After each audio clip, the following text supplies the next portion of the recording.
Good afternoon, everyone. My name is Michael Markowsky. Welcome to my studio. Today we are going to recreate another painting by another one of my favorite artists. Today we're going to be looking at Tetsugorō Yorozu's In Bathing Costume from 1926.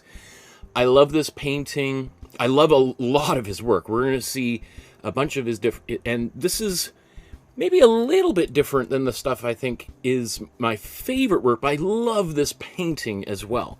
So I would say this is slightly typical of his work, but not of maybe the work that's that he's most famous for, which is his little bit more cubist paintings, because he was the first person to introduce cubism to Japan in the early 1900s. So let's get at it. Let's figure out what we're going to do for today's episode. We're going to start by getting the image onto the canvas. Then we're going to stain it. We're going to talk a little bit about today's artist's biography, why I think they're so important. We're going to do a little bit of underpainting and then background, foreground. I'm going to try to get this done all in all in about 4 hours, because part of the process that Yorozu is using is like a fairly quick way of painting, so we don't want to labor it too much if we can help it. So that's going to be kind of my goal for today's episode. Of course, if you're watching the episode long after it aired, you could just skip to the different places you want to go to and pick up where you left off, or maybe you welcome back those of you that jumped to the end and maybe it turned out great and you want to replicate it, just like myself. So if you're watching for the first time, please consider subscribing to the channel, hitting the notification bell, and also hitting like on today's episode. That really helps the channel out. It's a great way to help grow the channel, because if you've just stumbled upon it, it wouldn't be great if more people stumbled upon it as well. Also, if you want to support the channel with a small donation, you can use the PayPal link. You could send an e-transfer via email, or send an old-fashioned check in the mail. My contact information is on the Facebook page and on my website. Both of those links are down below, and I strongly encourage you to join the Facebook page group. Okay, because it's there's, I don't know, almost 1,000 people part of that group now. You post a picture, painting you're working on, you need some advice, you're guaranteed to get some great responses, especially from people who've been with me for the past 3 years or so, and they can pretty much guess exactly what I would say, which I think is so exciting. Okay, so let's start with our first step, which is to get today's image onto the canvas. So now, you could draw it out, but that could take you a little bit of time. Hint, hint, you could do my free drawing course here on YouTube. The link is down below, and there's, I don't know, 100,000 people that have taken that course. So it works. And lots of people, as part of our community on Facebook, are part of it. Anyway, this is the drawing. Now, I've done a tracing on my iPad Pro using the Procreate app, and I've uploaded it to a Dropbox folder. Let me show you where that is. So you can use this file. Oh, just a little kind of aside, the channel passed, I think we're 23,000 subscribers, which is 2,000 people larger than the largest hockey rink in North America, which I just think is super cool. I just wanted to point that out. I obviously am a little bit behind noticing that, but I'm a kind of a hockey fan. So anyway, let's, here's the Dropbox folder. And in that Dropbox folder, the first few folders here are for your basic introductory supplies. And then we scroll down, the next probably 40 folders here are for our beginner, more introductory paintings, of which I've put Yorozu's painting folder here. We'll just take a look at that in a second. And then the next 170 folders or so are for a little bit more complex paintings like the Mona Lisa, etc. Anyway, we click into this folder. You're going to see that there's 6 files here. There's, of course, the original painting, my outline, and then another painting that I really love, also by Yorozu, and the outline for it. I'm going to try to fit this one in, because this was what I was originally going to do, but I think this one might be more popular, and more people doing it, I think, is my goal. I want more and more people to be painting, right? So Sometimes I have to make those hard sacrifices. I'm going to really try to get this one in at some point over the next week if I can. So another good reason to subscribe to the channel. Anyway, you download the files from that Dropbox folder for today's painting in bathing costume, and then we're going to transfer it onto this paper. So this is what it looks like when you print it out onto just a regular sheet of paper. Here's all the upcoming episodes taking us through till September. So we are going to be busy.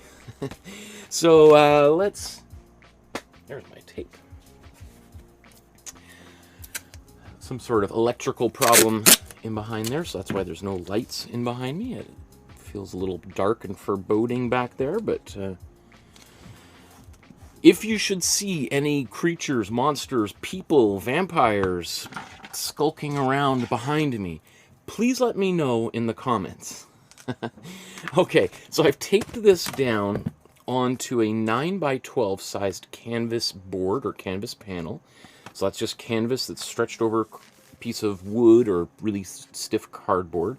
And then it comes pre-gessoed, and then which is what makes it look white.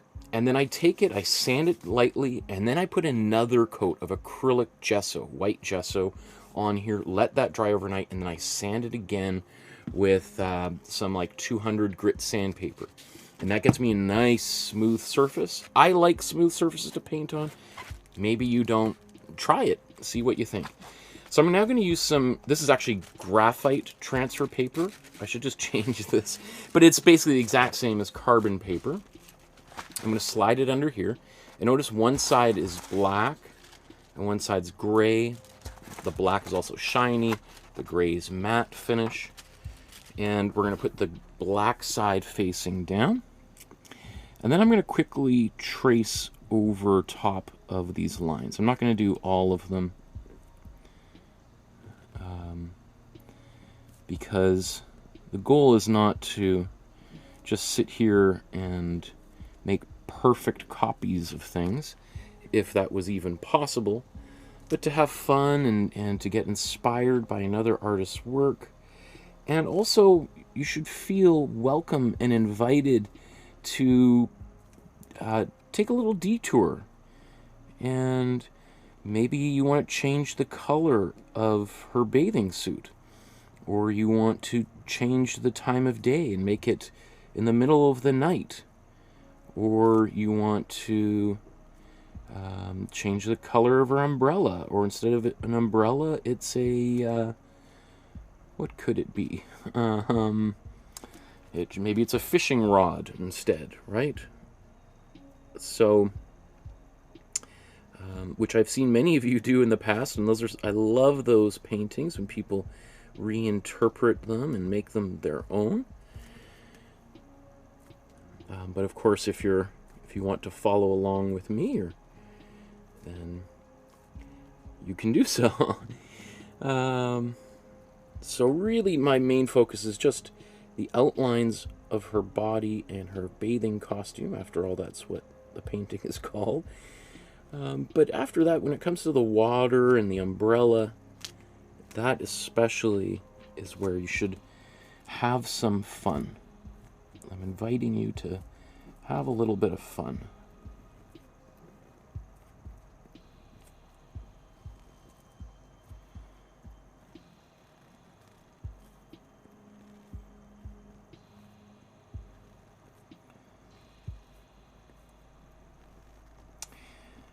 Right before today's episode, the reason I'm about 5-6 minutes late is I was getting ready and I was making myself some lunch, and of course I burned my lunch. Fire alarm went off. Mad scramble. So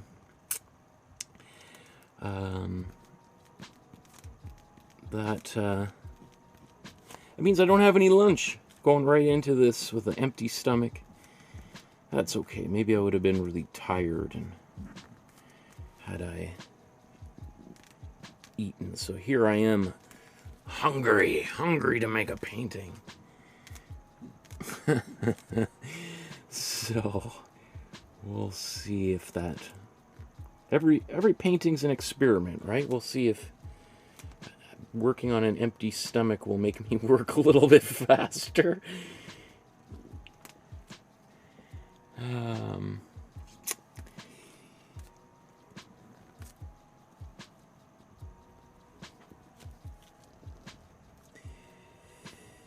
Lots of comments in the chat there. I'll get to that here in a moment.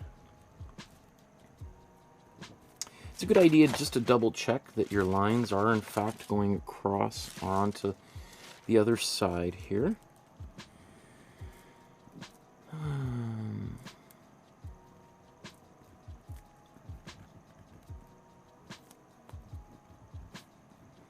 So you can see I'm doing sort of like every second line here.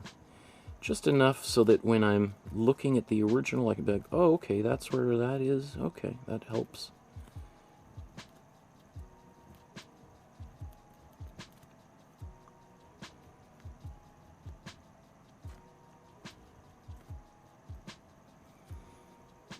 Here's like, I think, a part of a coral reef or a rock. The subject of the painting, she's sitting on here.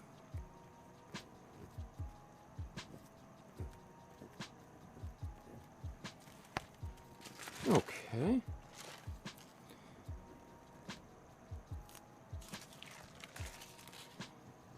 I guess I was just going to leave this as one line, but since I did the other ones, let's do that.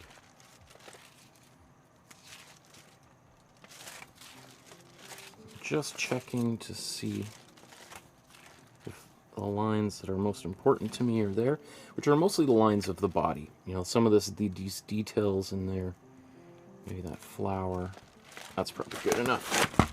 You always want to make double sure that those lines are there before you peel the tape off, because I just can tell you from experience, if you do it, you'll never get them realigned if you realize that there's a missing line. So. Okay, just before I move on. Oh, there's Pascaline, Kathy, Lolly, Rick there. Let me see. Oh, everyone's talking about the smoke in the skies. Pretty much all across North America right now. There's smoke in Vancouver. Not as bad as there is in Toronto and New York City right now. But here in Vancouver... it seems like every year these days we have really bad forest fires, so knock on wood that this is as bad as it gets. Kathy says, Michael, you need emergency energy bars in your stash downstairs. That's a good idea. I should have that in my paint box here. Good idea. I like how you're thinking, Kathy.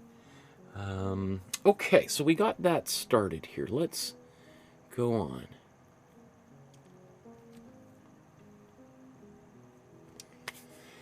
So, our next step is to stain the canvas with a little bit of color. Now, you don't have to do this if you don't want to, but I would say this is, I really believe in this as being a really important part of the painting practice, and certainly many of the great masters throughout art history have agreed and did so.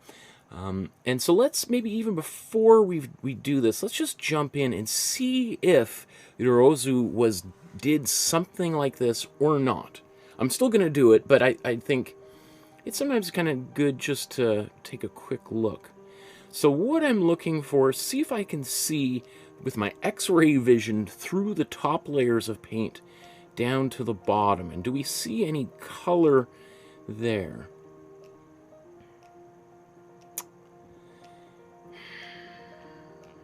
I don't think so. It does look like there is some sort of like a brown under here. And it's possible that he just painted, basically combined the underdrawing process or underpainting process, however you want to think about it, the underpainting with the Imprimatura, and just sketched this out with brown paint on a white canvas. And maybe there was a whole bunch of little lines and things under here that have subsequently been painted out. It's very hard to tell. But I'm still going to do what I normally do. And so But it's just kind of, you know, because sometimes I have in the past changed my mind as to the color I want to choose. So anyway, let's take a look at the colors and the palette we're about to use. So I'm going to paint with 7 colors, 2 reds, 2 yellows, 2 blues, and white. And I'm going to mix my own black, although if you feel that's too difficult, certainly you're welcome to use black. Although I don't think we don't really have that many dark colors here, so I think mixing it is preferable. I think it's always preferable, but that's a whole other conversation. Now I split the primary colors into warm and cool, because every color is warm and cool.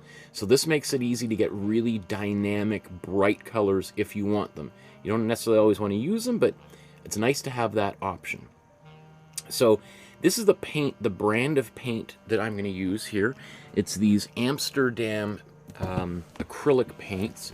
Now, I'm not sponsored by them or paid, given any free supplies or anything. All of this is just, I think I've used these paints many times to paint before when I'm teaching in person. And I think you get the most amount of paint at the highest quality for the lowest price. So are there more expensive paints? Oh boy. Are there better quality paints? Oh sure. Are there cheaper paints? Oh, there sure are.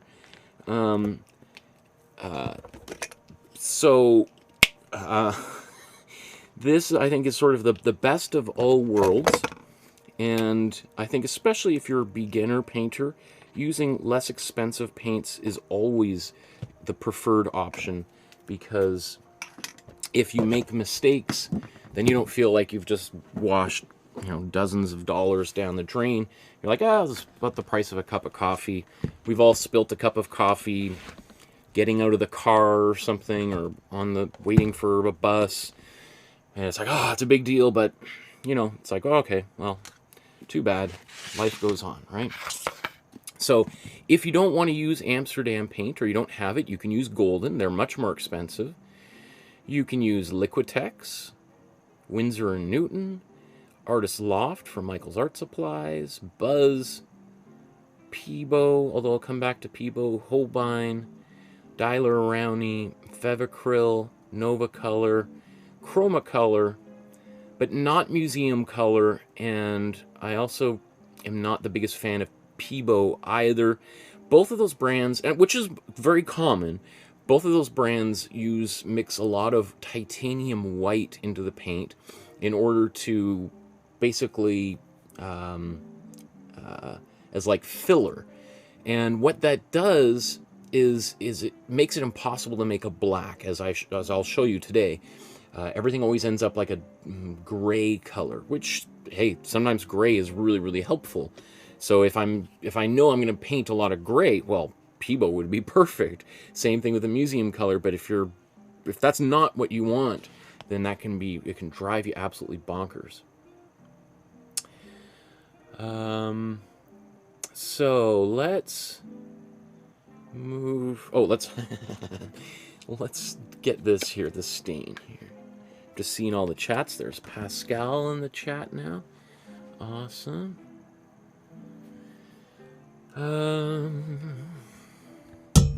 Boy, the studio is getting hot. It's been like 27 degrees here in Vancouver, which is what, high 70s in Fahrenheit over the past few days. And even though my basement studio here gets, you know, cool, and it heats up, everything heats up, right? So I'm going to put this all over.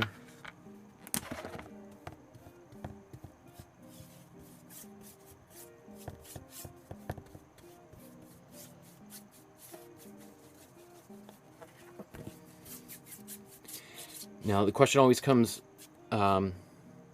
why this color? Well, traditionally, like I guarantee you there's probably nobody who uses warm yellow like this anywhere in the world except for maybe yourself if you've been watching me for a while. And this is just something I kind of stumbled upon at random. Traditionally, if artists were going to do this and cover the entire canvas, they would use a warm brown, a rusty red color. And I just kind of started using this warm yellow because I can just squeeze it right out of the tube and apply it. I don't have to mix that brown, although it wouldn't be too hard to have a pre-mixed color here in a jar that I could just open each time. But I was like, wow, that actually looks pretty cool. And if you've been with me for a while, you've seen me do a color, a yellow Imprimatura and then a brown one on the same painting side by side. And there's differences for sure, but they're so minor that it doesn't seem to me to be that much of a problem. And not only is that not a problem, I think I prefer it. It gives things a little bit more of this sunny golden hour glow, depending on, I mean, we can basically cover it up completely if you want. But it also kind of helps me see what areas of the painting I haven't really touched yet, to give me an idea of where I need to go next. And if there are gaps between the paint, because sometimes people like to paint so that the different colors are just mashed up or even overlapping one another. And if we kind of are a little bit looser, which we're going to be here today, then instead of having just white in between those colors, we've got a color there. And it just gives that impression of added complexity that I love. Okay. Wow, look at all these. Let me just see before I move on.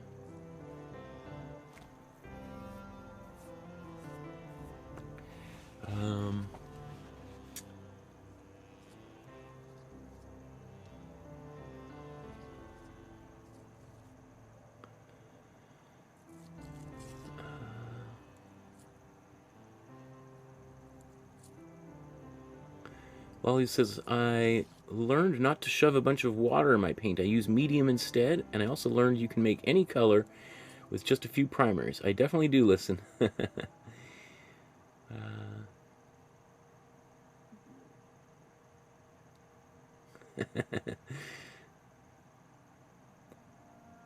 Lily says, I also learned this is where all the best artists and best people hang out. Fact. Huh. Pascal says the things that he learned are outlining can make it look cartoonish. 2, there are no mistakes. 3, Michael has lots of favorite painters. Awesome. Okay, so I'll let that dry. This will probably dry very quickly as I move on. Okay, so let's take a moment to talk a little bit about today's artist. And maybe just before I do that, just as a quick little reminder to join the Facebook group so that you can take a photograph of whatever you painted, upload it to the Facebook group, and then once a month I go through here, give free feedback. Though I did one 2 weeks ago. It was like 7 hours long, went through everything that was on there. Which I love doing, and it's one of the most popular things on this channel, so if you want to participate in that, I invite you, and you're encouraged. It's all free. And also, I also write out a little biography about each artist that I post to the Facebook group as well, so if you're interested, you can kind of read that and get an idea of who the artist is before we even start. So, Tetsugorō Yorozu. First of all, I just love this painting of him on the beach. This is right towards the, towards the end of his life when he moved down to the southern tip of Japan. Tetsugorō Yorozu is, I mean, just the kind of the quick summary is that one of the significant. The reason why he's such a significant artist is because he's chiefly responsible for not only introducing Cubist painting to Japan and all of the countries under its sphere of influence, which we'll talk about here shortly, but really introducing avant-garde painting and art by extension to Japan. and all the countries under its sphere of influence. Because up until Yorozu kind of appears on the scene, you really have two dominant approaches to painting. You have the yoga, and I don't know if there's a Japanese pronunciation of it, so I'll just use the pronunciation of the words as I've always seen them, yoga. So yoga was a approach to painting that was popularized kind of at the end of the 1800s, and its chief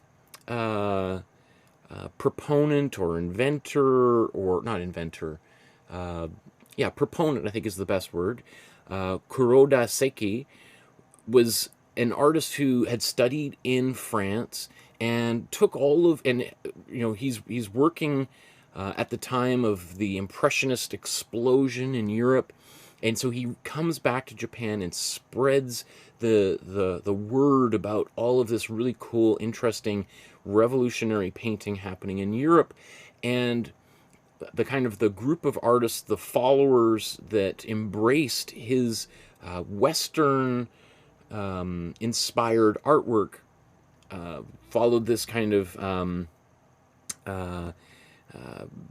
became part of the yoga approach, I guess, or yoga movement, right? I don't think there was any downward dogs or any other physical incarnations of this quote unquote yoga practice here. But anyways, I mean, let's first of all, let's take a look at Seki's work here.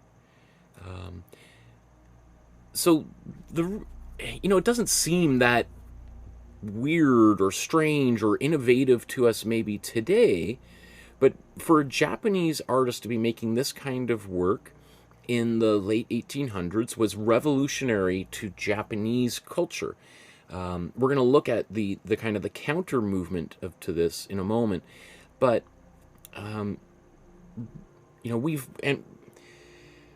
you have, well, let's in fact. Well, okay, let's just take a look at a little bit more of these paintings. I mean, some of these, this looks like this could right as well be in an Impressionist exhibition by Monet or Pissarro. I just love that painting. Maybe we should do that painting. So that's, and maybe let's just see if we have a few more by a few different artists. Oh, no, that's it.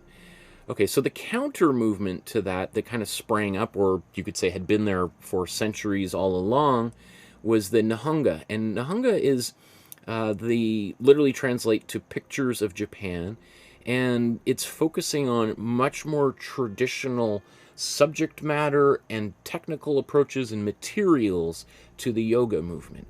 So you have artists often using like traditional ink and earth pigments and minerals, mixing their own inks. You have artists painting on like rice paper and silk, painting on like scrolls and screens, just like something like this, right? In panels, as opposed to the Western approach, which is often oil paint, sometimes watercolor, which is actually a Western material. You have painting on canvas and boards, panels, walls, and often the subject matter is, or even and using Western perspective, geometric perspective, which you can see in my drawing class that I taught a couple episodes on perspective. And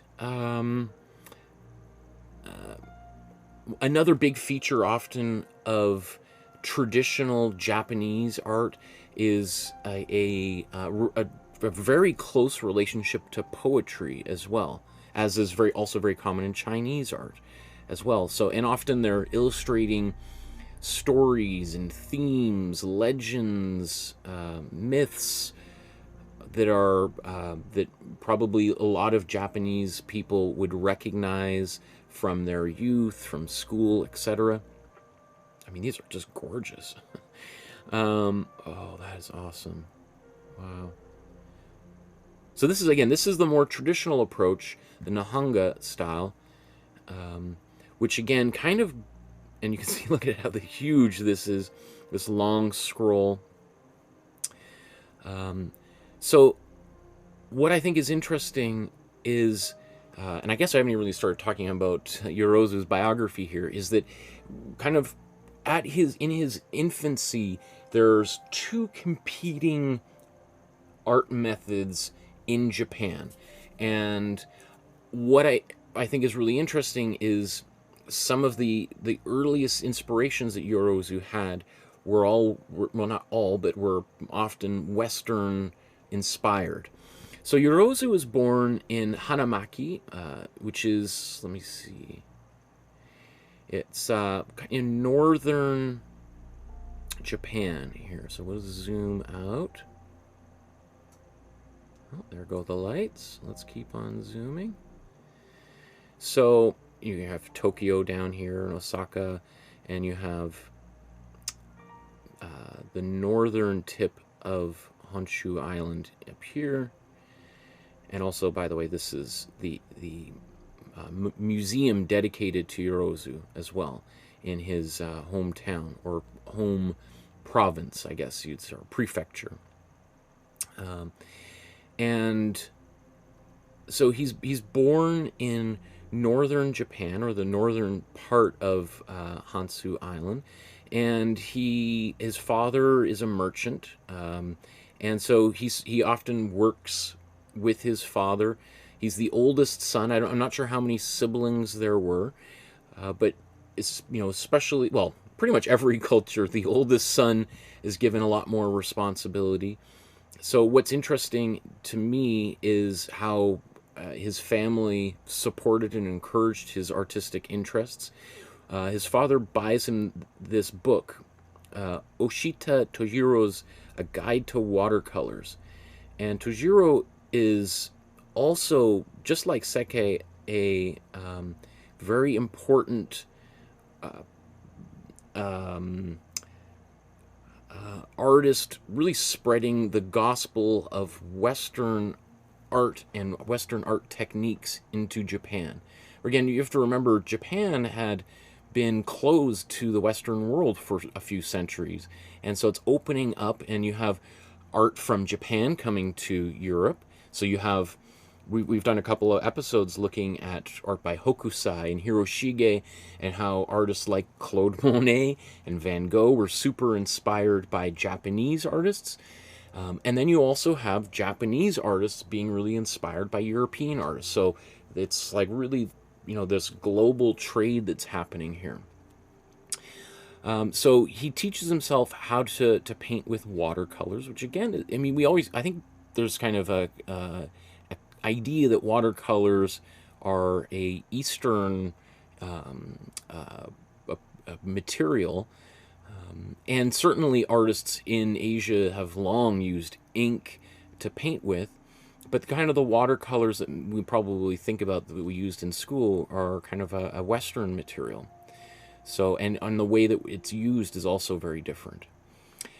Anyway, when he's, I think, about 17 years old, he travels to Tokyo with his cousin, and he studies Zen meditation, and we'll see that that also is kind of something of interest that appears in his work as well. And again, he starts attending some of the meetings that are literally organized by this this highly influential painter, Seke. So he's kind of like maybe pursuing a more religious path, and when he's 20 years old, or 21, I think 20 years old, he travels to the United States under the presumption that he's going to go there and promote Zen concepts to Americans, but really his ulterior motive is just to get there, and once he gets there, he's going to take off and he's going to go and study art in the United States. So he ends up in San Francisco, and with the goal of registering in the San Francisco Art Institute. But shortly after arriving in San Francisco, one of the worst earthquakes in human history occurs in San Francisco. And the Great San Francisco earthquake of 1906 is devastating. 7.9 on the Richter scale, and 80% of San Francisco is flattened. 3,000 people die. It's just a total disaster. It looms large in California history for sure, and it obviously displaces thousands and thousands of people. It's just complete and utter chaos for months in that area. So, needless to say, the idea of studying art in San Francisco, which at the time was sort of like the New York City of the west coast of North America. It was a bigger, more important city than Los Angeles at this time. I think probably the rise of Los Angeles is partly due to the San Francisco earthquake, where, you know, if your house was flattened and you lost everything, certainly some people are going to rebuild on that land, but there's certainly other people who are just like, oh my goodness, let's might as well go. Let's go to somewhere else and try start there, because this is, I mean, it's going to take years for things to come back online. San Francisco did recover remarkably quickly, but anyway, so this huge natural disaster happens, and very soon after, Yorozu returns to Japan. You know, maybe there was some idea, well, I could probably get on a train, I could go to New York and go to school there.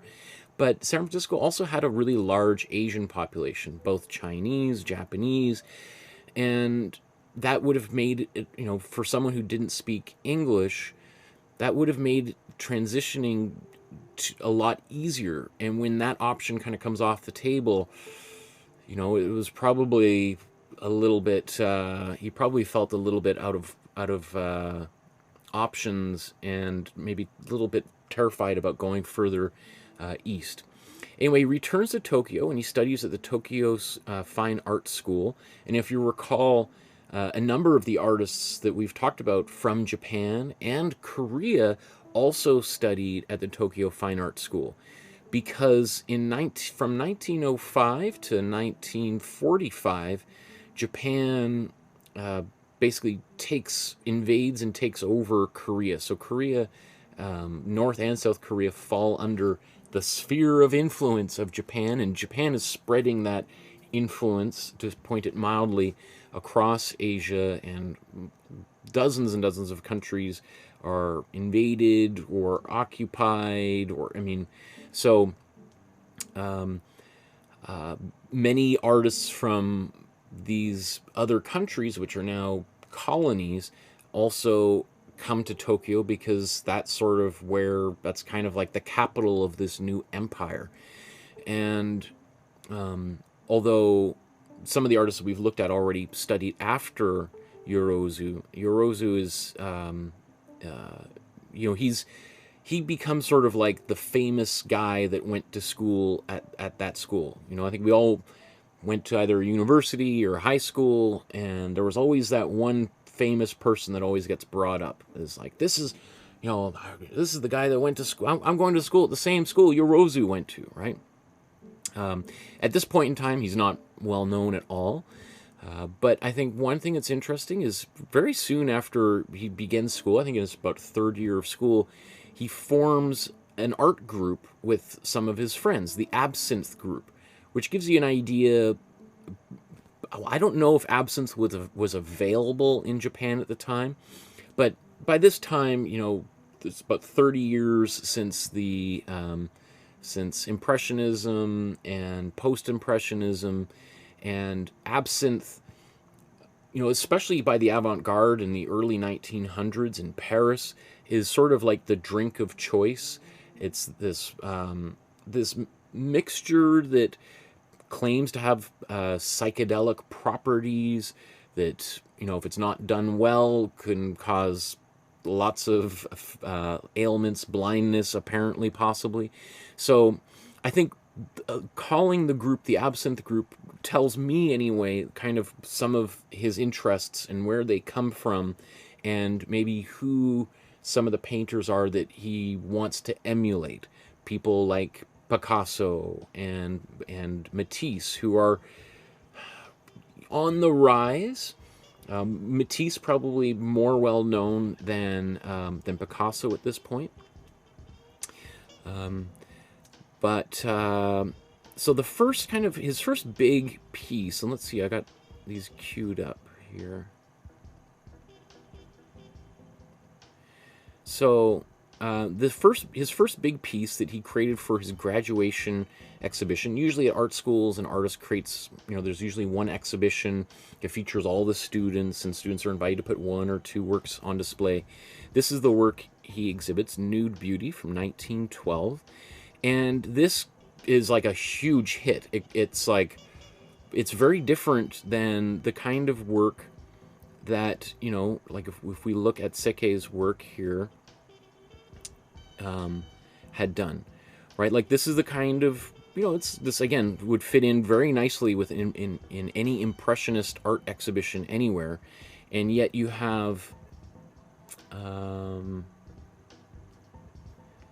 this the Bather, or it's not the Bather, Nude Beauty, which is a lot more like what Matisse is doing here. So this is Matisse.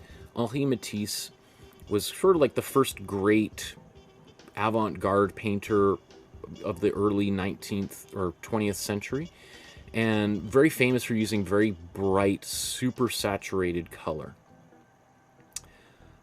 These are a bunch of Matisse paintings: Rousseau, Derain, Robert Delaunay, Sonia Delaunay, André Derain of Vlaminck, are many of the big artists of the time.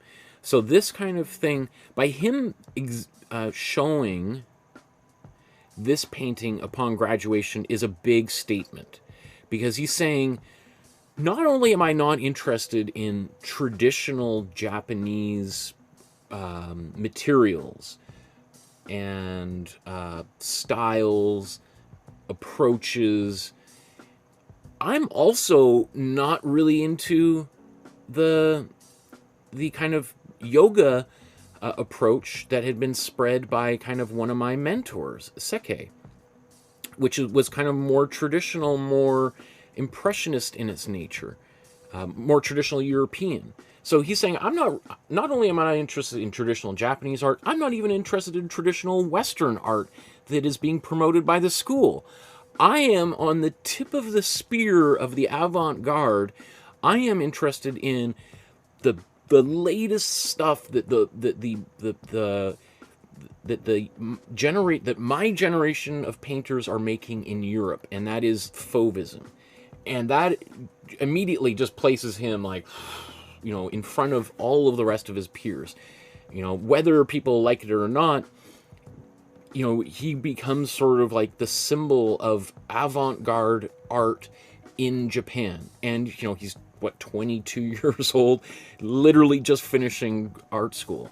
So that brings him a huge amount of notoriety and fame. Makes him kind of like a small little rock star within the Japanese art community. So he, from that point, he's offered all sorts of exhibitions, and he's exhibiting throughout Japan. He's in Tokyo, which again is like the center of art at the time, and he's doing very, very well for himself. Let me see. In terms of sales, I don't know how successful he was with money, but in 1914 he moves back to his home prefecture up in northern Japan again, right? So he comes back up north, and he lives up. He gets married. He lives up here.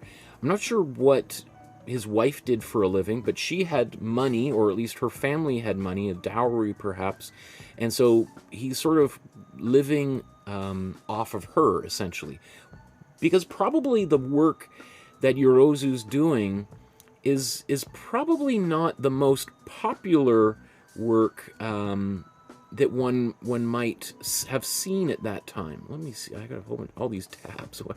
No. Okay. So probably he's kind of he's kind of leaning on her quite heavily at this time for support, so that he can continue making the work that he wants to do, regardless of how popular. You know, notoriety and critical acclaim, articles in newspapers and such, are very different than money in your pocket, right? You can be really famous but still broke, right? But he continues on working, and there's a couple paintings I want to show you of his that kind of are big hits. So this is one of the paintings that he makes, Leaning Woman, and this is you know, if you thought the Nude Beauty was shocking, whoa, this is what he comes out with. Right? Nothing like this had ever really been created ever in Japan up until that time.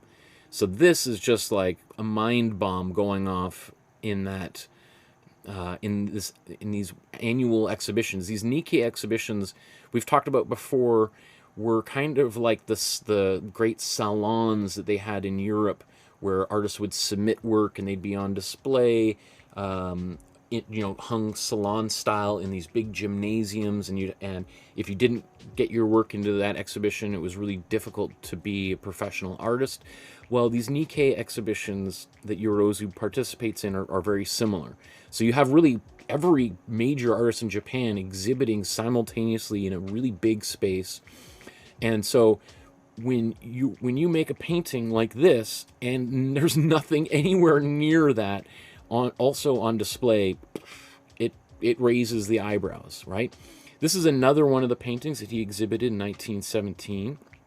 A little bit more, not quite as showy. The colors are more muted, but they're also done in this kind of early Cubist style, where the perspective is kind of awkward and maybe not really. It's, you know, possible, right? It reminds me a lot of Paul Cézanne. Let me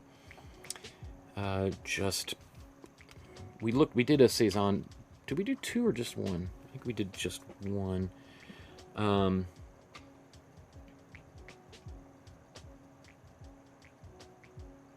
So, you know, this is a famous Cézanne painting. He did a lot of these still lifes. I've been to Cézanne's studio in where is that studio? Or it's in Aix-en-Provence, and you could see that there's just like everything seems like a little bit off balance. Like the table looks like everything's going to slide off to the left. The bowls are kind of, you know, weirdly positioned. That's very typical of Cézanne, like things that just feel awkward. And so this is the studio. I've been in that space. Very cool if you're a fan. We're going to do that painting soon. So anyway, these are kind of Cézanne's painting. The reason I'm showing you Cézanne is I'm sure Yorozu would have been familiar with Cézanne's work, as well as some of the artists that were really inspired by Cézanne. Most famously, two artists living in France, Georges Braque, French artist, and his good friend Pablo Picasso, who invent Cubism. And so it's interesting that Yorozu, by making a painting like this, he's not going full on Cubism yet. He's like, oh, it's interesting. I'm going to kind of go back to the people that inspired Cubism, learn what they learned, and see if I can distill those lessons to make my own paintings, my own Cubist paintings in my own different way. What else do I want to just mention here? I gotta get going.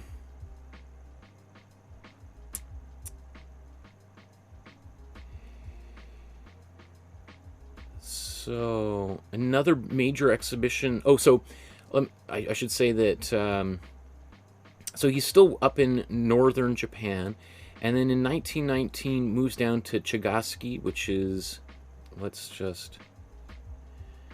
Way down south. Oh, and let's just show you. So here's Tokyo. Now this area is considered sort of like a bedroom community of Tokyo. You know, there's beaches down here. It's kind of like a bit of a resort town. And the reason why Yorozu moves down to not the south of, well, further south than northern Japan, is that he's having a harder time breathing. And you know, one of the common things of this time is if you have asthma or kind of breathing problems, is to move close to the water. That's really, you know, the kind of the origin story of Los Angeles. There's a lot of people would come to Los Angeles from the East Coast because they heard it was like a great place for people with asthma to have, you know, cleaner air, which is ironic today, of course. Anyway, so he moves down south with his wife, and they settle down there. He continues working. Okay, so this is another kind of important painting of his. I couldn't find a higher resolution picture of it. But this is, what is this one called? Where's the title to this thing here? Down Through the Branches. And so this you know, it looks vaguely cubist, vaguely Cezanne inspired, but it's also kind of got this very, you know, there's more organic qualities than we would normally see in a cubist work, right? Like, which I think is a little bit more of his the Japanese culture from which he is from and born and raised in and spent his entire life in. I think he, you know, there is kind of great traditions within Japanese and Asian art more broadly of less of an emphasis on hard edges, straight lines, and more of an embrace in kind of organic shapes and forms. You have artists kind of applying ink. In China, famously, like, you might throw ink or drip it randomly onto a piece of paper and then try to create an image from that, right? And so I think I just find it fascinating that he's taken this Western concept of cubism and made it his own. Where else? Just see a few more paintings of his before we move on. Unfortunately, in 1930, let me just get my dates correct. Or no, sorry, 1927. So in 1927, Yorozu passes away. He dies in Chigasaki near Tokyo from tuberculosis at the age of 41. So that breathing issue that he had that caused him to move further down south had terminal consequences for him, unfortunately. And so he passes away at the age of 41, which is young for anybody, but for artists, that is usually very young. A lot of the great artists live 70, 80, 90, 100 years old. And so one can only imagine what this great artist would have done had he lived another decade or two or three. So I just want to kind of come back to some of these paintings. You know, you can see that the majority of these dates are from kind of like 1915 to I mean, he really only has about 15 years of productivity from the point that once he graduates art school to the point where he's exhibiting and essentially one of the most famous Japanese artists alive at that time. I suspect had he lived longer, well, he was in Japan. I was going to say maybe he would have been more internationally well known, but Japan, being, you know, kind of at that time a bit of a belligerent country that obviously plays an important role in World War II, probably would I think even if he lived another few decades, it's probably unlikely that he would have garnered much attention in the Western world, now that I'm just thinking about it. But I think now is better time than any to, and long overdue, reevaluation and appreciation of this artist. Like, this is another painting by him that I just love. I think that's so cool. And you can just see how quick and confident his brushstrokes are, right? This is probably what, maybe ink on paper, watercolor, no. I think this is oil on paper, I would say. What am I looking at? Does it say? It doesn't say. But anyway, I think I should move on. Is there anything else I wanted to talk about here? I think let's get to it. Let's move on.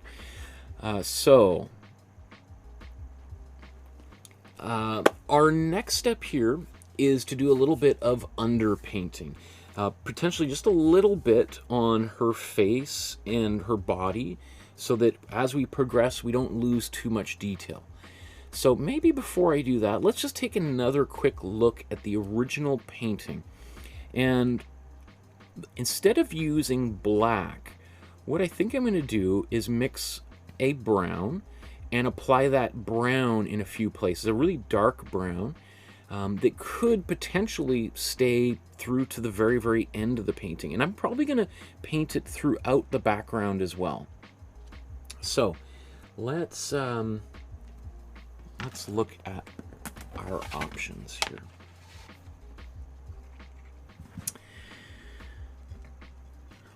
So the color I'm going to make a cooler brown to start. And so that cooler brown, I'm going to use my cool yellow, because this color could be in the foreground and background. So I want, if it's going to be in the background, I usually want to use cooler colors. And if it's in the foreground, I'm probably going to end up painting over some of it anyway. So I'm taking my cool yellow, and I just put warm red in there. This is going to make a black. So maybe since I've already started, let's just make this black.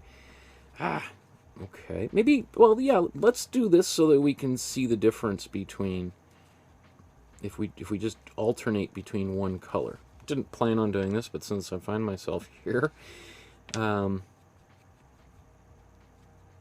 mix all that up.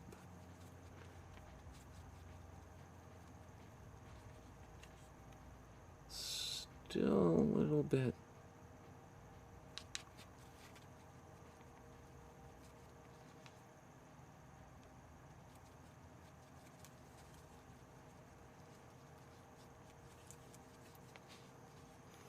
So that's a little bit on the brown side. Let's put just a bit more blue in there.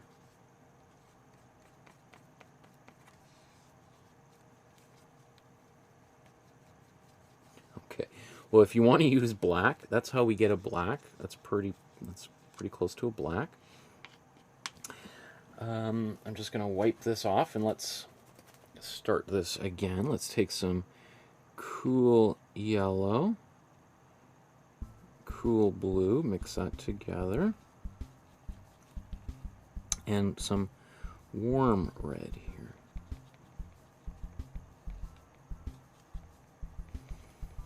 Very similar.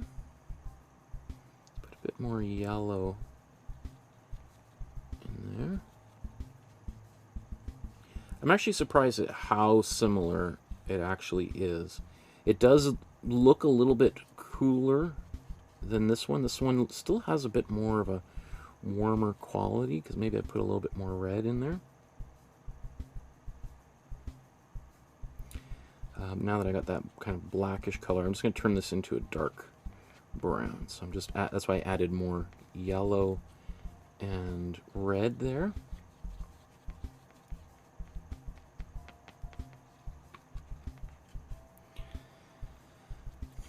Is that dark enough?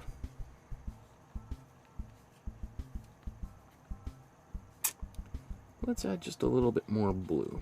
That's going to make it just a little bit darker. Okay. Good enough. So I'm going to take a smallish brush.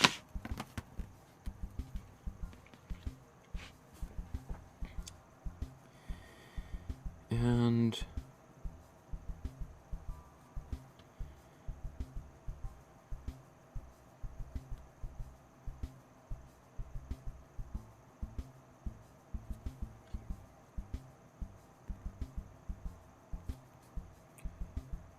now you don't have to do this, and I'm going to try to go as quickly as possible.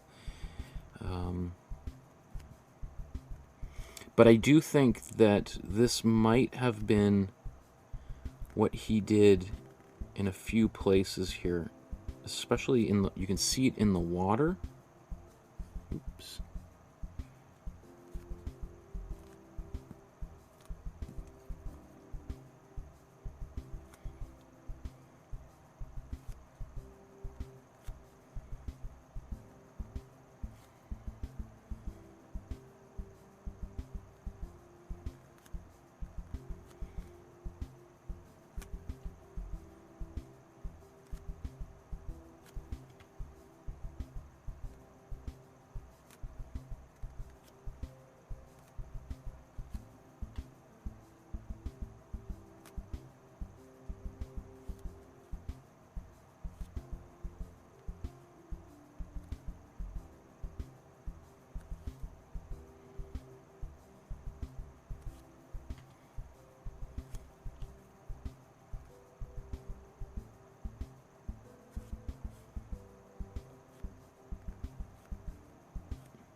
Well, okay, let's do a little, I was going to just say let's stop there, but we'll do just a couple more minutes of this.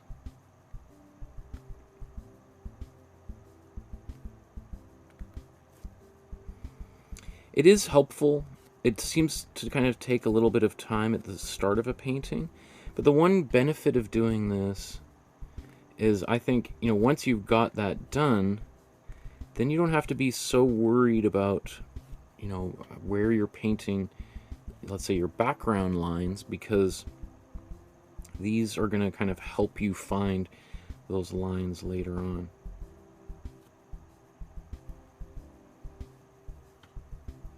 They're going to shine through subsequent layers of paint here.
So again, I'm not worried about if it's a little bit sloppy. It's just, am I going to be able to see these fingers later if I, let's say, get pretty wild with other things?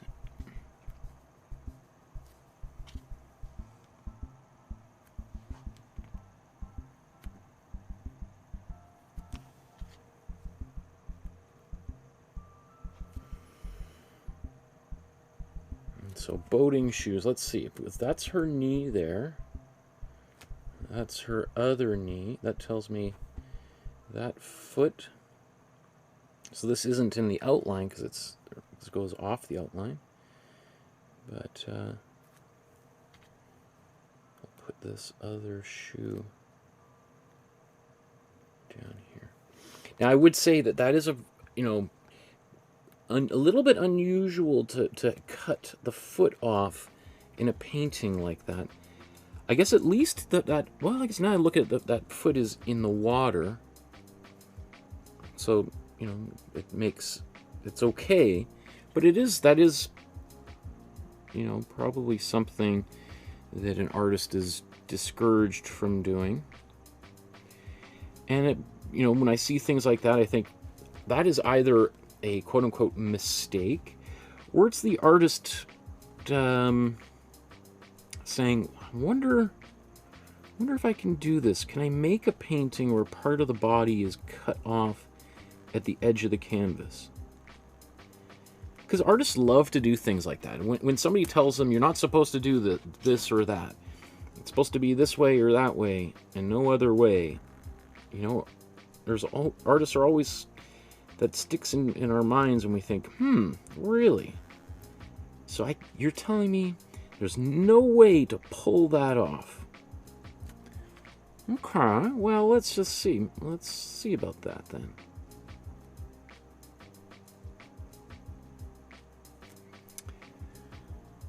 Okay, so like, I think if we look at these side by side, you can see all this kind of brown hiding under the blue paint here. So I could paint all of these waves and things with brown. Let's just paint a few of them.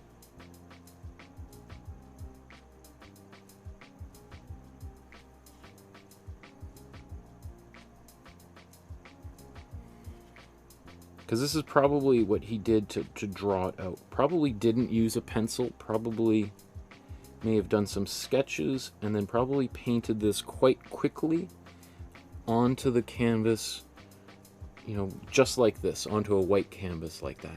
He might have taken some of this brown, and let's say it wouldn't, so let me just do that. Let's just imagine he might have done something. Here. It wouldn't have surprised me if he took his paintbrush like this, and then this whole area he might have just kind of painted it in, scrubbed this in kind of like this. Like he's like, okay, this is going to be a rock.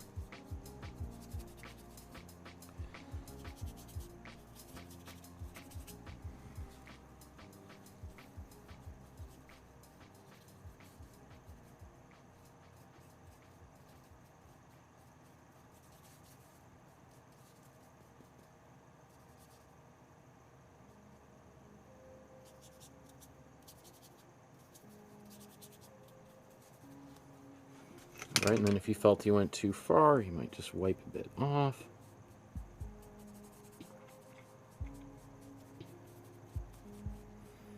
So you'd have some areas that are a little bit more even than others.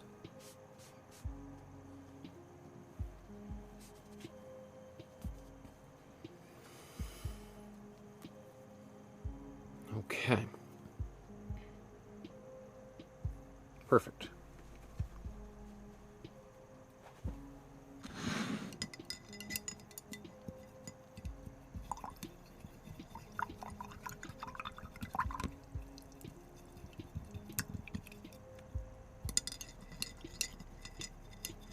Deborah says, Michael, just at the last minute I decided to do this with you. Unfortunately, her legs were cut off at the shin, so I guess I'll be one of those rascal artists who defy the rules. Cool. Pascal's talking about making paintings and surprise installing them in museums just to confuse people. I love that.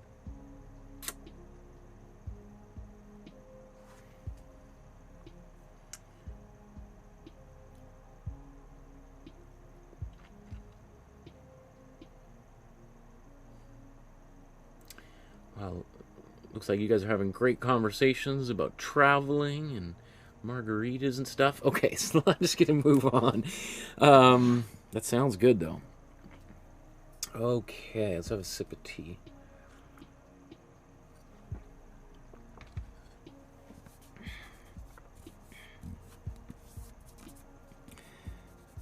So also this, you know, we could blow dry this, but this is all just kind of my underpainting, and so I'm just gonna quickly blur that with my finger, which will speed up that drying time. Okay.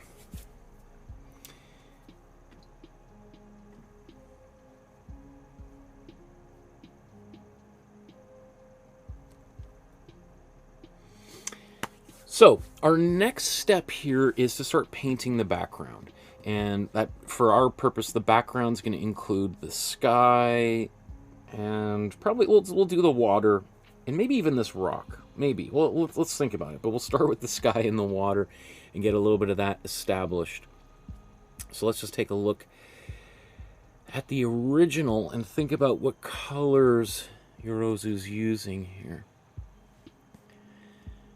Now this is interesting because it looks to me like he's using, well, probably like a cobalt blue. And so cobalt blue is a blue that exists in between our warm and cool colors. So here we've got our ultramarine blue, which is a very warm blue. I know people are going to argue with me, but it is a warm blue. And there's our cerulean blue, or cyan blue, is a very cool blue. Cobalt blue is a blue that exists in between here. And I should say that there are literally hundreds and hundreds of millions of colors that exist all over here in between these colors, in between our warm and cool colors. So when I chose the warm and cool colors for us to use, I deliberately chose colors that are further apart from one another so that we could mix the color in between. So, I don't know, that's interesting to me that he's using that color, because that same blue I see in not only the sky, but I also see that in some of the foreground. So we could just use one blue.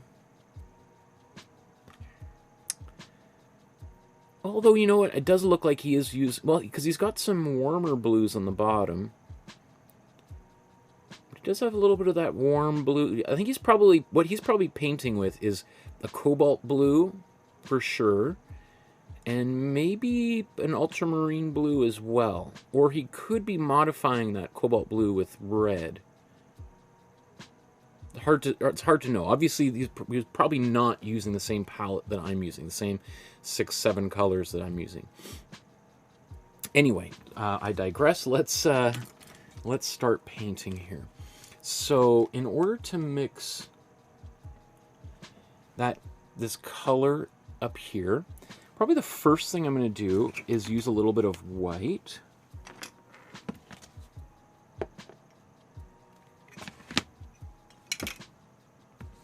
And I'm going to dilute this white with a little bit of matte medium. It's going to make it a little bit more transparent, because ultramarine, titanium white on its own is very, very opaque.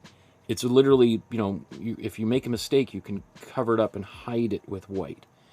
And that's great, but I don't know, I kind of want to preserve a little bit of my yellow. You know, I put it there for a reason, because I like it.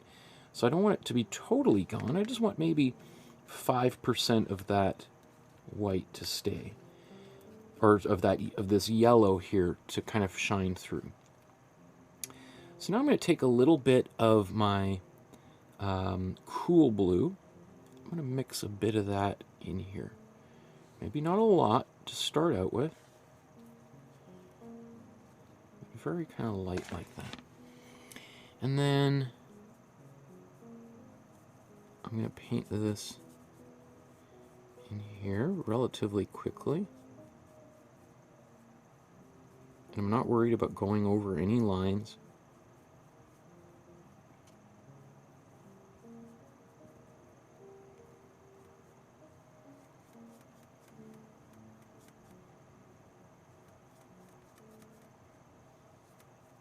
All right, that's why I painted my dark lines to begin with.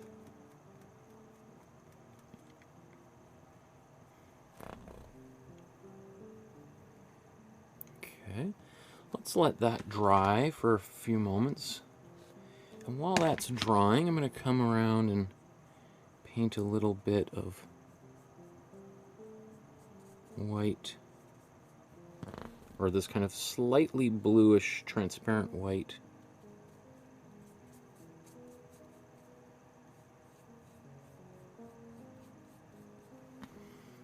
Elsewhere.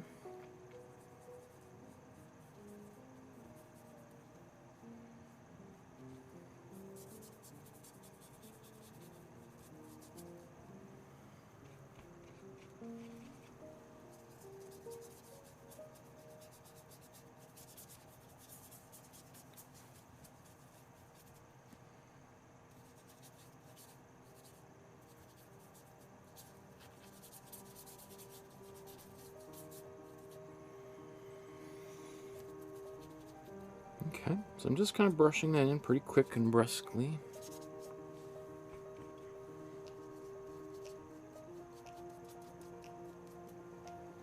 Okay, now it's going to add a little bit more matte medium there. Let's kind of remake this mixture because I ran out of it with a little bit more white.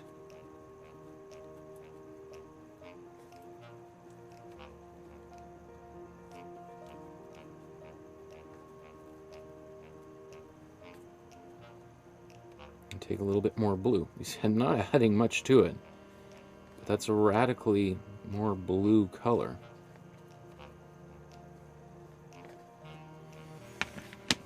Okay. And I'm also going to go to a smaller brush. And so maybe let's zoom in here.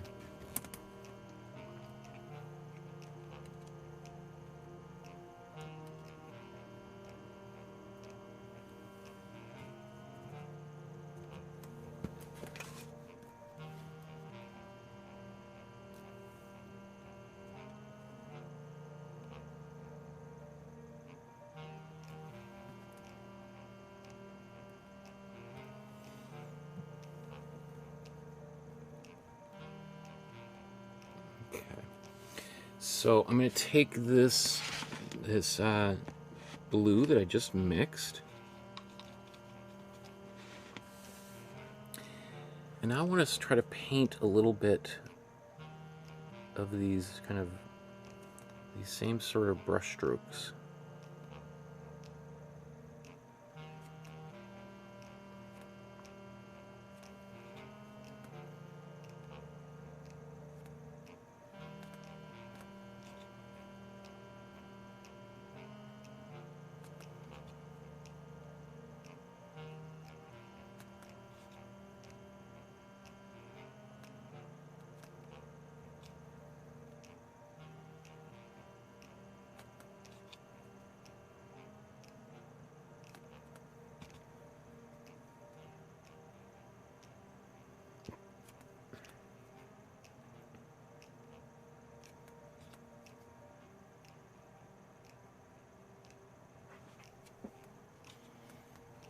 Okay.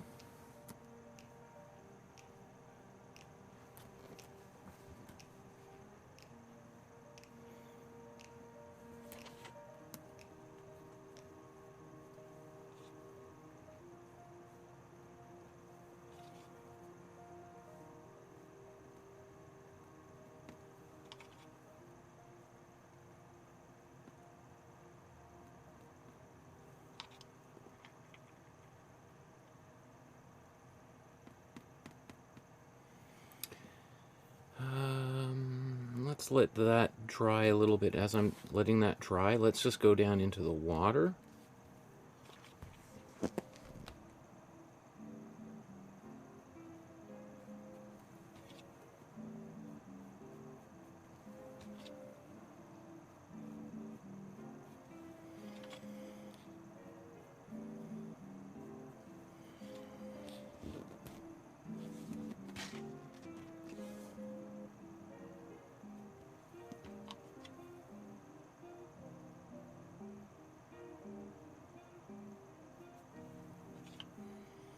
So really my goal here is just to get some paint onto the canvas.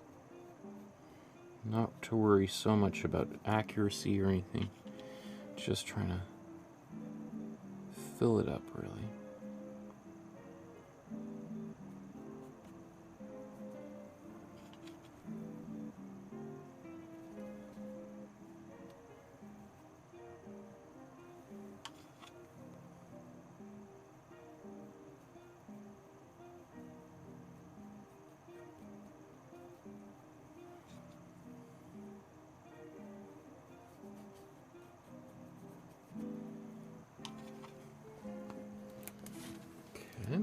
And I know you'd be like, wow, it looks like a much darker color. Don't worry, we'll get there.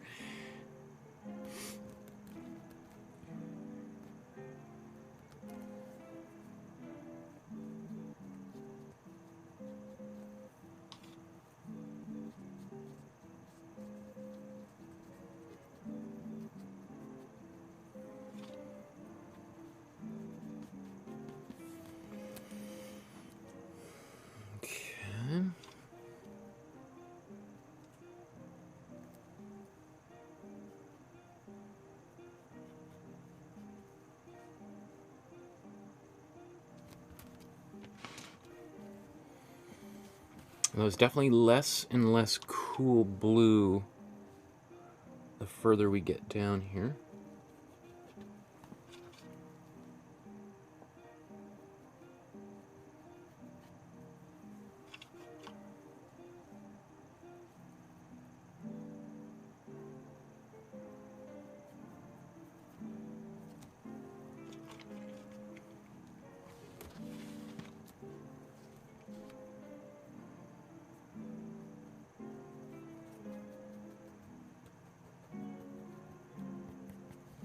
Okay.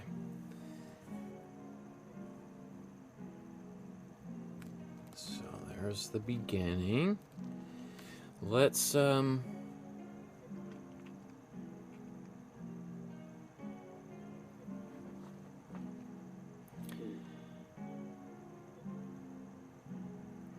move to the, let's do, I think I'm going to do just a little bit more blue, get a little bit more on here.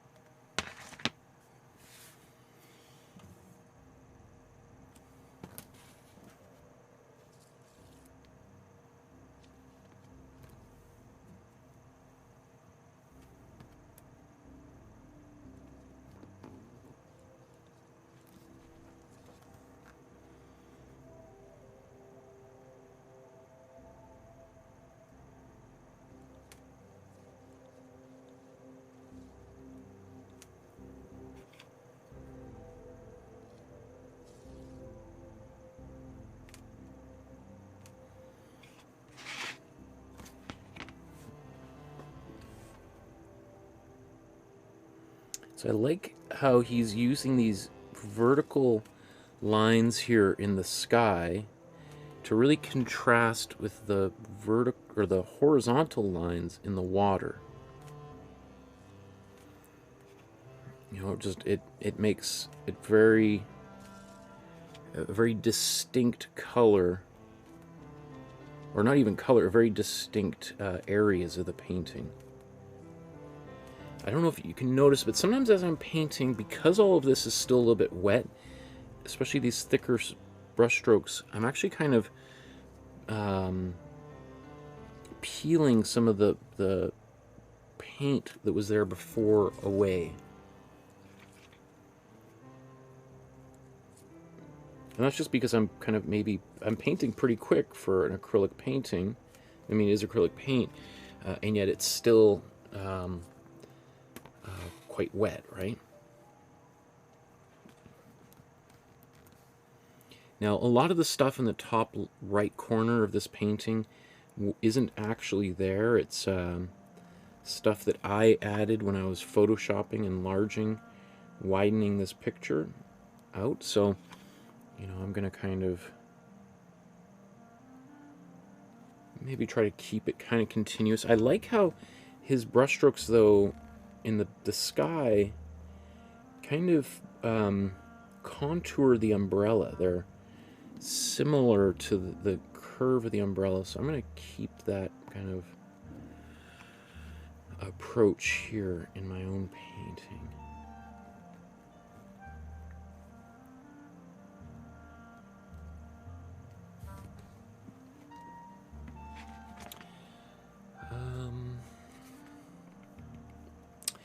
So next, rather than adding warm blue into the sky, what I'm going to do is take a little bit of cool red and bring this into my warm blue.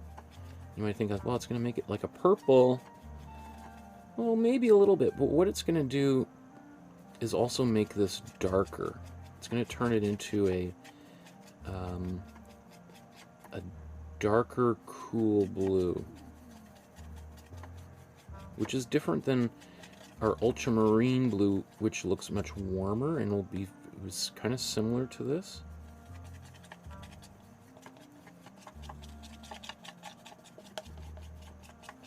I don't know if that's too much. Let's put just a little bit of white in there.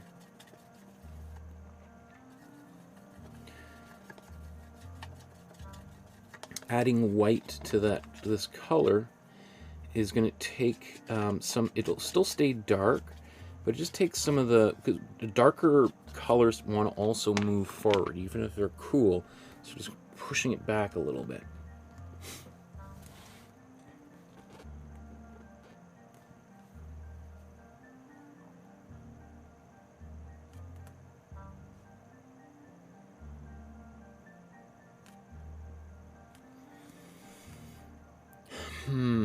Is that too dark is the question. I think maybe. So I'm going to add a little bit more white in here.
I like how that looks a lot.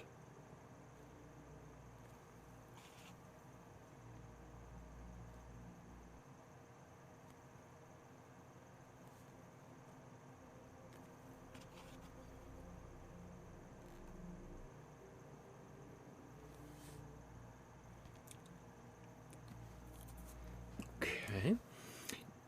I really like how this looks. I think just before I move on though, I'm going to go back to my white, and I'm just going to, I want to paint a little bit more with this white.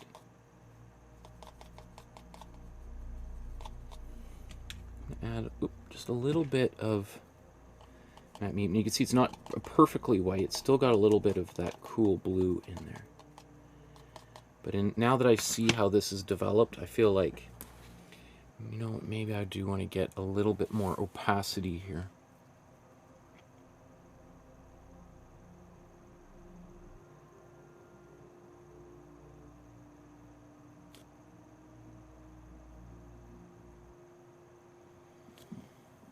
Just cutting some of that yellow out. Or not out, just reducing. I think there's, let's say that there was maybe 20% yellow showing through. This is going to cut that down to maybe 5% yellow. It's still there, but just way, way, way more subtle.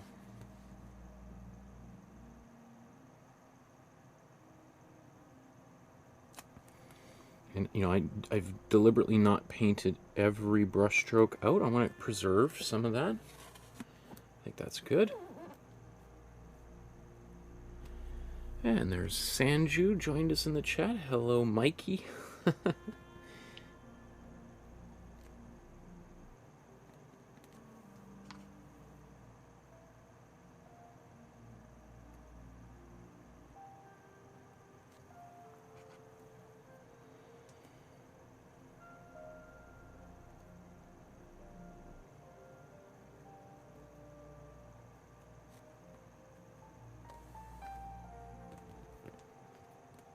Okay, so I'm just going to zoom back out and just give you an idea of what this looks like at this stage.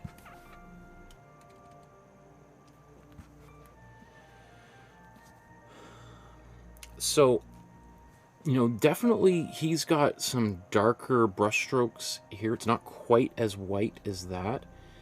And so I don't know. I don't know if I need to do more or less. And so rather than trying to do it all right now and make a big guess, I'm going to wait until I get more of the painting painted. So that's why I like doing a little bit in the background, doing the foreground, and then coming back. Because that gives me options. I don't have to be, you know, my brain is just not that big that I know what everything's going to look like at an early stage of the painting. So let's move into the water a little bit and tackle that for a few minutes.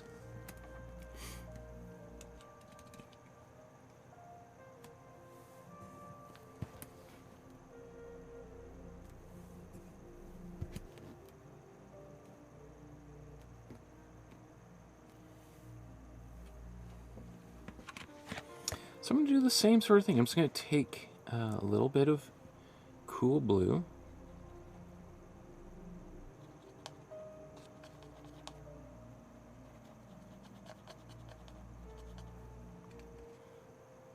And some matte medium here. Oh, no wonder. Okay. This whole time I've been using a slow dry medium. I was like, this is definitely behaving differently. Okay, that's okay. I mean, I did it by accident, but, you know, that's actually maybe... I mean, I'm going to continue using it for the rest of the painting, even though I did this by mistake. So slow dry medium slows the drying time down of acrylic paint. And I obviously wasn't paying attention, because here's my matte medium. And so I just grabbed the wrong bottle. But, you know, in the way that Yorozu's painting here, you know, I'm sure he's painting oil paint onto this, and he's probably painting all in one session, which means the paint is going to be smudging and blending and blurring together. That makes sense, because I was like, man, that is really taking a surprising amount of time to dry. And that's because there's chemicals in there that are slowing the drying time down. Okay, so mysteries of the universe solved here every day.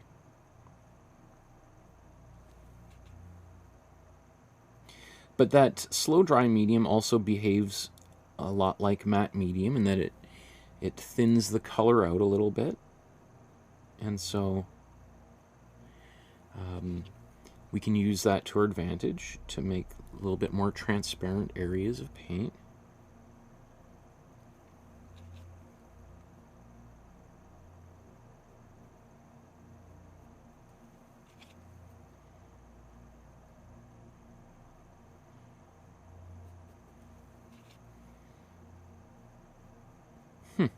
That's so funny. I was just thinking a couple days ago, like, I haven't really used slow dry medium in a while, and I guess the universe just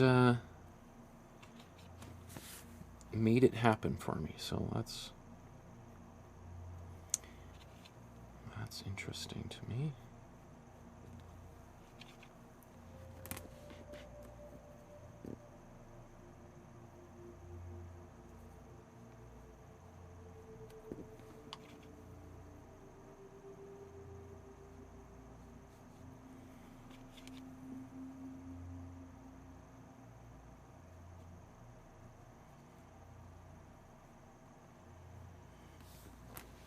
So let's come back over to this side.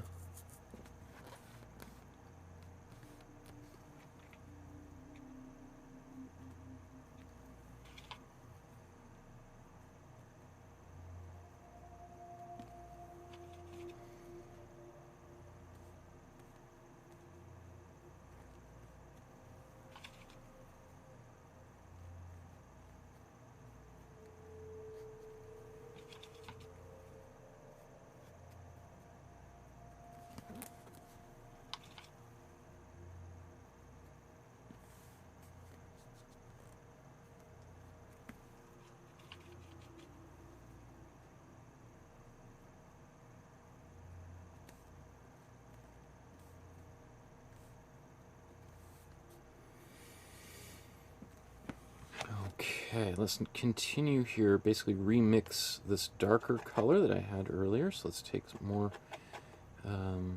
cool blue. Looks a little bit of red and yellow got in there anyway from my brown.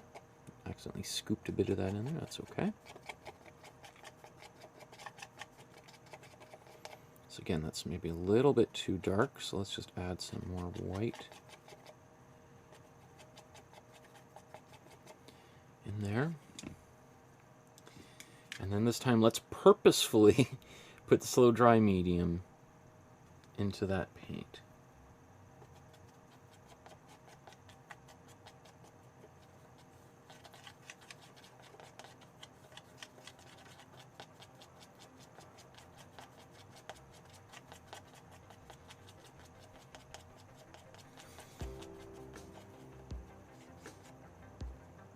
So it might be just like worth just kind of mentioning that, you know, like so the mixture we're using is kind of our cool blue. Is our cool blue with our cool red and some white. And so it's mostly in this area. And so it replicates a little bit of what a warm blue looks like, except it's lost its saturation a bit. We could probably make a color that is similar to that with our warm blue by adding a little bit of orange, like warm yellow, warm red. And we would get a very similar color, and obviously if we put white in it as well, similar to what we've got here.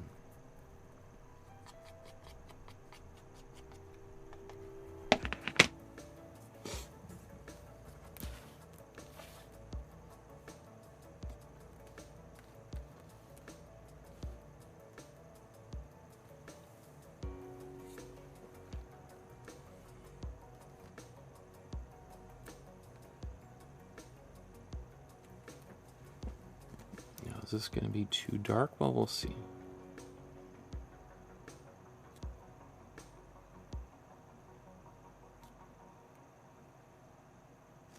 Maybe just a little bit too dark. Let's add a bit more white in there.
So I'm going to paint a slightly different blue over top of that.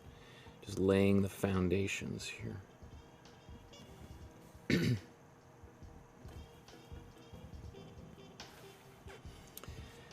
Okay, let's scroll down and maybe add a little bit of this.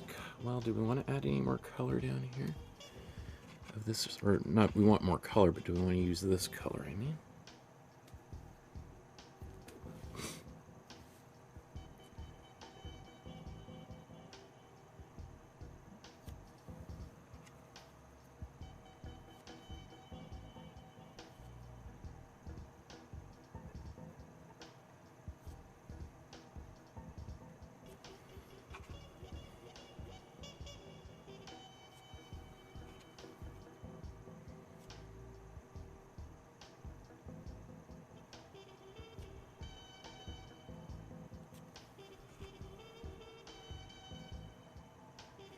You can see how much warmer that blue is that he's using down here is.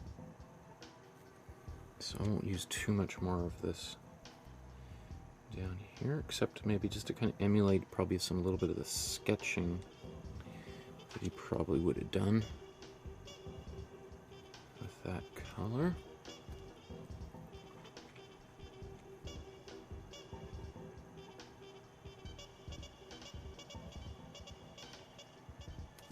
Okay, let's go back up there. Just going to clean that excess paint off. And now I'm just going to take some cool blue and white in a bit more of its saturated form. Oops.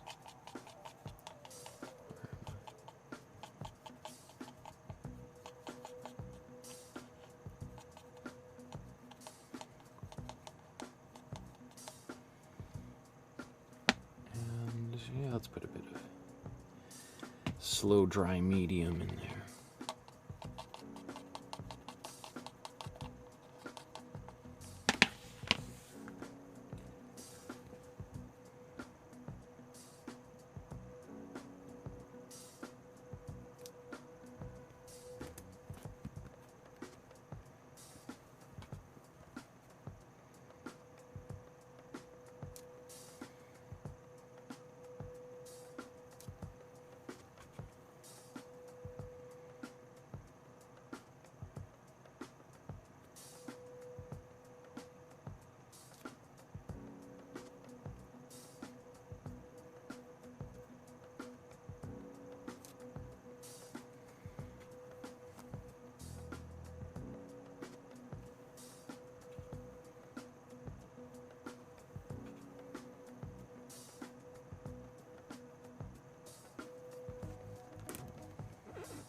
So this way of building up a painting like this is, you know, right out of the Impressionist playbook.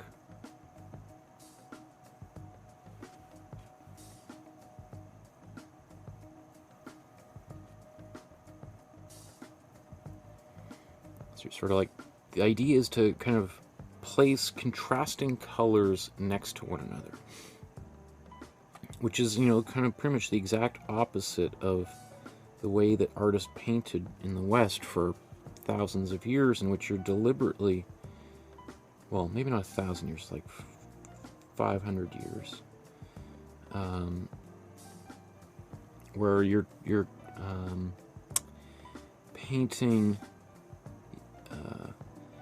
very small. Basically you're blending paint in order to get the effect of that kind of photorealist kind of quality, where light slowly transitions from one color to another. But here we're going for much more bold approach to painting.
Is there any down here? Not really, but I'm going to put a few brush strokes down there anyway, just to keep a little bit of balance. Whether I paint over that or not, you know, I want it just to be there a little bit. In fact, got this little bit of, I over sanded that corner, so I'm just going to use a bit of this paint to fill that in.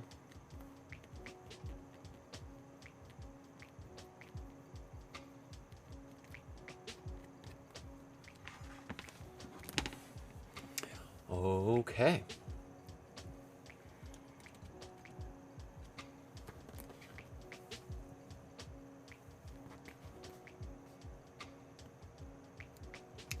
Getting there.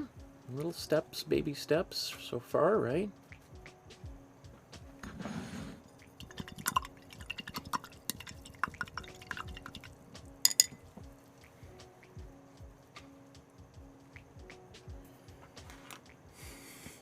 See, Pascal's got everybody guessing about what to do with the umbrella parasol. That's interesting. I'll get to that. Which brushstrokes came first?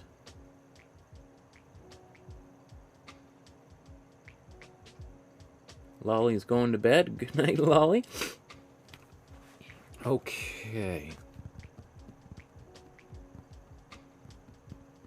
I think that might be good for the background, quote unquote, even though I did a little bit in the foreground for right now. Let's tackle the central subject, the woman in the bathing costume in the foreground, and then we're going to come back to the background and do a little bit of work there, and then come back to the foreground and do a little bit more work there as well.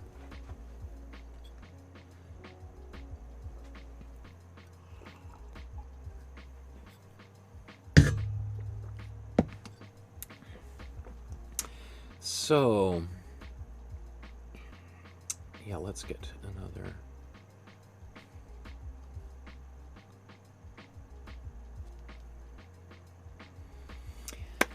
Okay, so now we've got the background begun quite, I think we're quite far along on the background. So now we're going to tackle the parasol and the woman in the bathing costume, the rock, and even maybe a little bit of the water in the foreground as well, before we go back to the background again. So,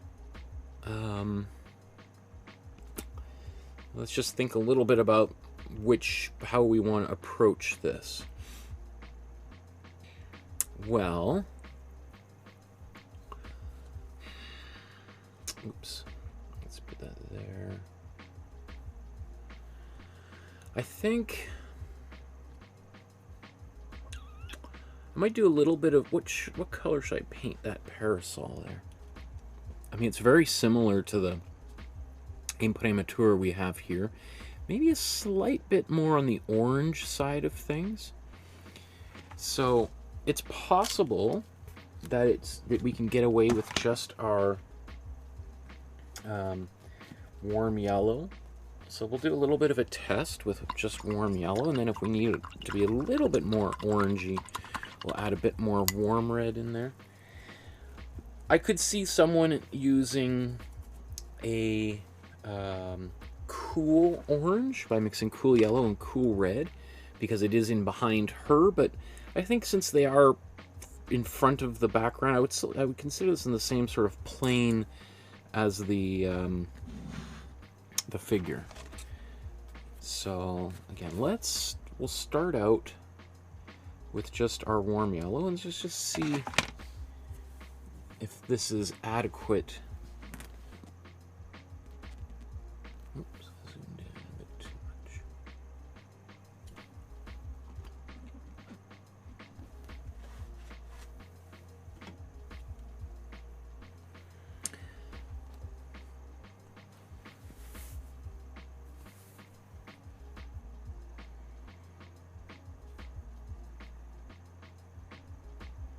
That's pretty close.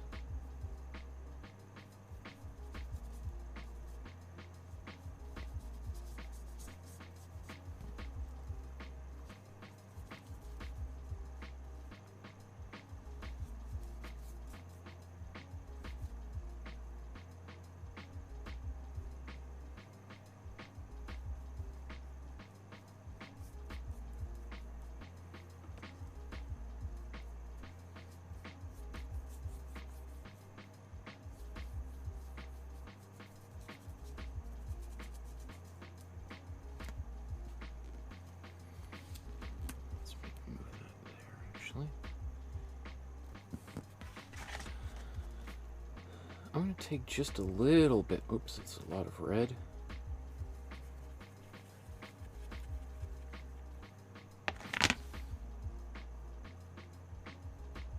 It's still a bit much.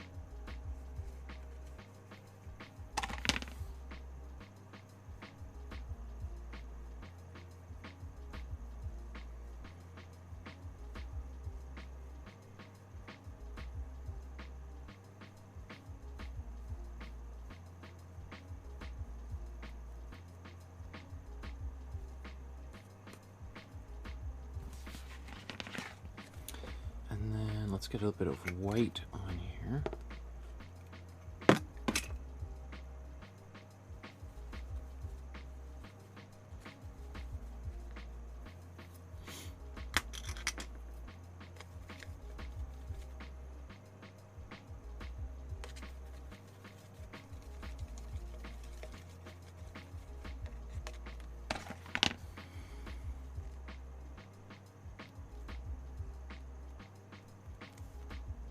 Now I think this is actually just the way he painted, probably painted onto white in this area. So I'm kind of faking out the white showing through.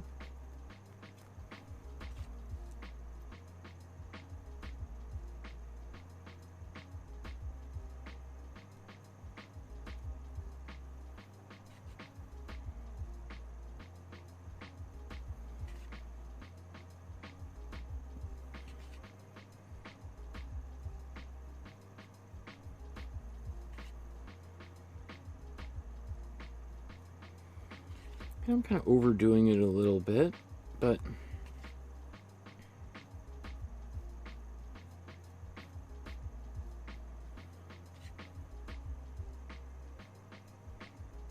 I can always get rid of it.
Okay, well, let's let that just sort of dry a little bit, and I think we'll come back to a few little places and add a bit more yellow back over top.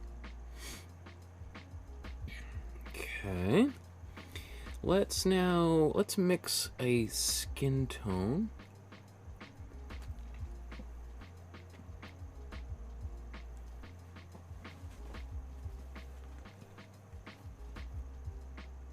Or you know what, I think I can just, okay, I'm just going to use this same color that we've got here already, because to make a skin tone we want our warm yellow, want some warm red, and we want warm blue. And let's look at this. Okay, we need a bit more warm red in here. A bit more white. Oops, might be a bit much.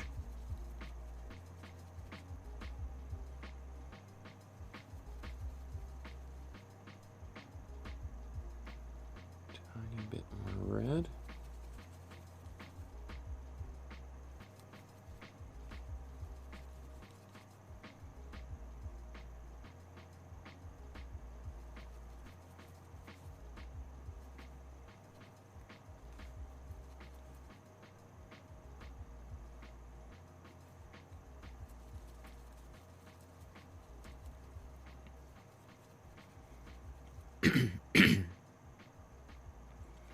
That's interesting. That looks very close in person.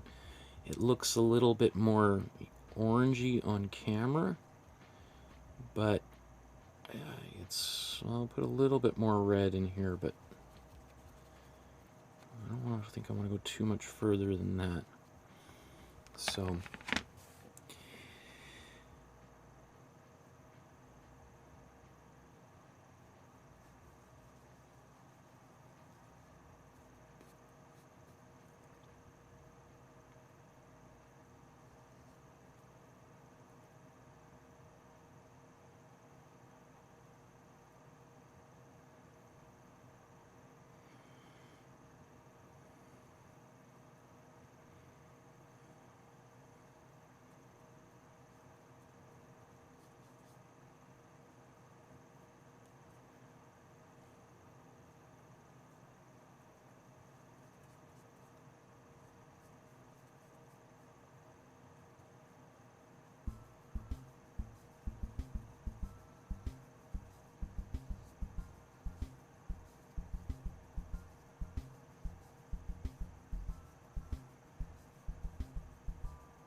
in fact, I think I probably should have gone even more orange-like. But we'll see. Before I sit here and try to get perfect, I'm just going to paint this in. We're going to paint a little bit more of this painting. Paint the rock and her bathing suit. The bathing suit's really going to change things. Once we get that green in here, that'll be a huge alteration to the color of this painting.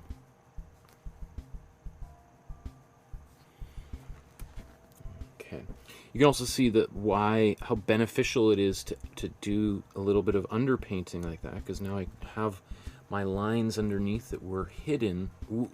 Any pencil lines that were there would have just disappeared entirely, but now they're preserved.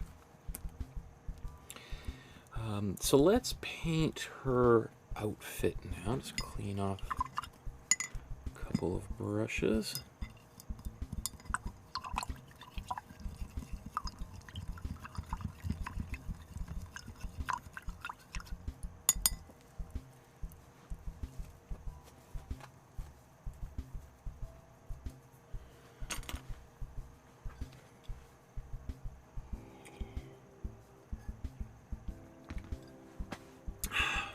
Okay.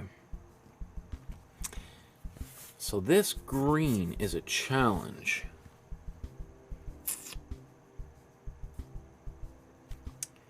That green is it's a pretty intense, cool green. Again, I think it's probably made with cobalt, which exists in between our warm blue and our cool blue, as well as cool yellow. So we can try kind of a combination of both. So there's our cool yellow. Let's take some cool blue. Mix that up really well. That is pretty close. In fact,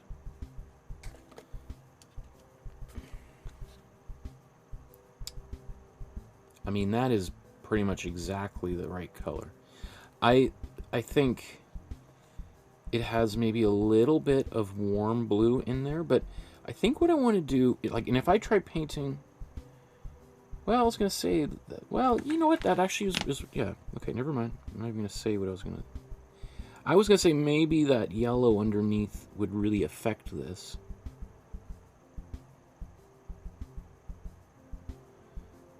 But it seems okay, so.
I guess the thing I was thinking about is maybe adding a bit of white into this green, painting it, and then painting the color back over top without any white to try to overcome the power of that green, but looks like it's working nicely. It won't surprise me if it dries a little bit darker than it is right now.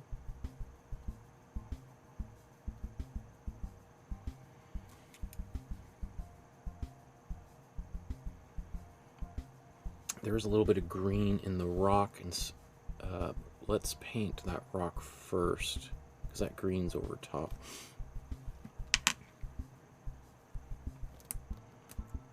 That's cool.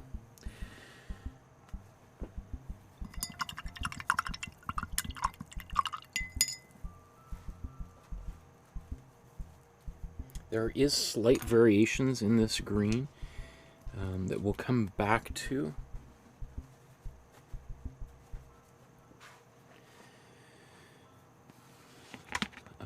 Okay. And so this rock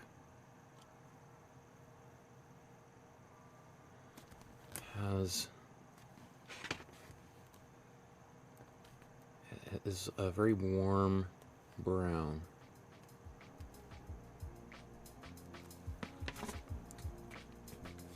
So it's similar, and so you can see I still have some.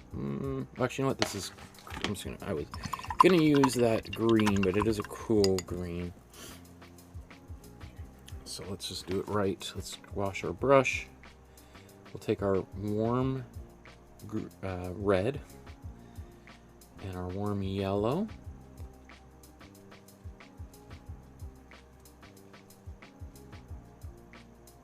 And some warm blue.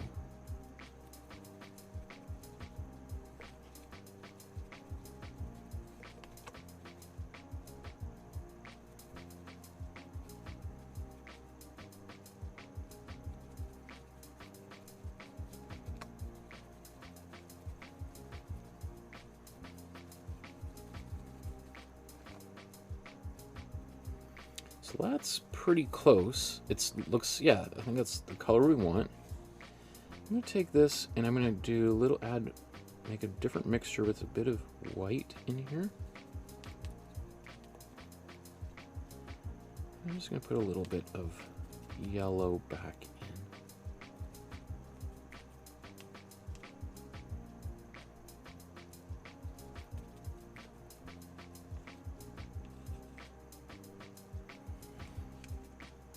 Let's put a bit of slow dry medium into both of these.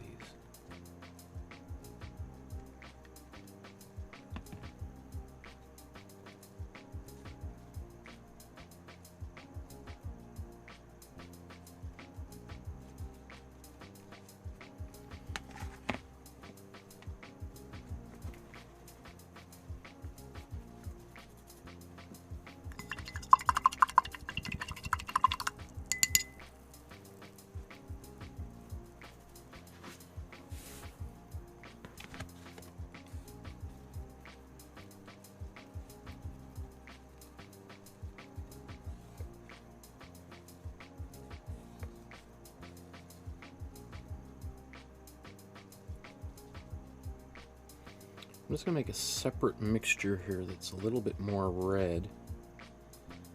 It has a bit of white in there. So now I've got three different browns. I've got a little bit more red brown, I've got a little bit more of a white orangey brown, and I've got a darker brown. So this just gives me options as I paint to move through a few different colors.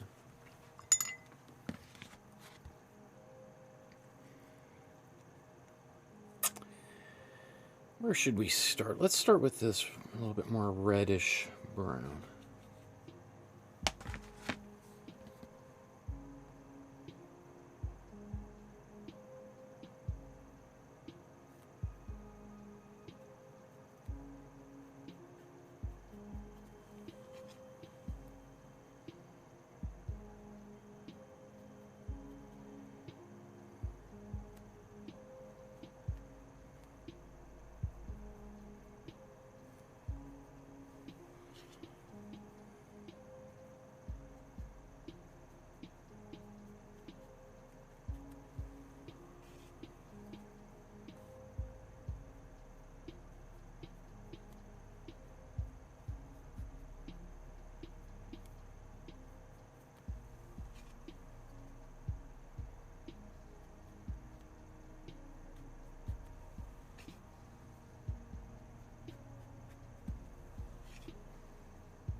Again, the rock here, you can see these.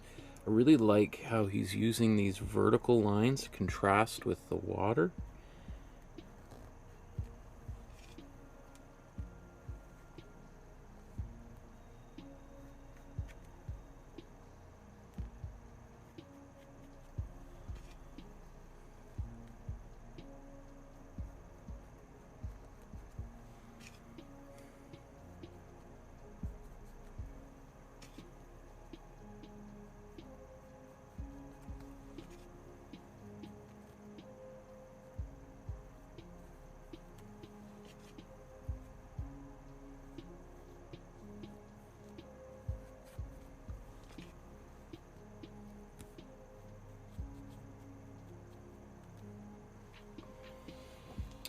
Okay, there's one.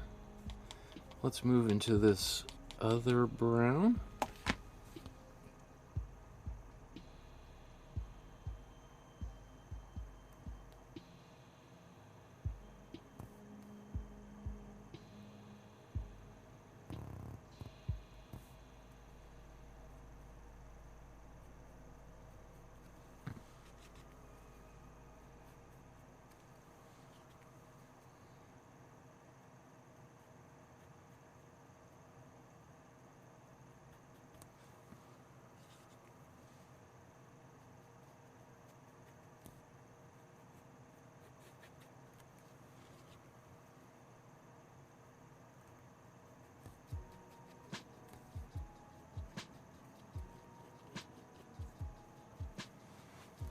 The wrong, well, not the wrong, I just went back into the original reddish brown mixture to paint that, so.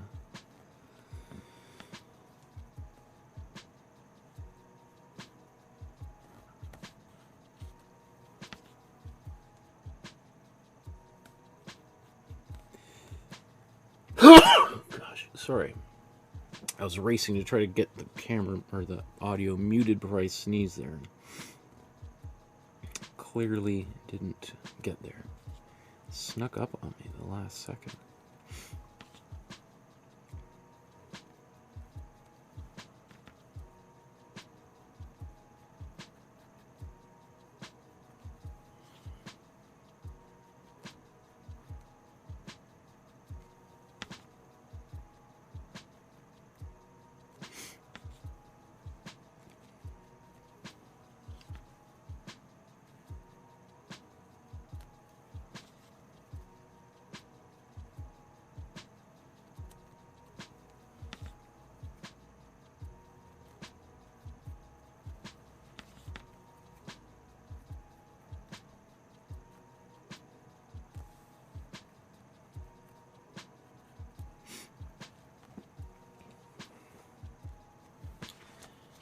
Okay, let's just go now to a darker brown.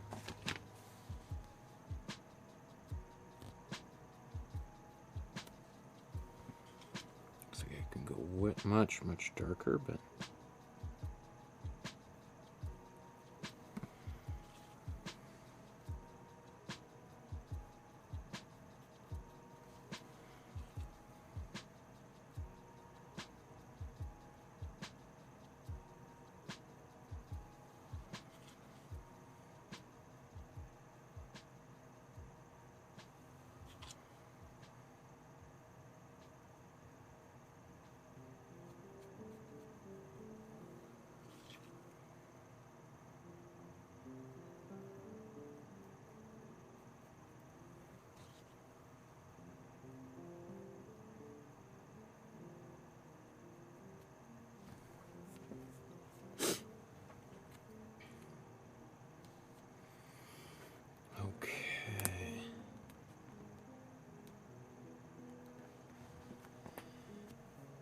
Ooh, my leg's getting a little stiff there. Ooh. So there is kind of some darker outlining happening in there, but you know what? I think I'm going to hold off on that for right now. It's a very similar color that he's using for the outlining of the body as well. So we might be able to get away with it all in one all at once. Oh, that's her hat.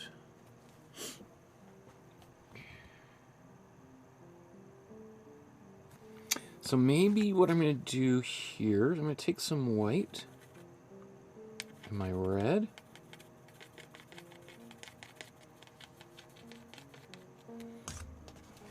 And I'm just going to paint with this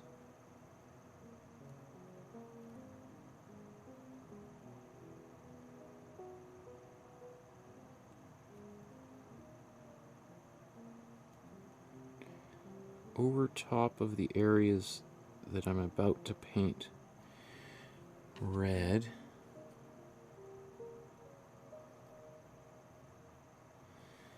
This is going to help ensure that these colors will in fact show up as a nice, super vibrant red. Like especially this area here where there was some green. If I try to paint red over top of this green, I'm not going to get red, at least the red that I want. It's going to look much, much darker.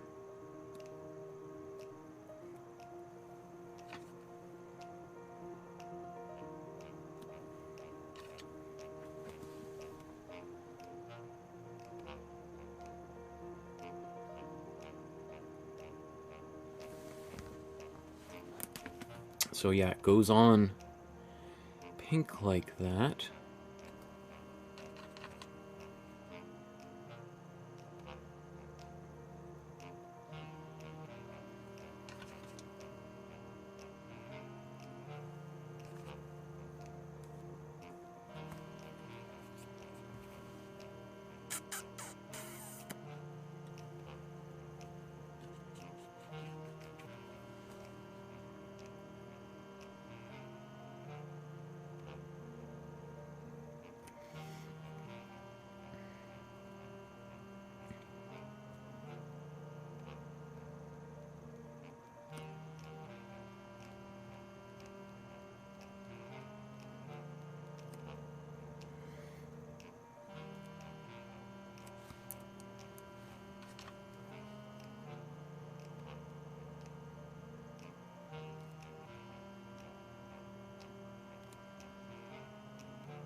I wonder what this is here, this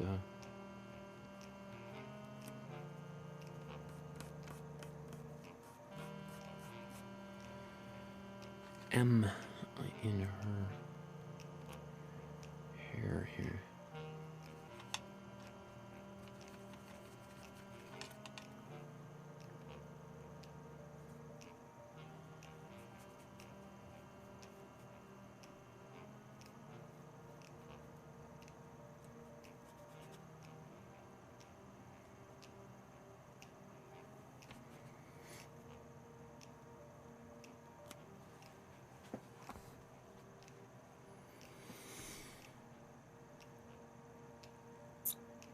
Okay.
We'll shape it later on.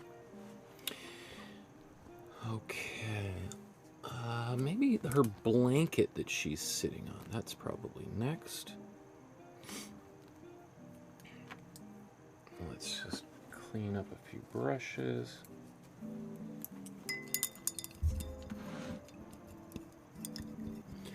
Kathy says, I might do a red bathing suit. It's my favorite color in Japan.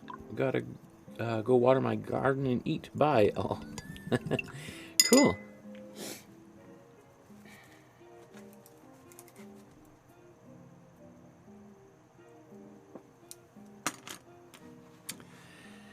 So the blanket, or towel probably, right, is obviously white, but a bit of a kind of a gray to it.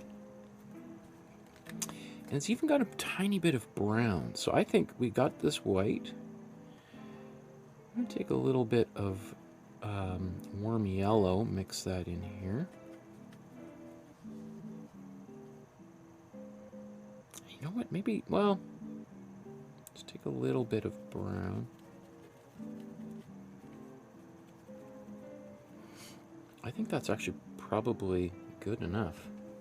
I could have just added a little bit of this medium to it and painted white right out of the tube in a thin layer to get so that the Imprimatura comes through and modifies this white.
Okay. It's a different white that we see in the water, so I can't really use that elsewhere.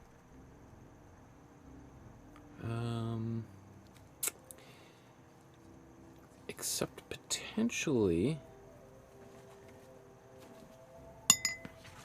maybe I'll use a bit of that. I forgot to paint the arm of the umbrella here.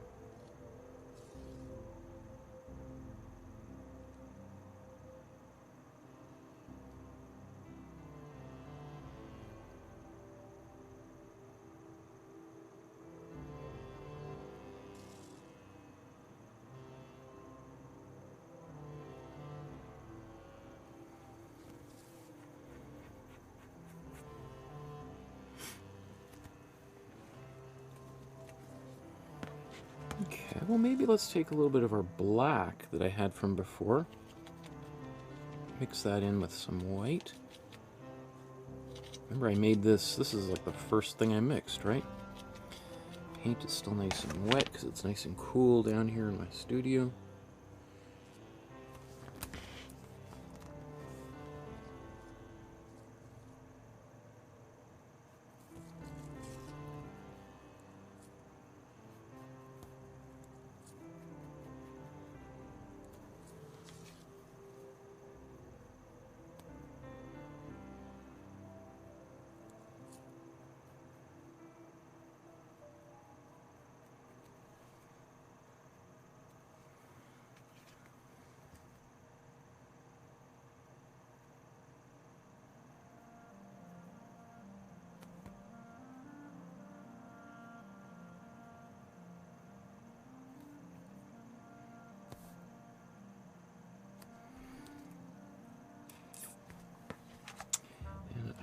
take a little bit of this paint I've got on my brush, and I'm just going to come up into here and darken a few places.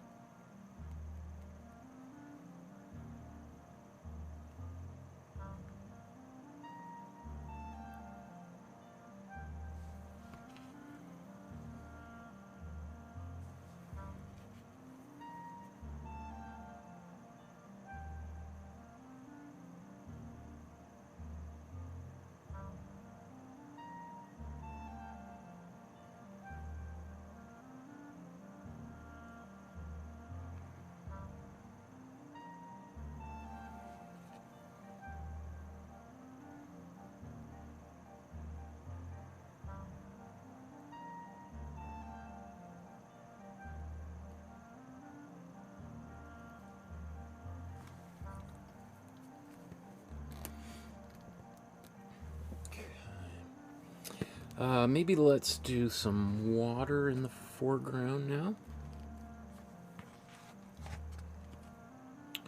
So I gotta clean that brush.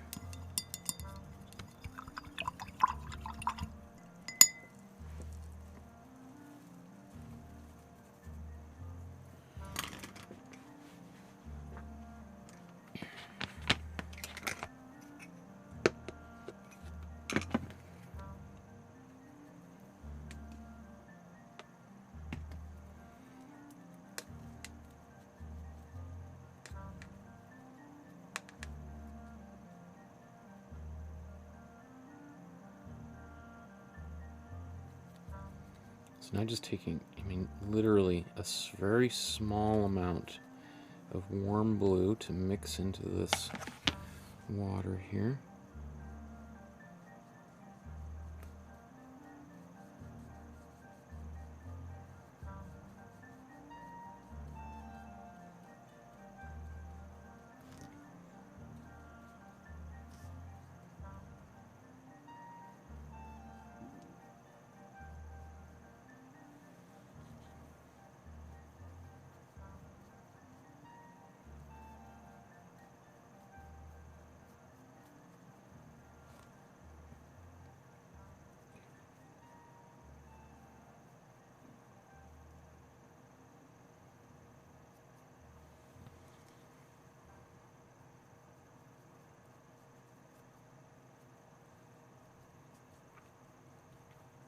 So I'm just speeding up this process with a bigger brush.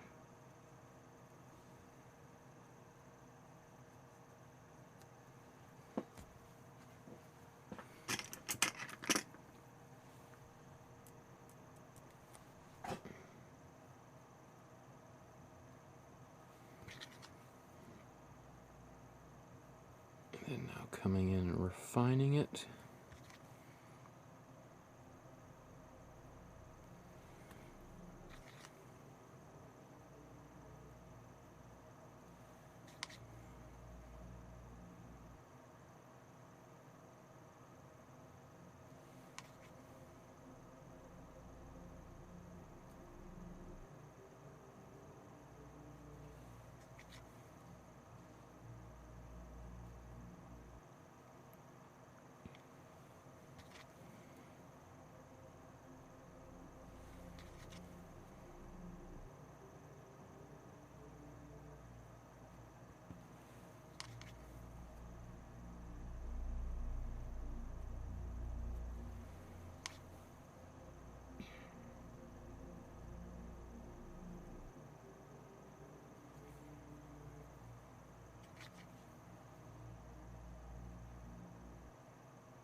So a little bit of brown just got on my brush. I don't mind that though. You know, sometimes it can be frustrating, but it's also kind of nice to have different colors get introduced, sometimes that you didn't expect, and at least I think so.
there's also, let's take a little bit of this white, and I'm just going to come back up here, allow a little bit of that cool blue to mix in. That's maybe a bit too much. I just want to come back to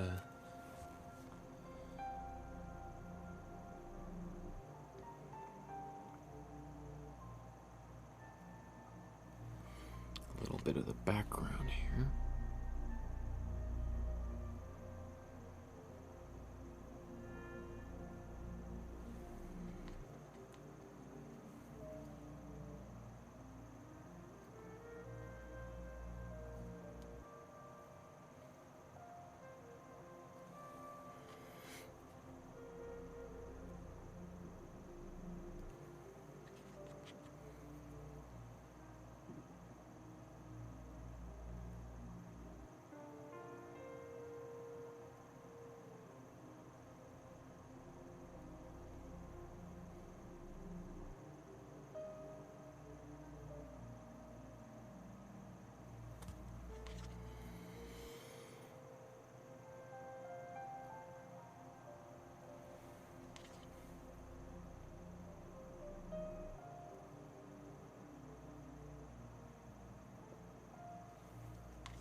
Other side. The other side doesn't really have white like this, but again, remember, as I said, that what we see there on the far right side of the painting is stuff that I just filled in with Photoshop really quickly, so I think it might be nice to have just a little bit of detail there.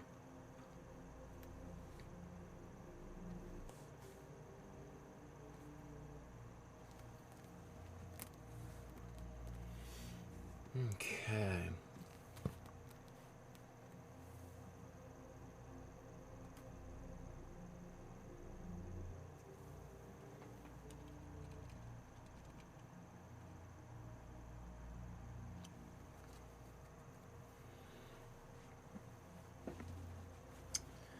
Looking good. You can see how this green has changed as it dried. Remember I said it was probably going to change? I thought it was actually going to go darker. It's actually lightened up and got a little bit more lemon color, which is not surprising. That's the warm yellow underneath there, kind of influencing that. But I think I'm still going to maybe go back over a few little areas with a little bit more green.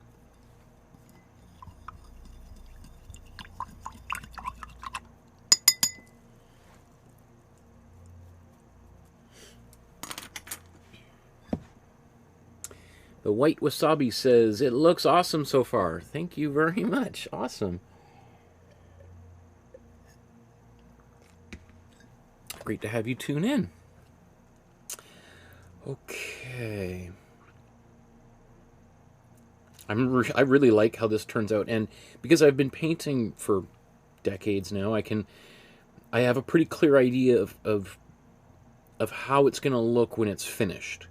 That maybe a beginner painter, I could see a beginner painter kind of looking at like this and feeling like, I don't know, I mean, parts of it I like, but there's a lot of stuff I don't like. And I think that awareness of and being able to kind of foresee how it looks is something you can only really gather through practice and experience. And the thing that's really going to change this painting dramatically is our dark brown outlines. Once that appears, this whole painting is going to look totally different. Everything's going to kind of snap into focus. And so that's, but that's also one of the final things we want to do, because that's one of the final things that the artist himself did. Yorozu, I'm sure his painting probably looked very, very similar to how mine looks right now at some point. And those dark outlines, you could see that he did some of them are holdovers from the the underpainting that he did. As I said, you probably combine the Imprimatura underpainting and underdrawing all into one step at the very beginning. And like, so for instance, like the umbrella or parasol, you know, you could see there's, well, I think, so it looks like there's maybe a line underneath here that he's obviously painted over, and he expanded that yellow, and then he's painted these brown lines, I think, over top. So actually, we can see a bit of that here too.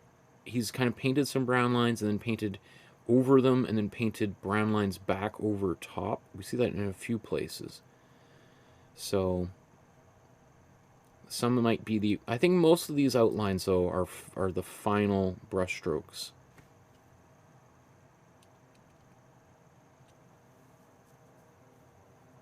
Okay.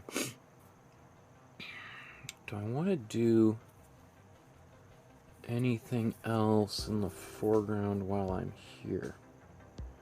Or should I just move on?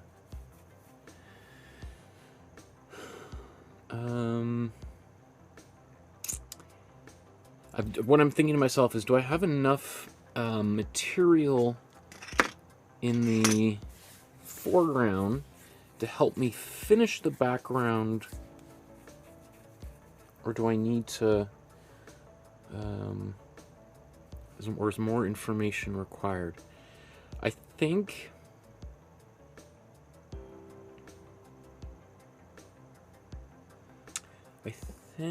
I might paint the red that's in here.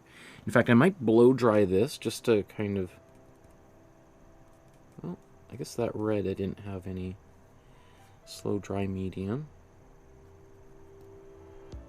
So I think I don't need to blow dry it after all. Okay, so let's, I'm just going to take the warm red right out of the tube.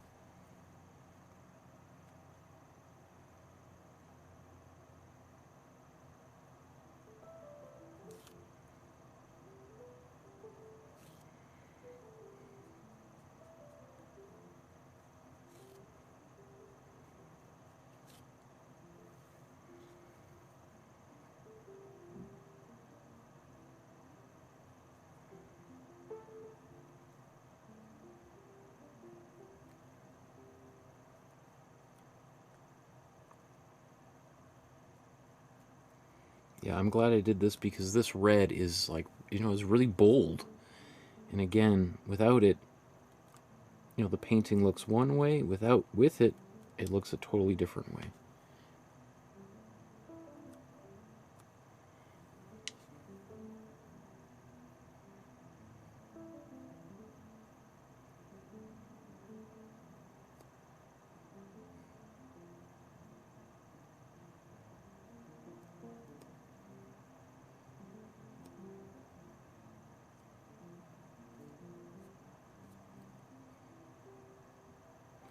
You'll notice if I paint this red over top of the green, that green is going to go like really, it's going to go like black basically.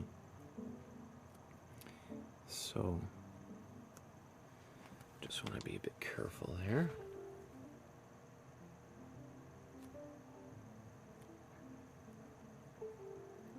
I mean, we could use that to our advantage. If you find it really hard to paint like very narrow lines, we could just paint, let's say, over top of that. Well, can you see how that turns into like a black line right there? Right, now I'm going to clean that up later on, but I just want you to see that we can use the existing color without having to actually mix a black. It'll look black, just because of the one color sitting on top of another. I just think all that kind of stuff is amazing, how color works when perceived by our eyes.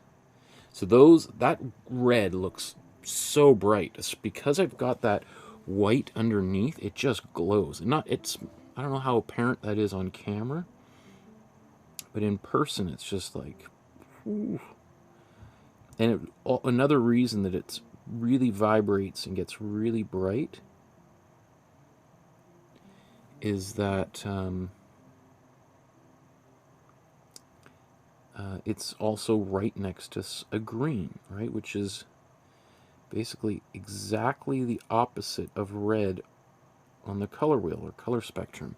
So by putting two opposing colors side by side, we have that it makes both colors look brighter than they are. One way to think about it would be, it's sort of like if you've ever gotten in a hot tub and then jumped into the snow and then back into the hot tub. If you roll around in the snow and then you jump into a hot tub, the water feels 5 times warmer. It's not actually warmer, but it's just because, one very cold thing right next to a very warm thing makes those two things seem so much more extreme, right?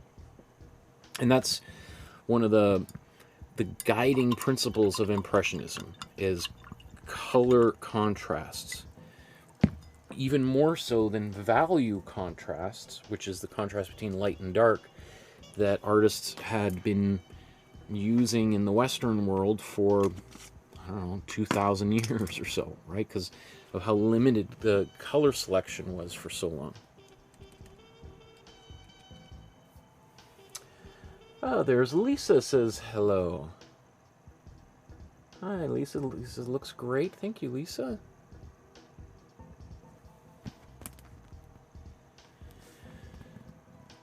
And Deborah asks, Rick, how you doing?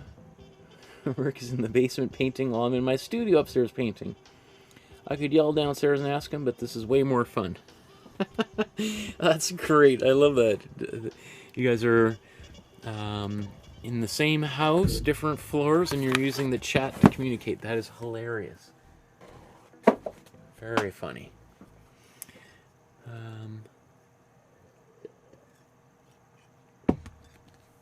Was there something else I was going to do before I embarked on this? I think I just want to put more... I'm going to put warm yellow.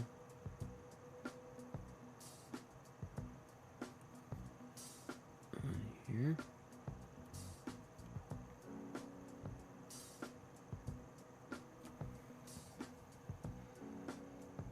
Looks great. Maybe it could have been a little... I could have kept a bit of that white in there.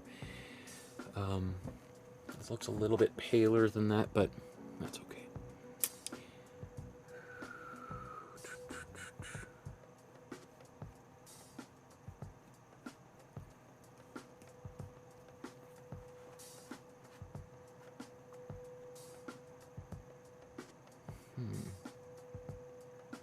I'll do this separate.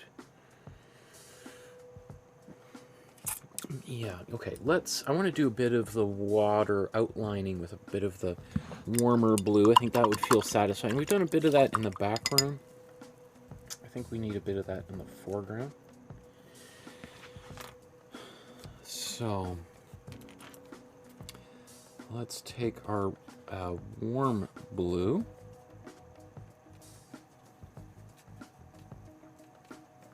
I'm going to take a bit of cool blue because I think he's probably using, as I said, cobalt. And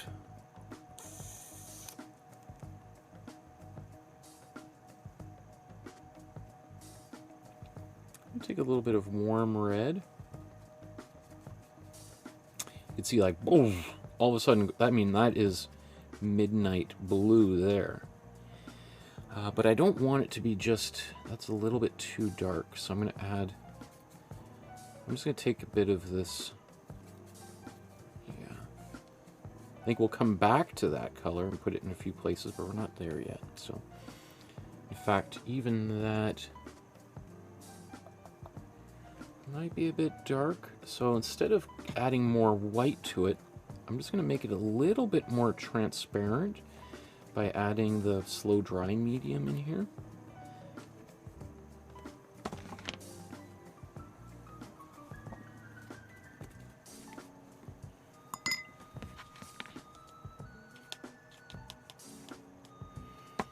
This might be a little bit bold, might be a little bit darker than I want to go, but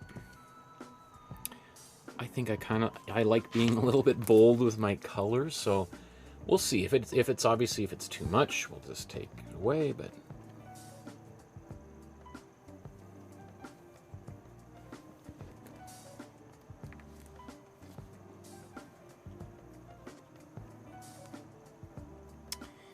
so where are we? Up here at this knee.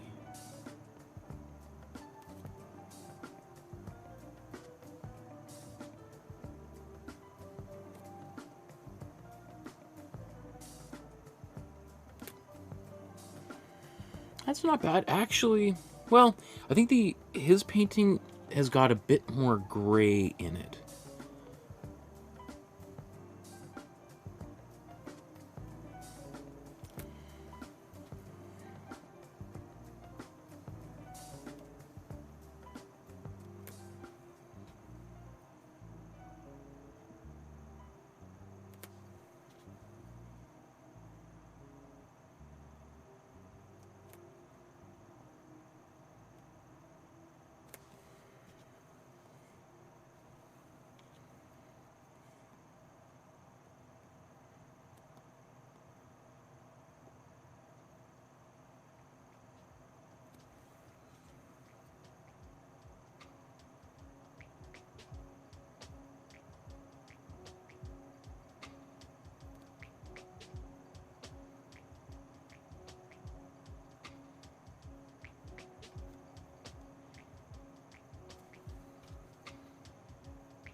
So that looks very ultramarine blue on camera.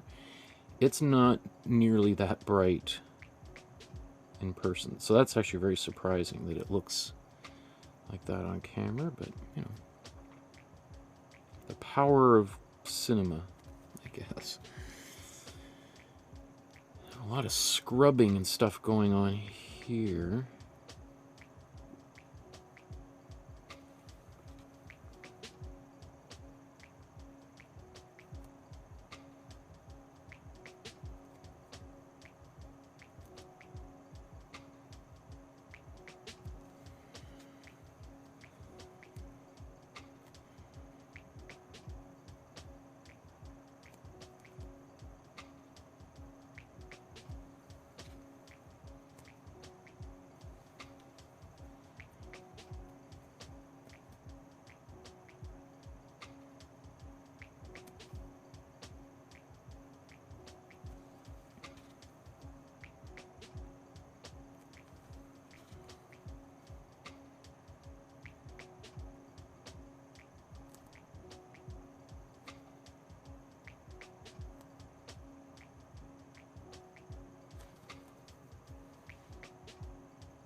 let's go to the bottom right here.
Again, I know this looks a little bit different than the original, but some of this stuff down here, probably the original painting, most of that to the right of my brush was not there.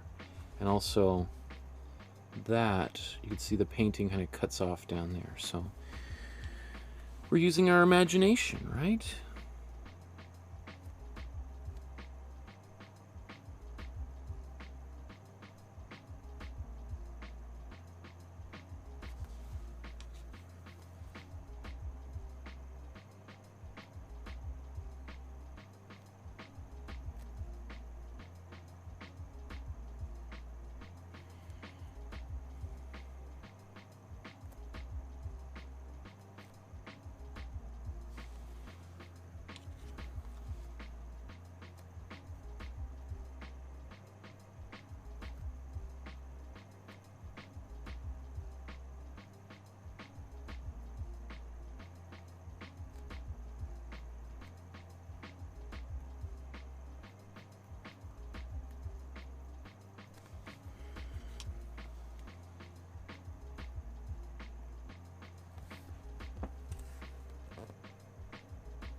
Okay, we can clean some of that up too later. Let's keep on going. I'm going to make a bigger, another mixture of this. So taking my warm blue and a little bit more of this cool blue that we made earlier. So it's just going to be a little bit less intense when we add a bit more of this kind of grayish, whitish, cool blue, because we're moving back in space a little bit.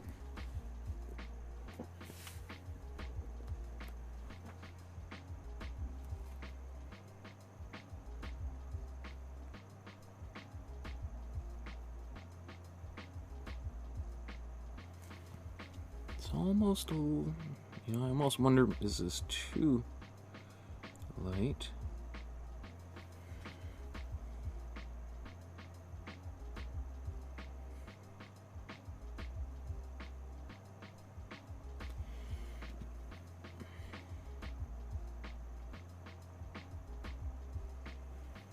So I'm trying to be careful to not totally paint out the brown that was underneath there.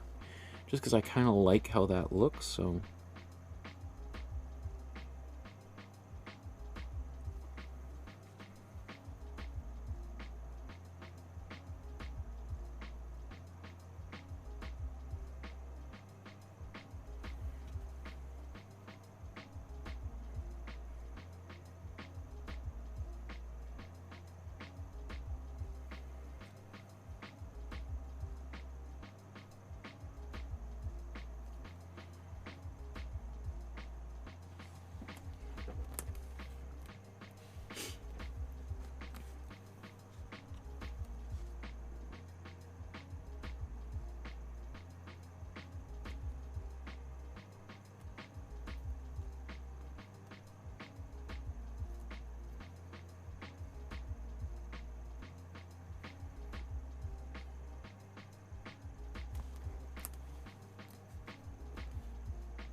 Looks like I missed a little wave there. Okay.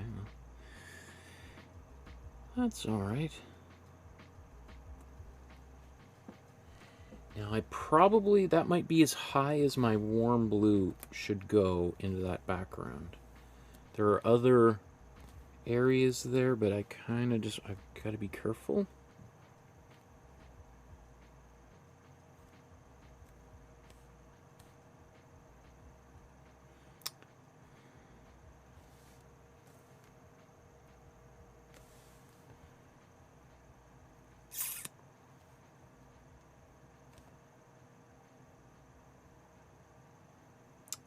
That's pretty bold.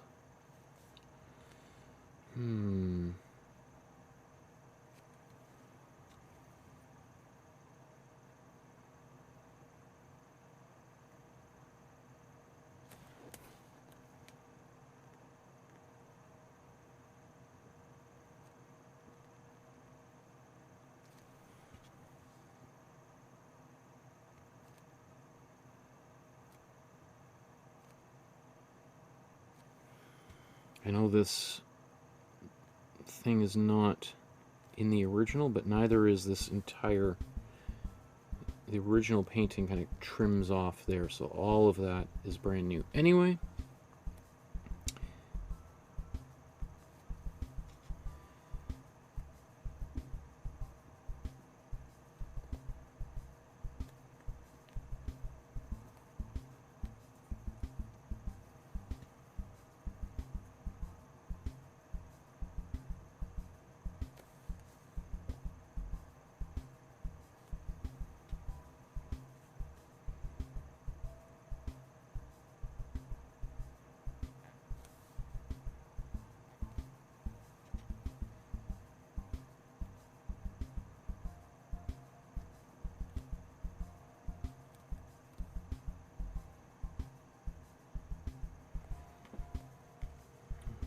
There are all those vertical lines in here, but that just really seems to run counter to the movement of this piece. So I don't really remember how much of that is my photoshopping that created that.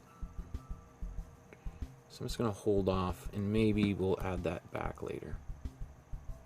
Maybe. So, I mean, we can see this is certainly bolder than his, but that's kind of my own personal style. And so I find that it's okay for me personally, but I could see somebody being like, oh, you're really taking some liberties with that painting. Well, as I think we should. Personally, I think we want to learn what we can from these great masters. And then, you know, if you feel confident enough to want to kind of add your own little bit of a tweak to it, You know, it's kind of like following a recipe in a cookbook. You know, you could do it exactly like the original, but, you know, sometimes it calls for, you know, whole wheat flour, and all you've got is white flour, right? And it's like, oh, and it's the grocery store is closed, or it's too far away, or, you know, I don't know, you got a child sleeping in the next room, and you're like, I can't, just to go to the grocery store to get a different kind of flour, and then it turns out a little bit different. Is it a disaster? Probably not. Is it different? Yeah, that's okay.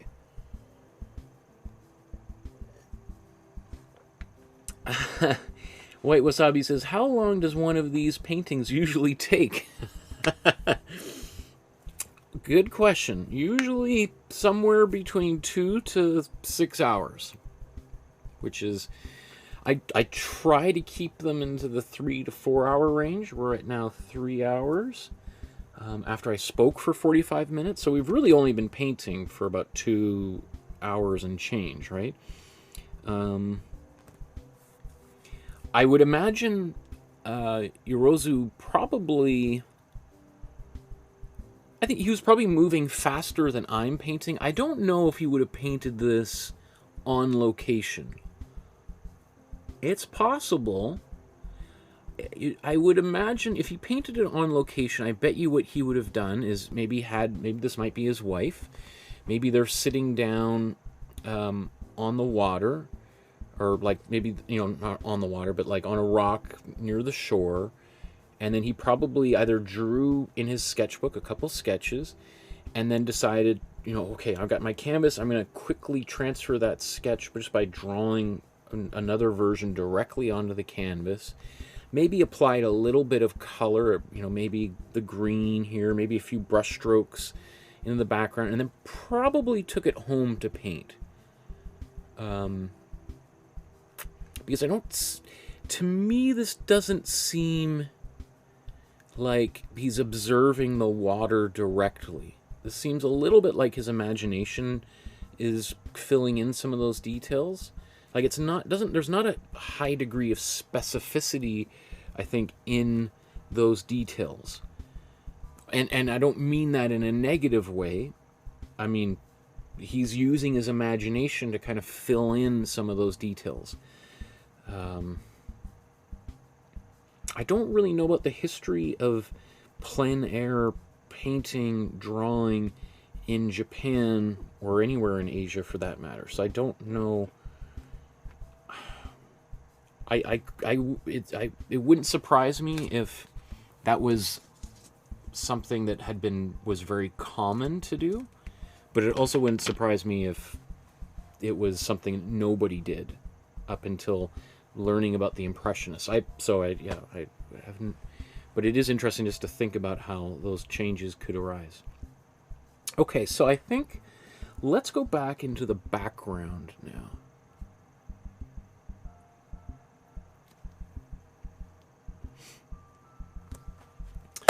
Okay, so we've gone through the background, and we've got a pretty good head start there, and then we just spent the past 45 minutes or so working on the foreground.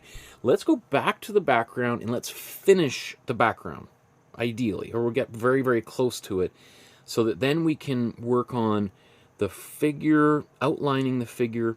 And the reason why we would want to get the background as finished as possible is because after that, I've got all these outlines that I want to do on her arms. Let's get the original up there. And when I do that, it would be really nice to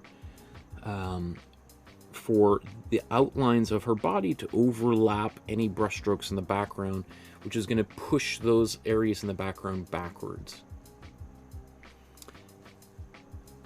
Okay, so what needs to be done? Maybe that rock. So let's take. We got this cool brown here. Let's kind of just add to that. It's mostly dried up by now, so.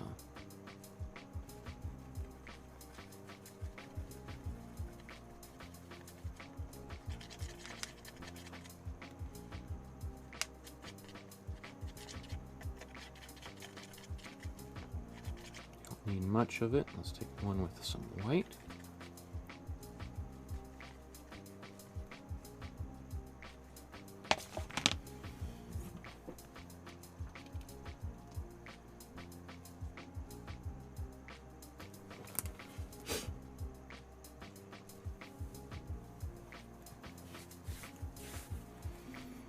Okay, let's just move that over. There we go. So I'll just paint the interior of these rocks in real quick.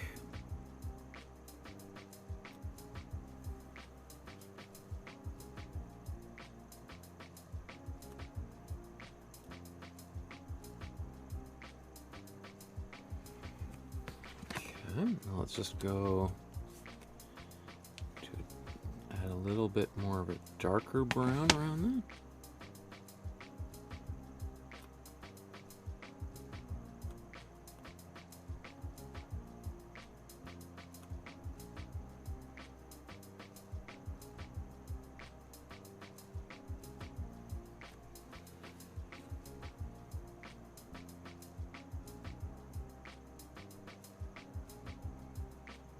A little bit of a land mass back there. That's okay. I think maybe because I put that there, I'm going to add that land mass back here. The other side. Remember, this part of the painting doesn't actually exist, or it could be underneath the frame as it was photographed, but so I'm just extending that there. I mean, we could make this bigger. We could, you know, maybe I'll just add a few little tiny lumps there to make it look a little bit more organic.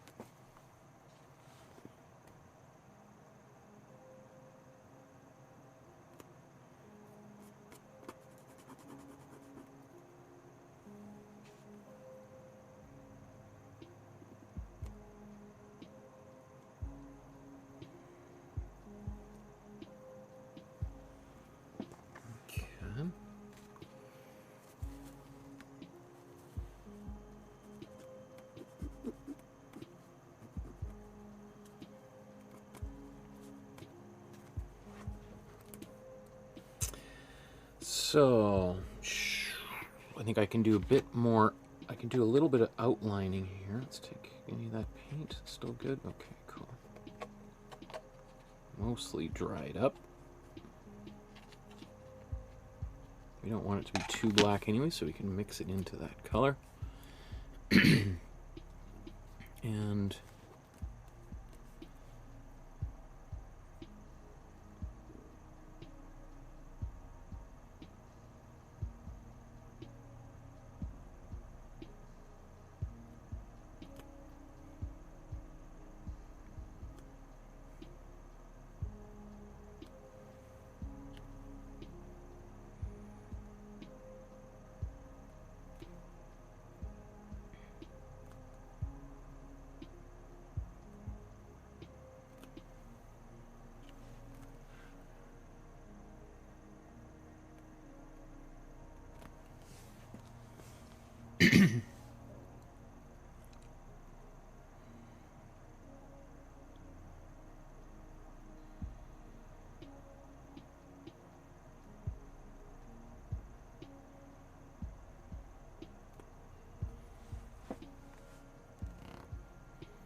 that might be enough.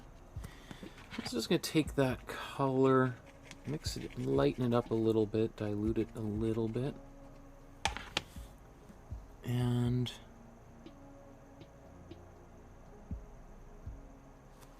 maybe that's a little bit too intense. Let's get a little bit more white.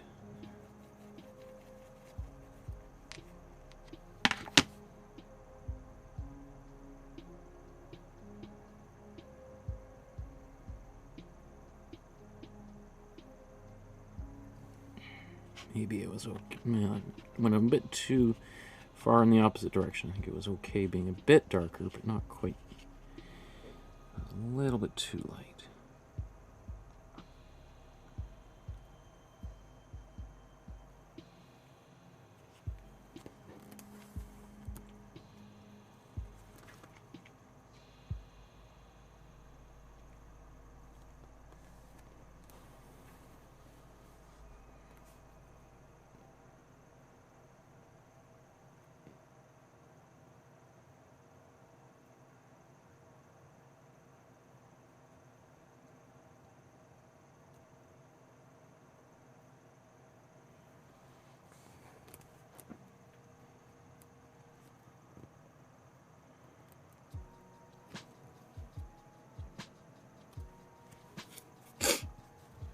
Okay, any more brown in the background we have to worry about? I think that's okay. Oops.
Let's take a bit more cool blue.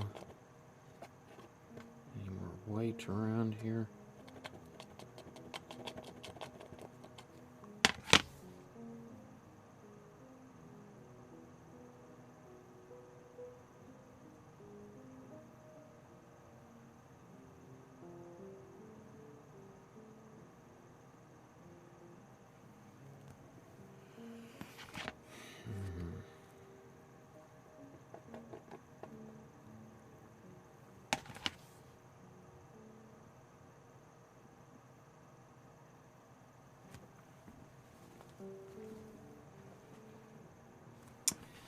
I think I want a bit more white mixed in here.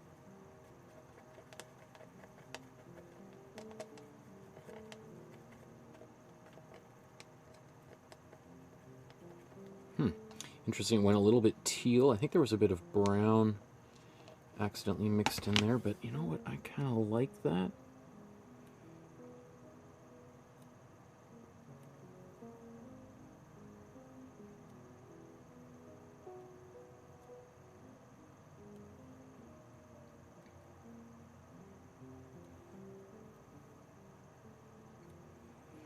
I know he's got a kind of outline around there, but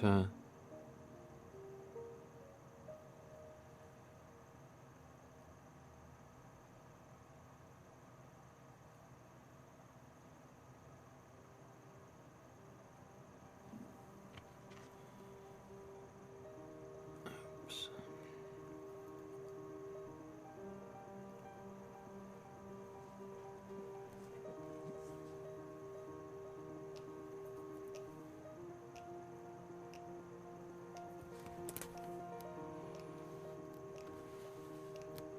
To the other side.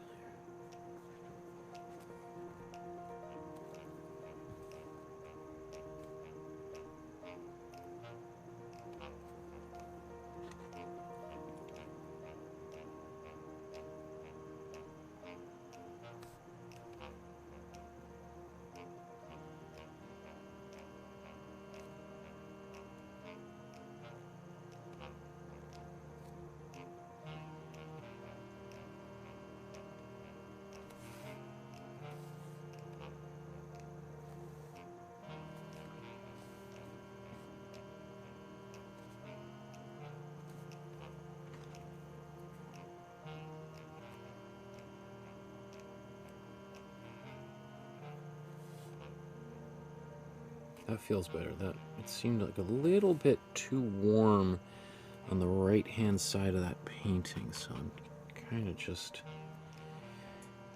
there we go.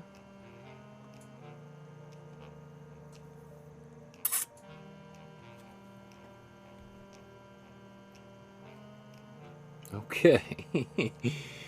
Let's get a bit more...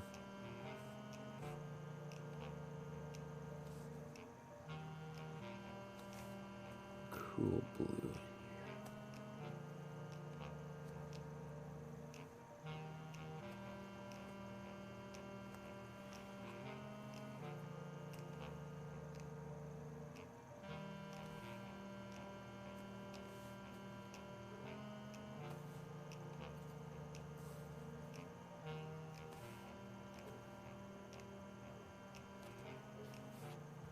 That's better. Now it feels a little more balanced.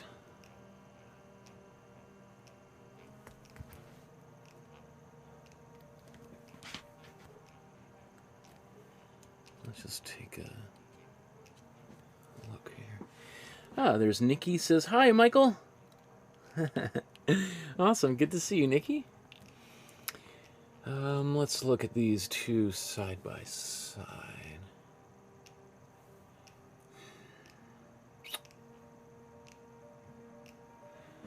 You know, I'm kind of thinking about the sky. Does that need to be changed or altered, darkened? I don't know. I think I'm pretty happy with that right now.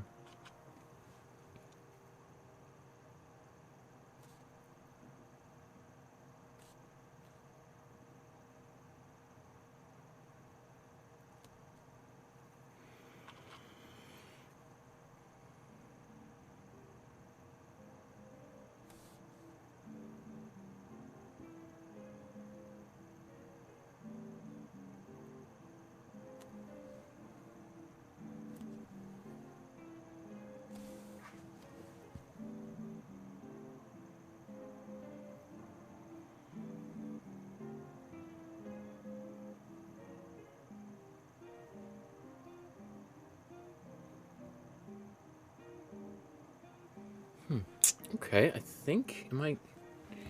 let's put a bit of this down here. There's a bit of cool blue, just making a few little appearances, probably mostly just for color balance sake. Down here.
Okay.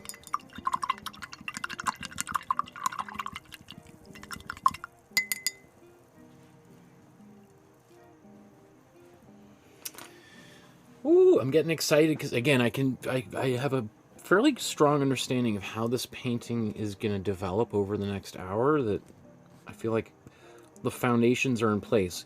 I think usually if the foundation, like by this point, you're a couple hours into a painting, at least I usually have a fairly strong idea of how it's progressing.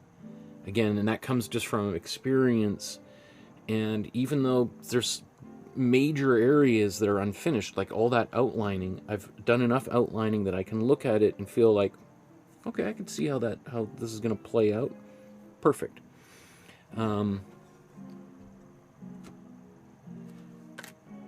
And I see this all the time, like especially when I'm teaching in person.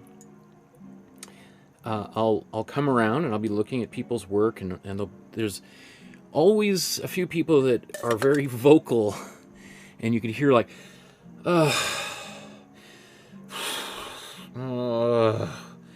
You're like, so I'll come over. How are things going? No, I don't know. It's not.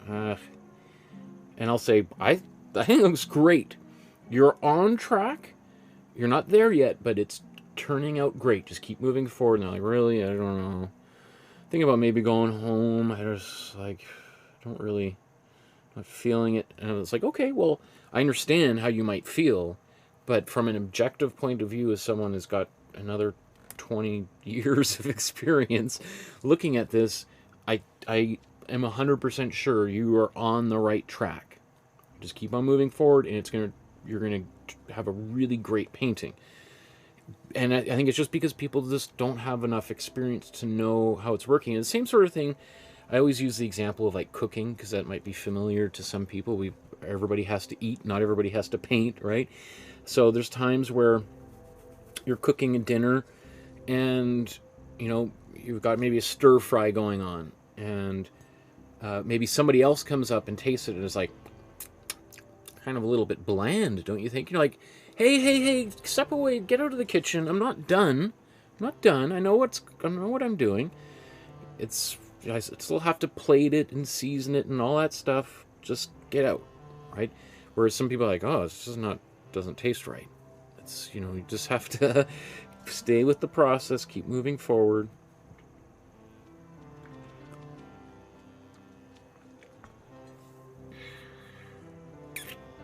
So does that complete the background for as much as I can imagine? I think so. So let's move.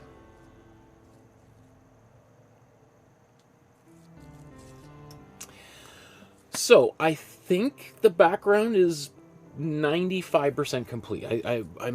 We might run into a few things once we start outlining the umbrella, parasol, and the figure, but at this moment, I look at it and I can think, well, maybe there's a few little things I could clean up, but if I had to leave it, I'd be okay. So now we're going to work on the foreground. We're going to do the outlines around her body, finish the parasol, obviously do the details of her face and legs, shoes, the rock. But and most of that color is a brown. So there's, in terms of actual other colors that we're going to mix here, in fact, let's just take a look. I mean, I guess I was going to do a little bit more green on her dress. Just add a tiny bit more nuance there. And we have green in the parasol. Oh, I guess there's a little bit more on her skin, of course. So maybe...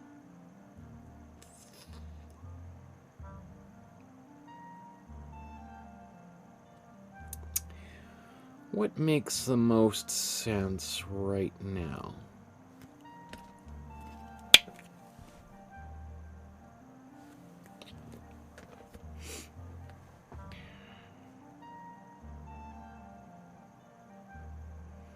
I think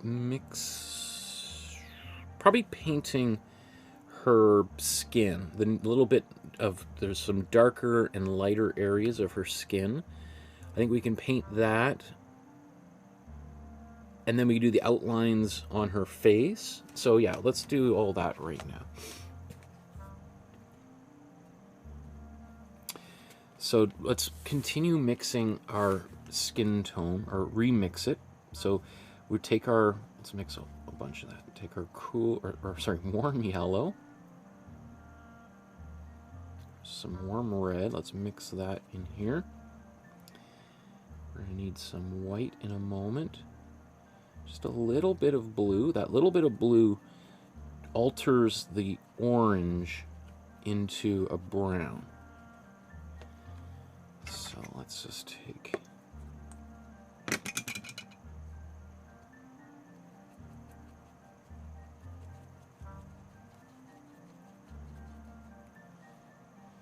now that might... so just a bit more red in there. use that. So that's almost exactly the same color.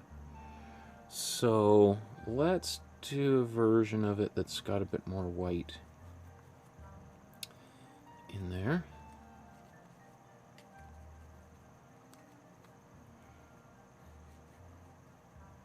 Maybe that's a... Let's do another one that's a little bit in between.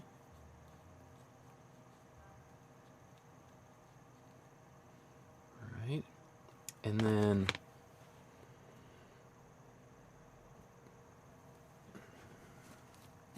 I'm just going to get the white off of this.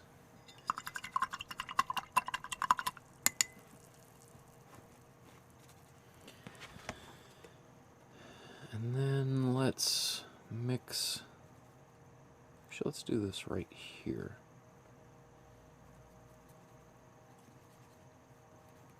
Darker brown.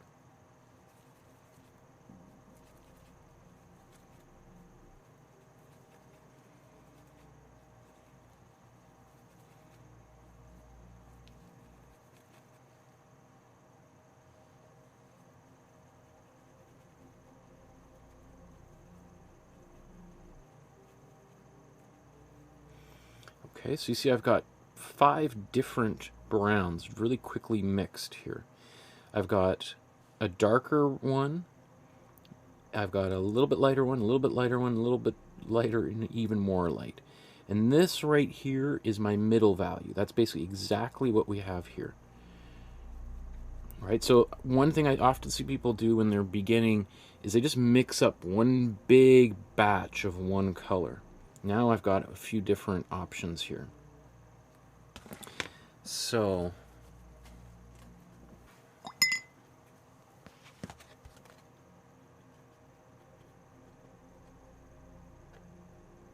you know what, maybe... No, it's... I was gonna maybe use a darker color and do some outlining on her face or stuff, but let's... Oops.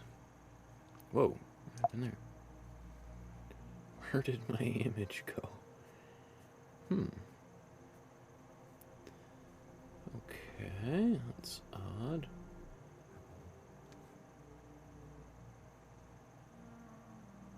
Okay, there's the original. Where am I? That's gonna drive me crazy.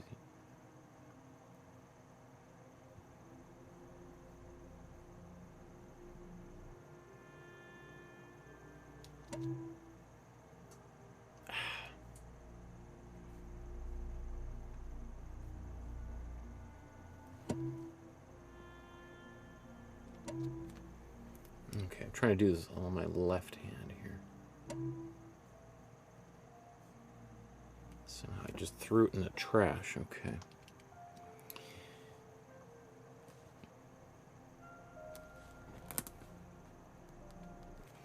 You know what? I think I'm going to quickly blow dry this, especially when my lights are having a party.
Nikki says, "Hey Mike, I wanted some advice. Please, what do you do when you don't find some time to paint in the morning time and work in the nighttime? Since I moved to another state, I'm still trying to find a way to keep it going with my paintings. Then I left 2 canvases incomplete to try to finish it, and I couldn't yet. So I have 1 big canvas from Van Gogh, Over the Rhone, and medium for Monet, and I wish I could put in your Facebook group later, for I have your lovely feedback for my pics, but I couldn't finish it.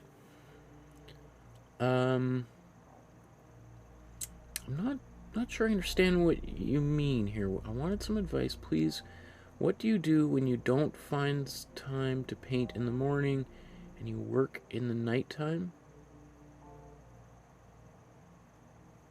You don't find.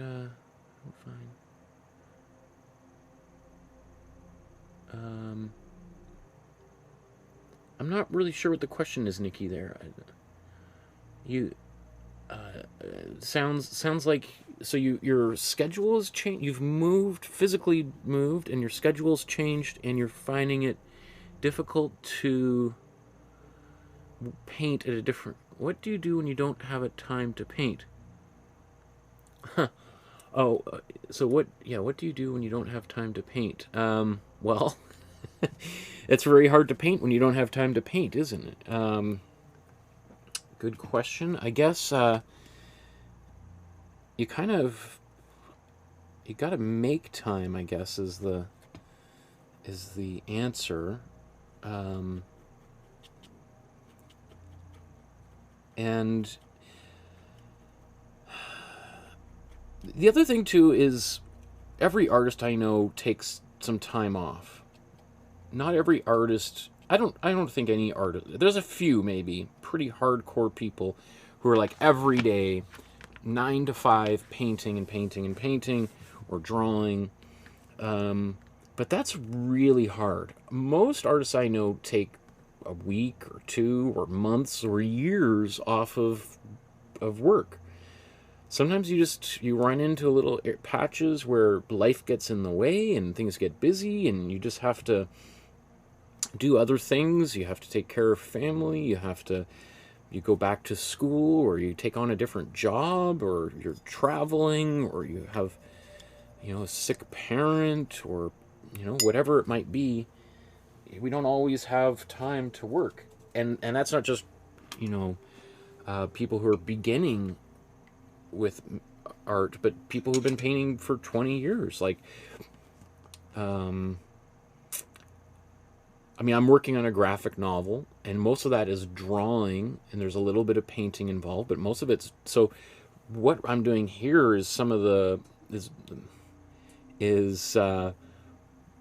really where I'm doing the most painting in my day. And I love spending my time doing this, so I don't mind doing it. Yeah, I think everybody goes through periods of time where they don't have time to work, and maybe they got, so that might be an opportunity to explore something that maybe has a little bit less setup time, like drawing, doing my drawing course, for instance, getting into sketching. One of the things when I'm drawing, I always set a timer. I'll set a timer for 15 minutes, 10 minutes, 30 minutes. And when that's done, drawing's done. Move on. Unless it's like I am having like a mystical, magical experience where the drawing is just turning out better than anything I've ever done before. And it's like, oh, I got to keep this going. But even then, sometimes you just jump the shark, as they say. So I think I set a timer there so that I just keep moving forward. I don't allow myself to get trapped into details that are unnecessary, erasing and erasing and erasing and erasing. It's like, okay, I gotta move. Let's keep on going. Let's make it work. Just if I didn't get the nose right, don't worry.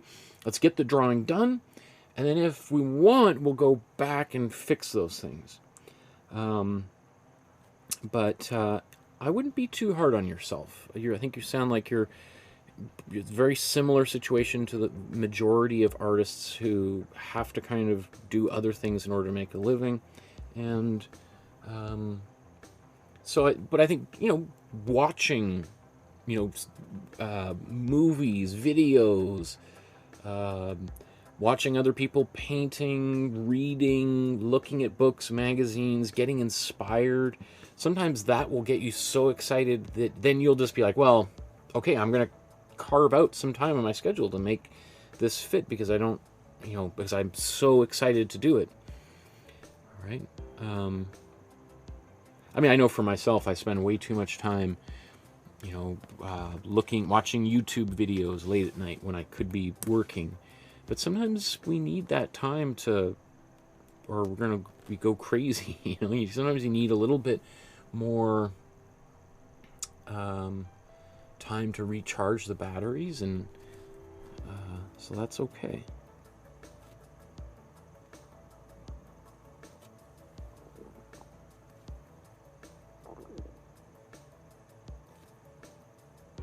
I don't know does that answer your question, Nikki?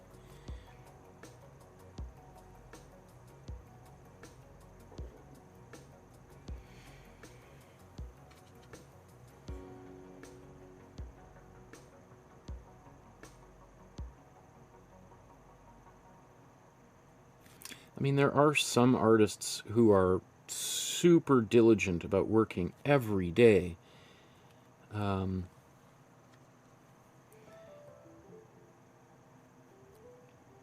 But I also don't think that that's super healthy, right? That's kind of like a workaholic, right? And I think we all need a little bit of life-work balance. Otherwise, it's just too much. People will burn out. And I've seen that happen to many of friends who...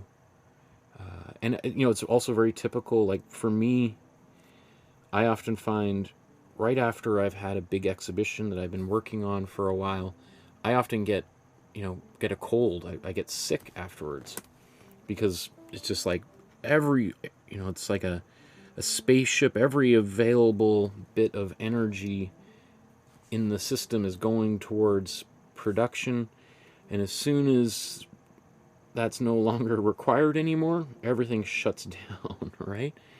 I'm sure people can identify with that maybe it's a big event in your life, a wedding or something, and as soon as that's over, it's just like your whole body just shuts down because it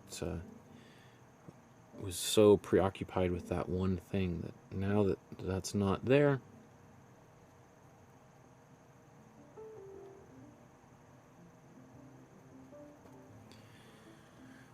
the body kind of needs time to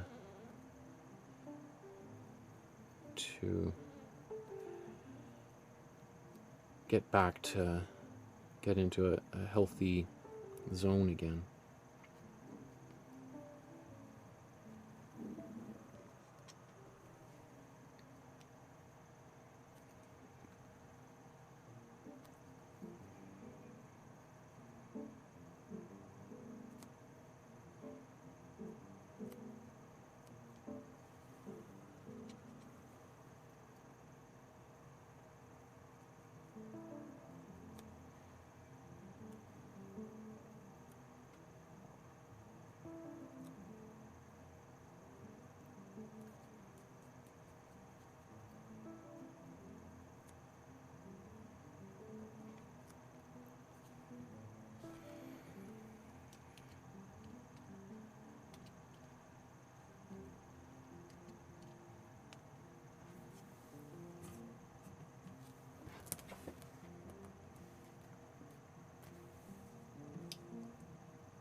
It's a little bit on the orangey side. Let's take a little bit more blue.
hard mixing paint with such a tiny brush.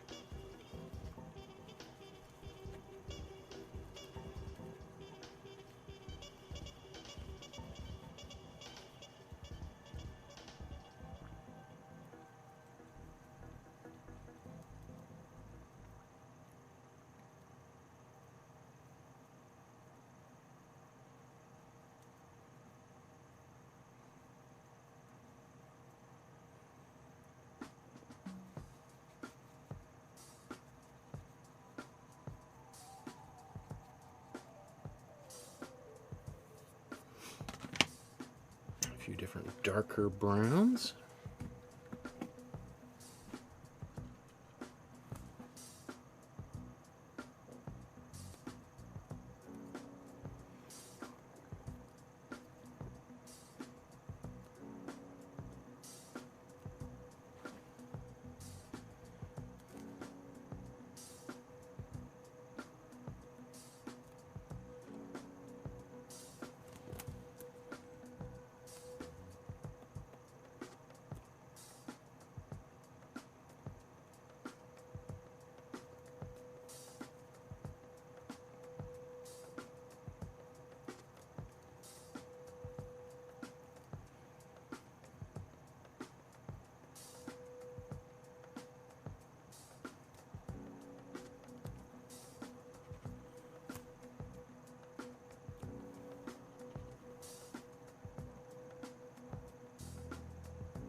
Okay, I think that's pretty good.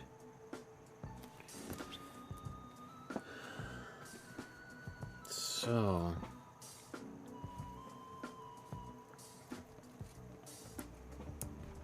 anything else on here? What am I missing? I guess the parasol. I guess I can use some of these colors for the parasol.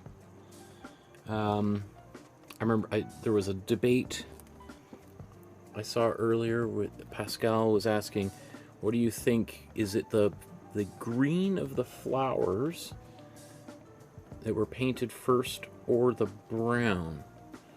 And honestly, you know, I have no idea. It's hard to say. I think he's probably gone back and forth a few times. I think he probably painted the brown lines as an underpainting at the very beginning of the painting, and then I think he's painted the green over top, and then I think he's painted brown back over top. So it's a little bit like he's weaving colors together. So let's take a bit of, in fact, let's get a bit more cool yellow.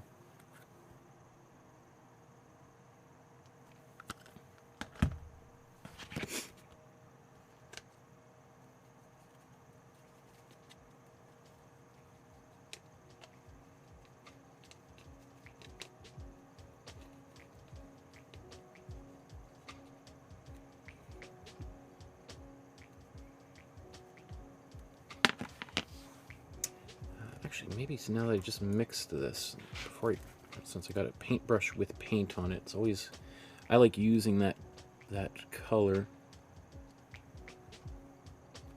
while I've got it.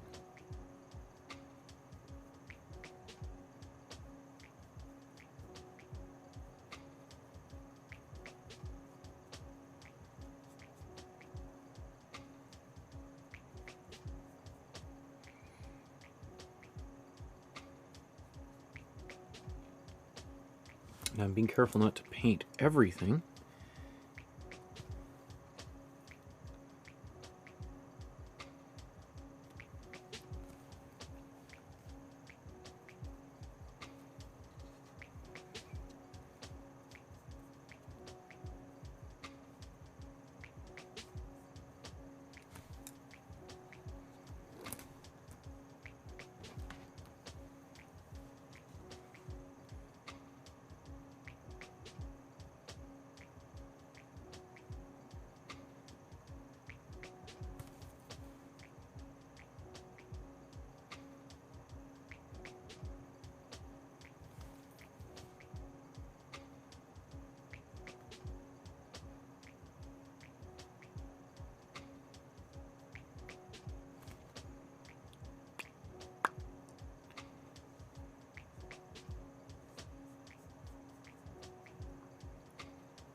A little bit of that. Let's take just a small amount of white, mix this in here for just a very slight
and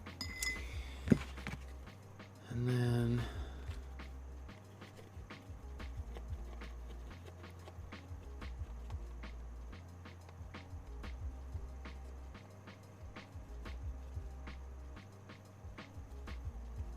this flower.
it's not on camera, darn it. I hate that when that happens.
Do I want to add another one up here? Why did he leave that blank like that?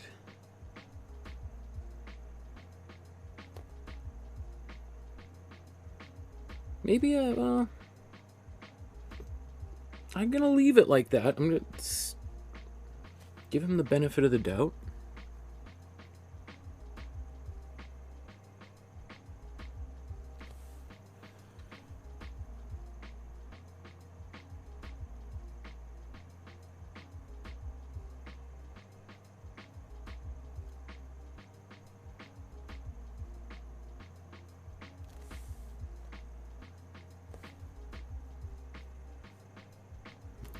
Let's take this green.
Anywhere else that green appears? A few places by the feet.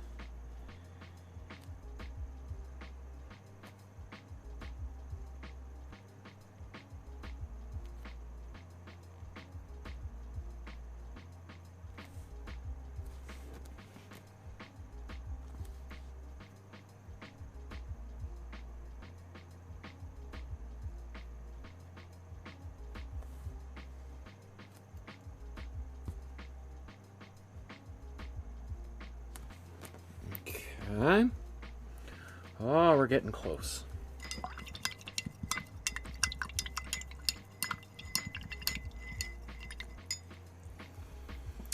Nikki says, it's pretty close, your green color, but I think yours is a little brighter in my point of view from the cell phone, you know, but I like yours so far.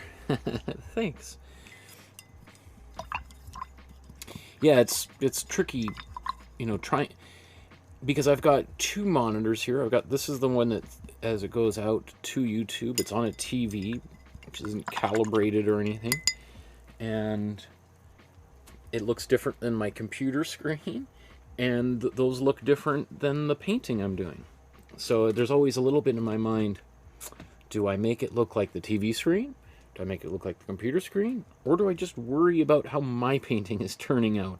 And then sometimes later on I watch, I when I'm putting together the timestamps, the chapters, I look at it and go like, oh, that's not nearly as bright as I thought it was on camera, or dark, or green, or blue, or...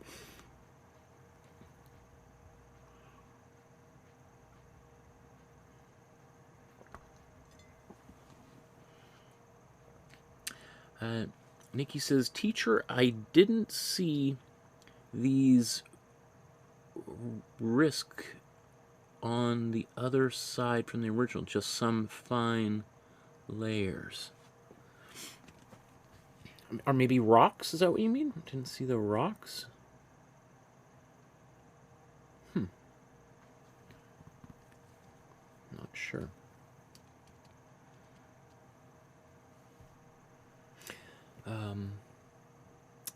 Okay, I think... Oh, let's do a little bit of pink.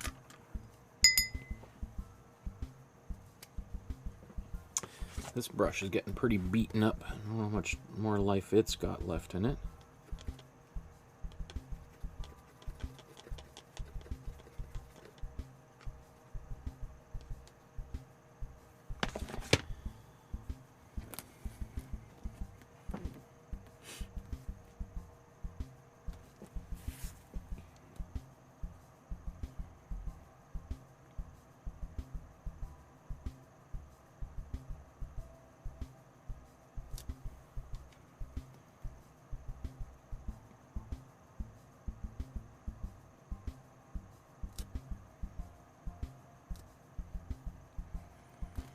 Paint that.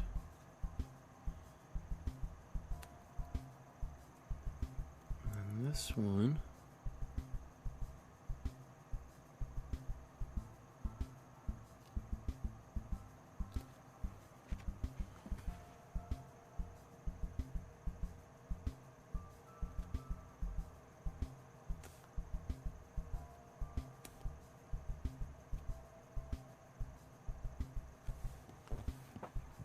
Look at that, just 4 hours.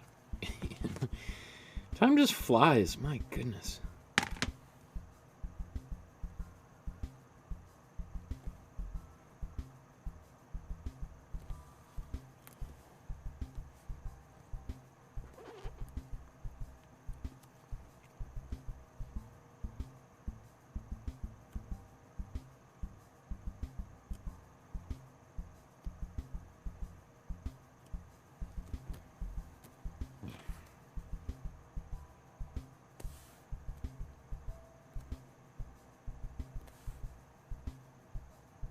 It's good. Maybe a little bit too visible. I don't know.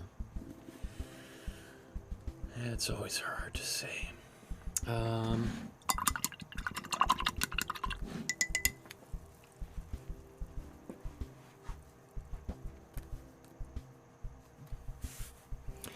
So let's put some of these brown lines.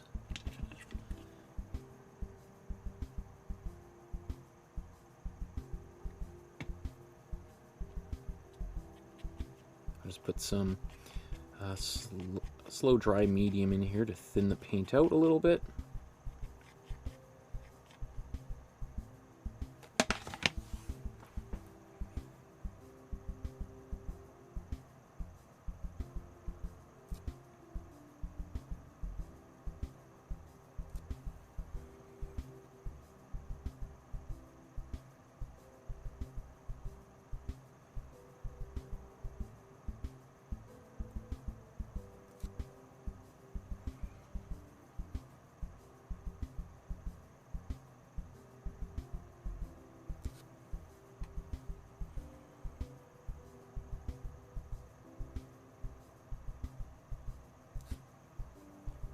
So I'm trying to restrain myself from going over and over and over them.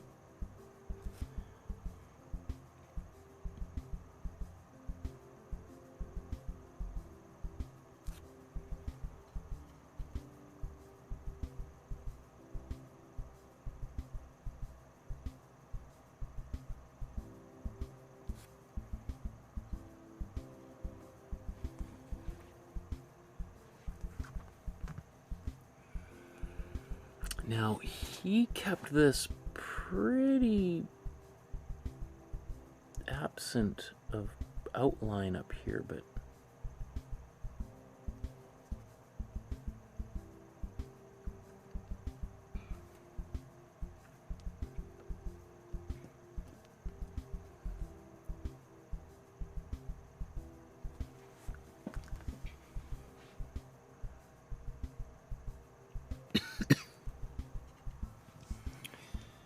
might do that.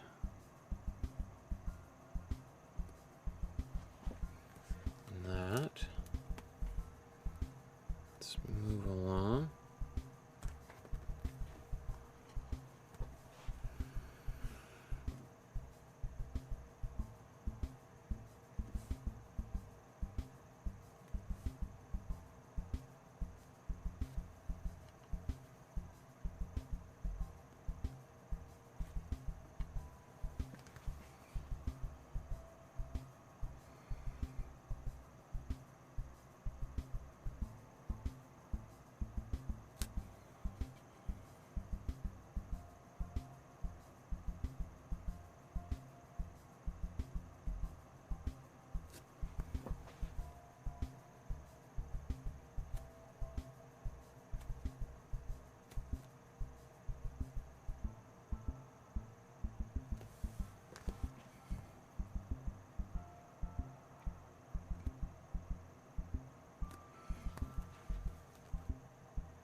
I like how this circle here kind of gives a bit of like a halo quality to her. That's kind of nice.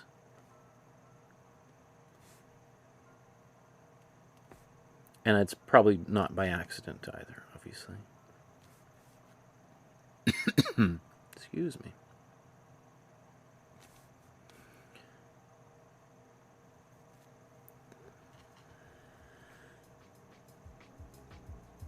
A little tickle in my throat there.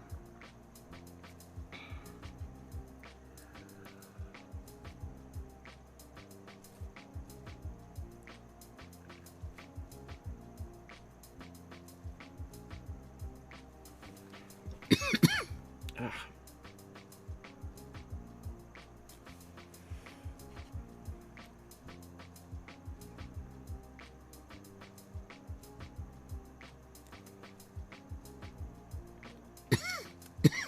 Gosh.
So added a little bit of white into this brown.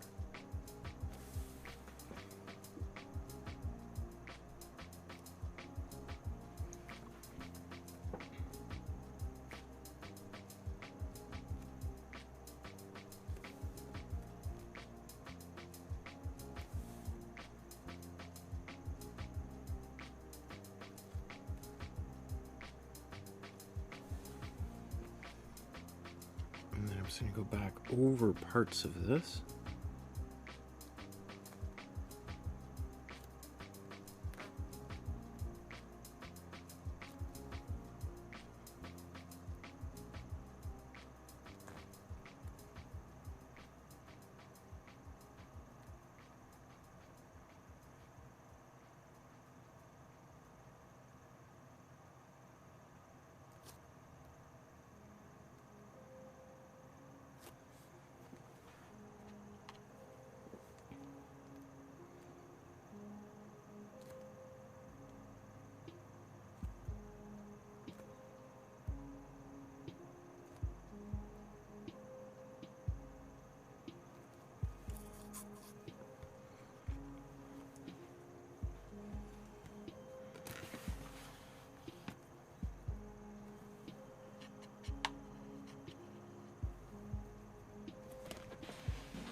Okay, I feel good about that.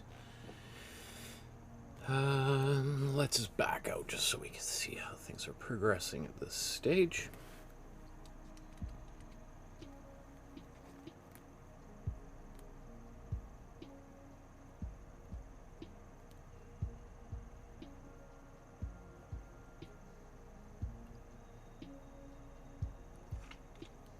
Oh, you mean some of the rocks on the other side of the umbrella? Is that what you mean on that far side? Yeah, I kind of added a little bit more there. I think that's what you mean, Nikki.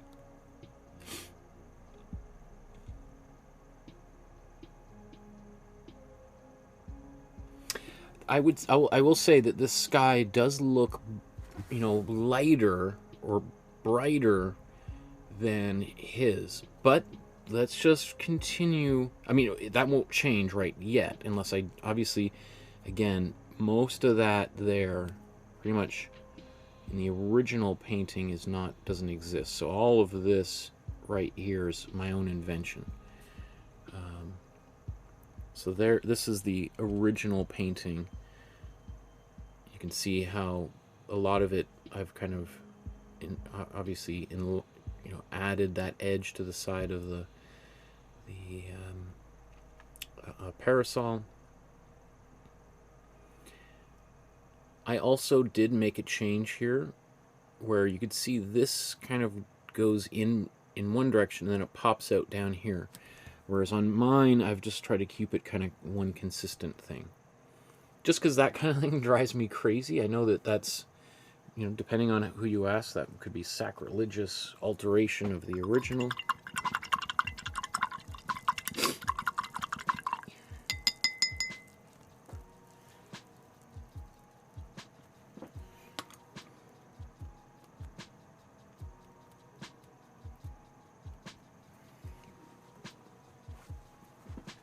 Okay.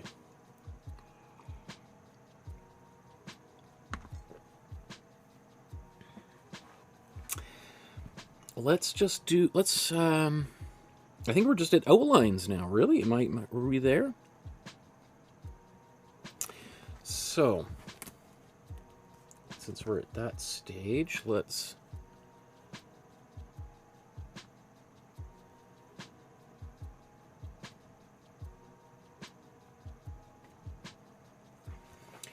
Okay, so we're getting close to the end. Now we're just going to put the outlines around the figure of the bather here.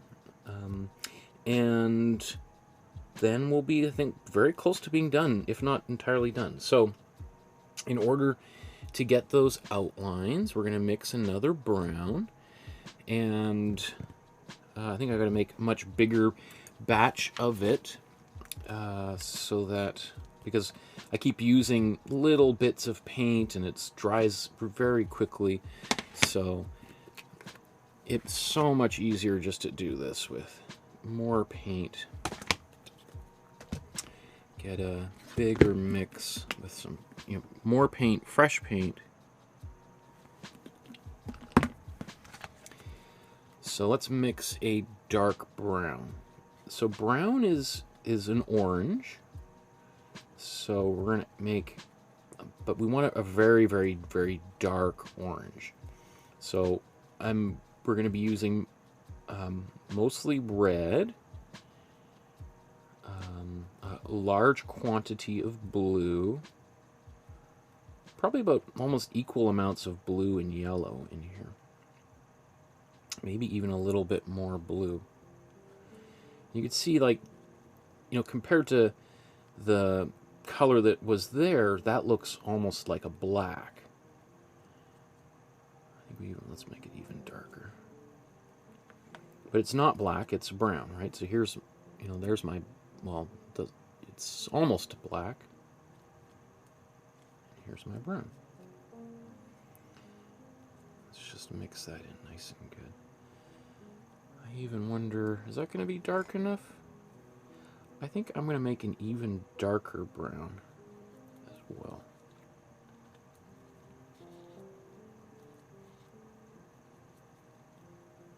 You can see this one is now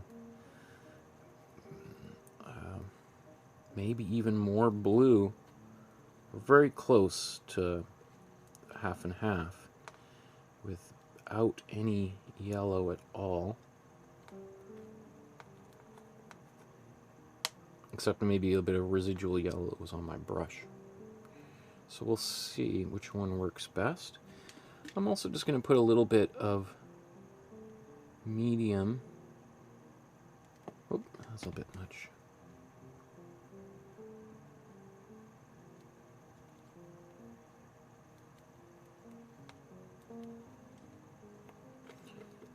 In there.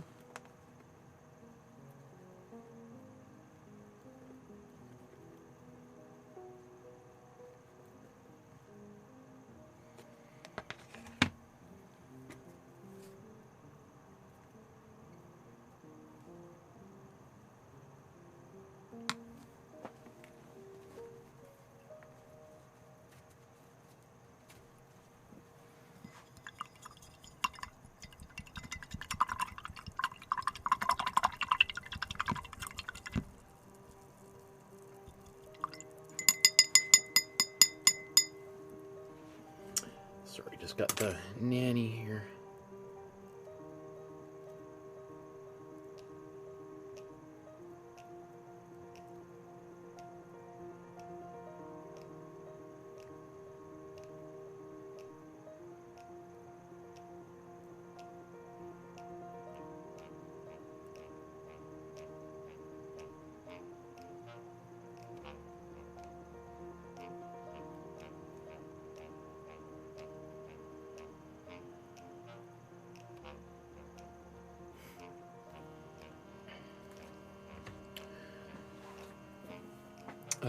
Okay.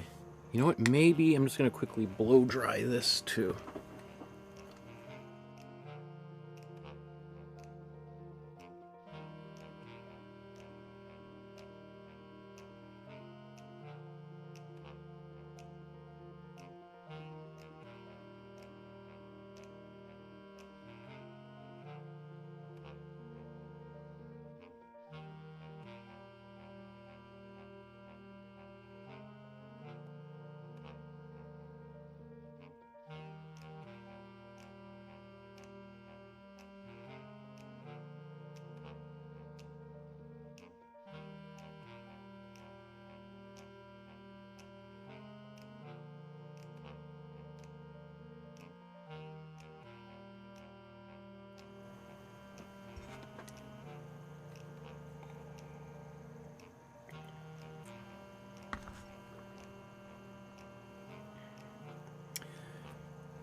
let's start out with the lighter one, and we'll see lighter brown. We'll just see how well that does.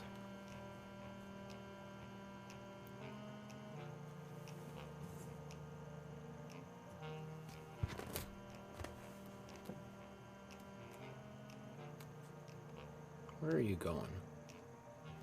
Come on, where are you going?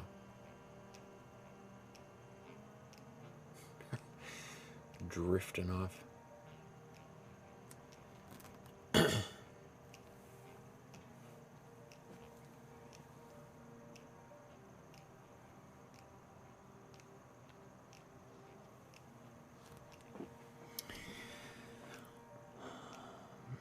Okay.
Actually go back to this.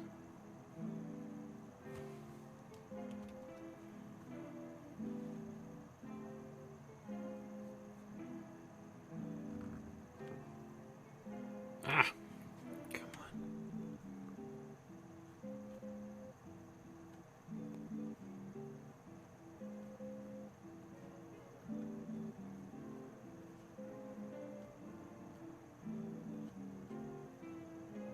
Okay, well.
This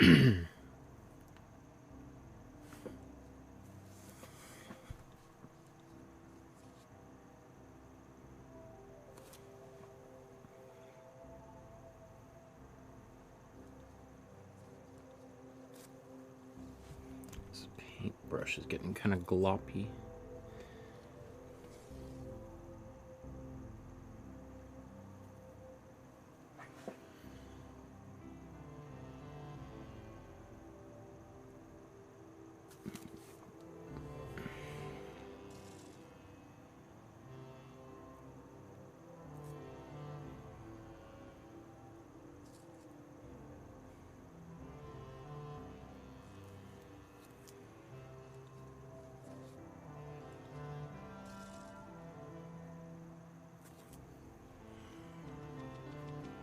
Hard to see some of those details, so I go back to my outline.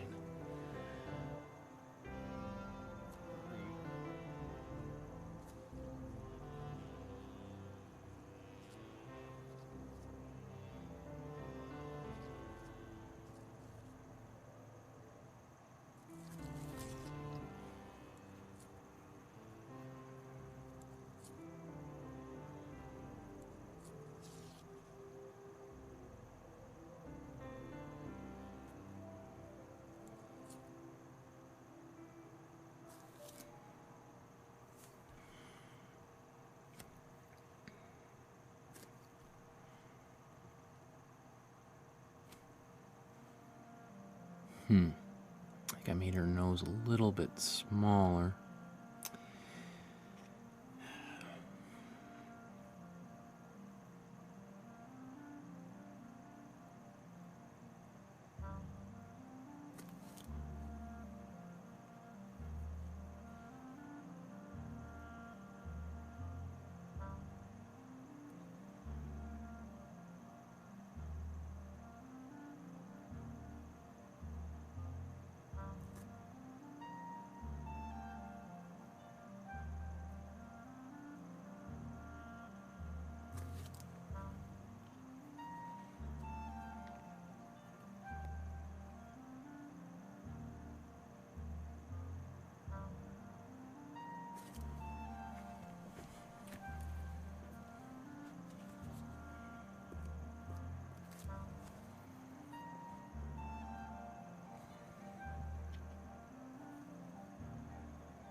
It's important to remember that his painting is 3 times the size as my painting, or your painting, if you're painting this painting on a 9 by 12 sized canvas.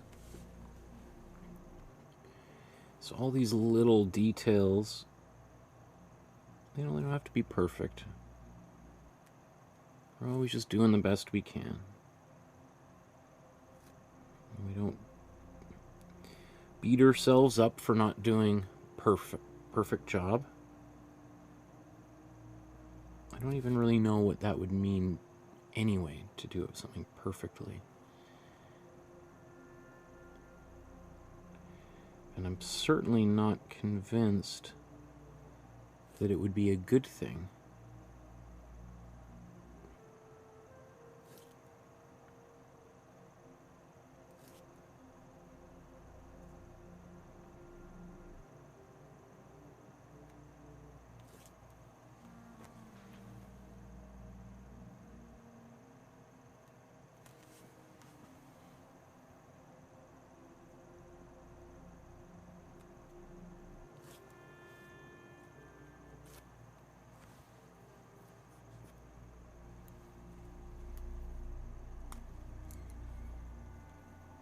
Man, I'm almost thinking about putting taking my contacts out.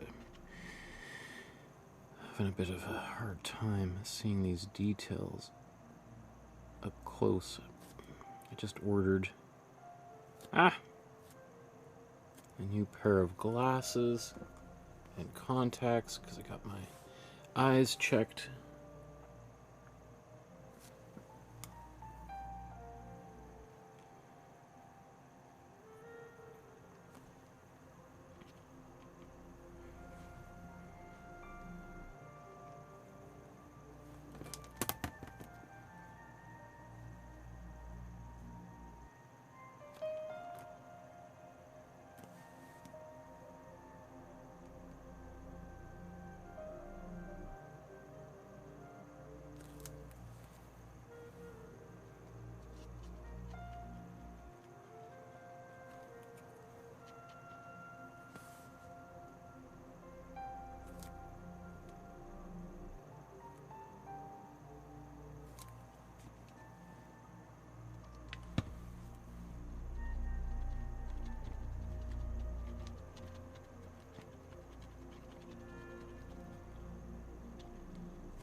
So I'm using the darker of my 2 mixtures because the darker mixture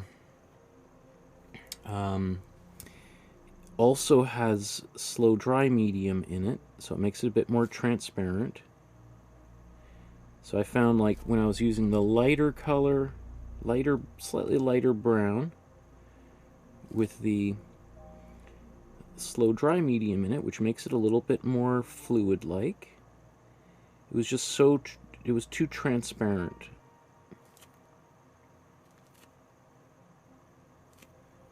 So here I'm using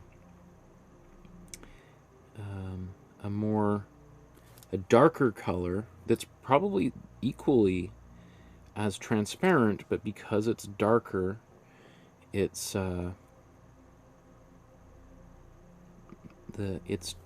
transparency is maybe reduced, I'd say.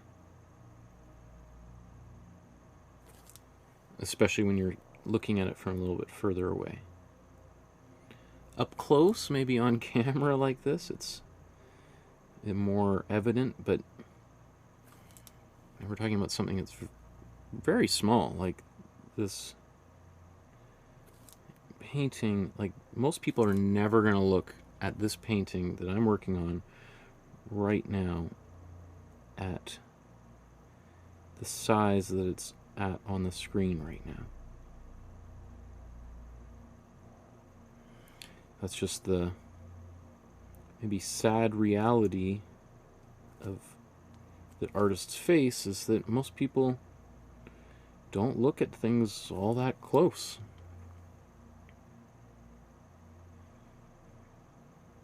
Whether it's in a museum, art gallery, or even your own home.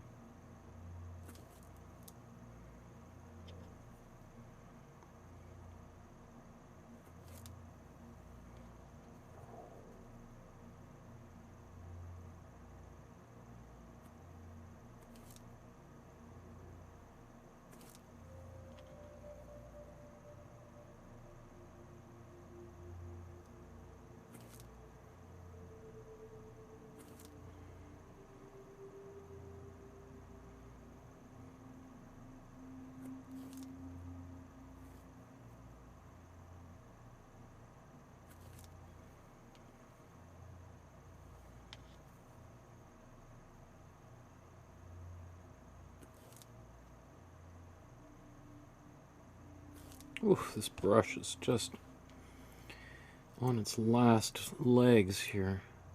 Just barely hanging on.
even though there's no actual line here. Just because of the way I painted it, it was a little bit sloppy, so that line will just clean it up a bit. Ideally, a little bit.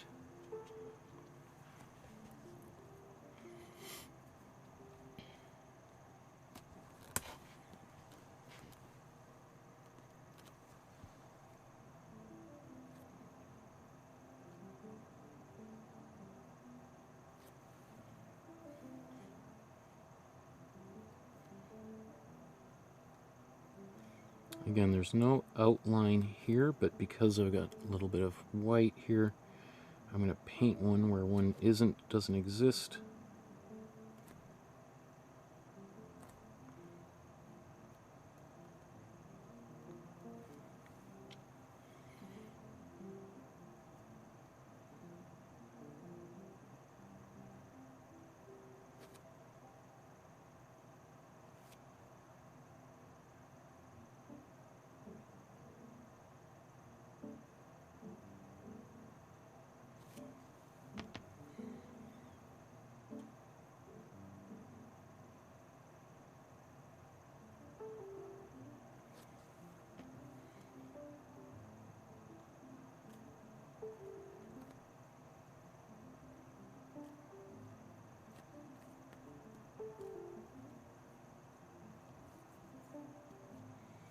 Let's try that again.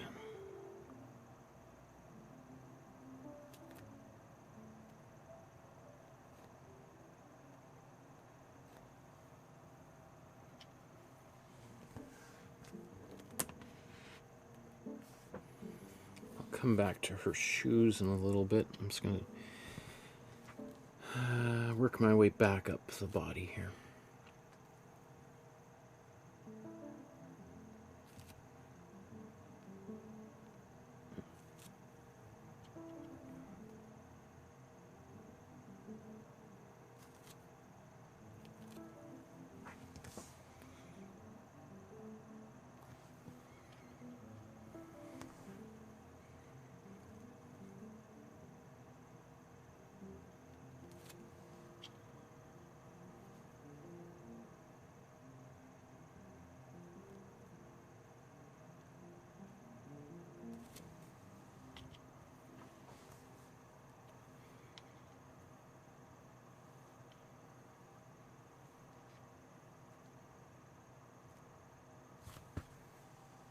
Once in a while, I'll just have to clean off that excess paint as it kind of starts to clog up on the brush.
this earlier. Somehow just escaped my...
Kathy says, it's a big canvas, LOL. 2.5 feet by 3.5 feet.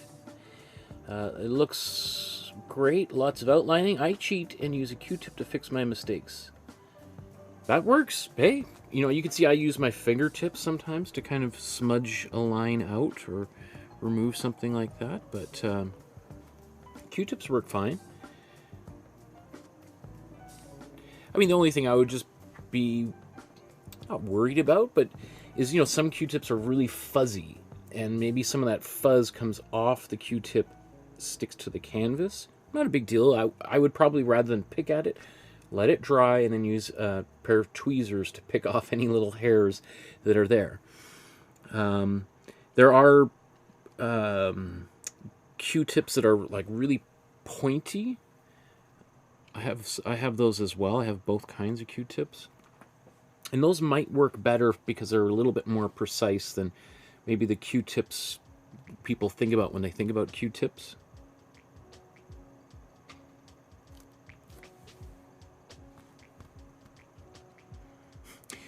Just reminds me of what's his first name? Murakami, the author. He has a book called What I Think About When I Think About Running. Is that what it's called? He's a Japanese author, so it makes sense that it popped into my head, but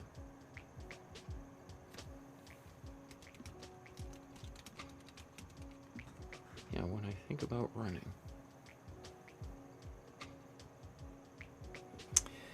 What I Think About When I Think About Running by Japanese novelist Haruki Murakami. That's a great book. It's a kind of a book about jogging and running, but it's also kind of a memoir about writing, because he does a lot of running, and as a way of sort of getting out of his head. But if you've never read any Murakami, I think probably the best place to start would be the Wind Up Bird Chronicle. Great book. Murakami's still alive. He's probably in his late 60s, early 70s, I would say. Let's see, does there...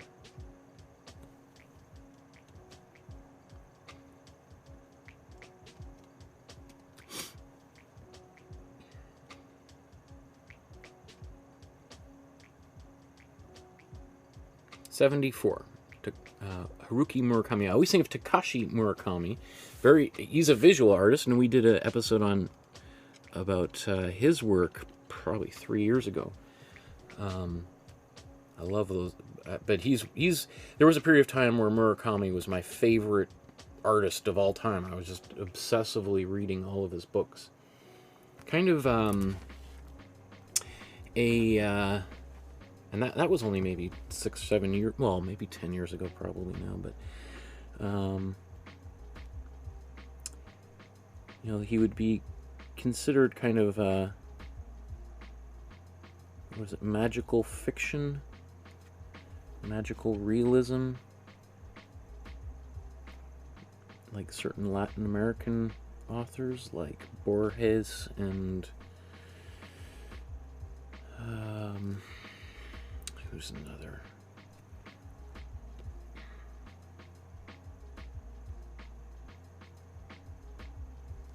The guy that wrote the...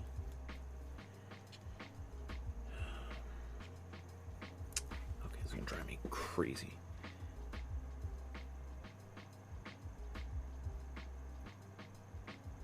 Magical realism. Who are some of the great magical realist writers? Gabriel Garcia Marquez. Okay, absolutely. Salman Rushdie, Gunter Grass, Milan Kundera.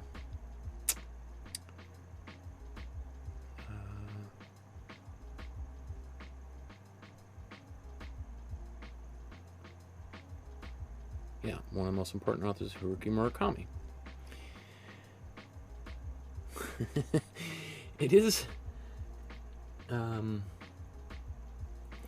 nice when I say something and then I look it up and I'm correct. You know, sometimes when I'm doing these live streams and I'm just like, oh, let's talk about this, and then I'm like, and let's just double check that, and okay, good. Whew.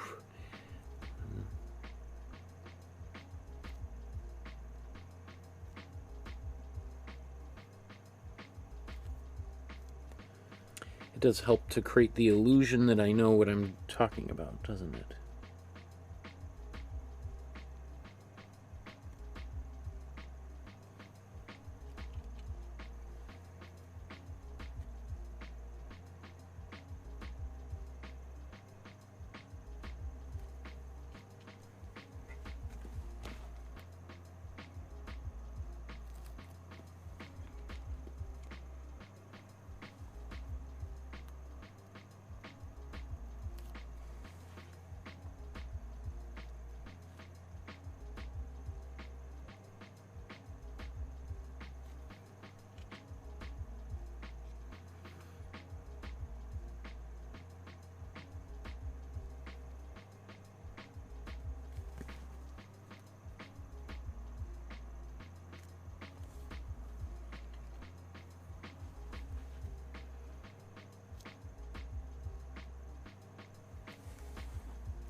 Interesting that the way he's painting these fingers really reminds me of Cubism and Picasso. Great chunky fingers. Or even Matisse kind of did this type of thing too, so.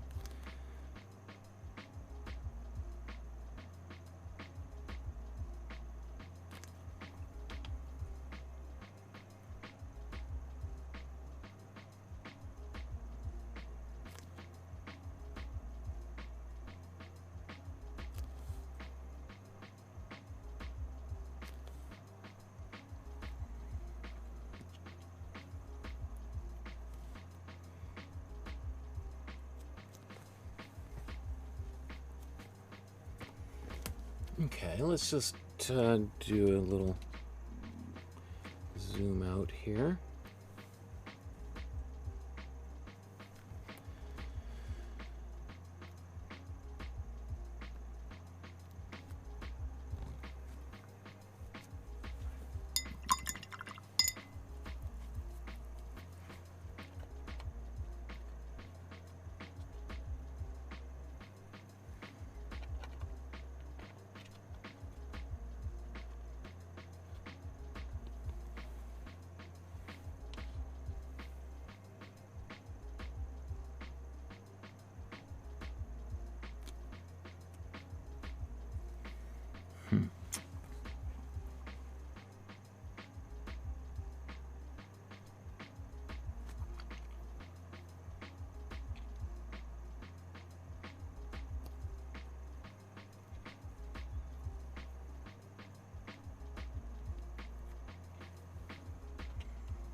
Okay, let's come back down to her feet here.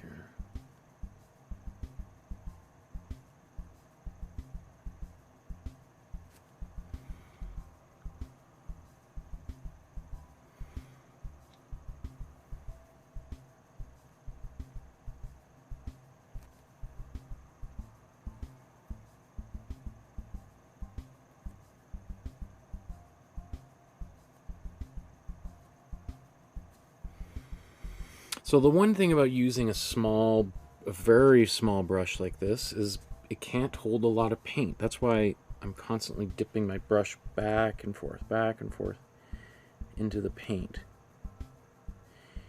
You can get around that by using a much longer bristled brush, which will hold more paint. But you also lose a little bit of control. So it's, personally, I don't mind dipping my brush into the paint over and over and over again in order to get more paint, because I'm usually using a small brush with very few bristles in order to do details. So I want precision. But there are some artists out there who are really talented, very highly skilled with using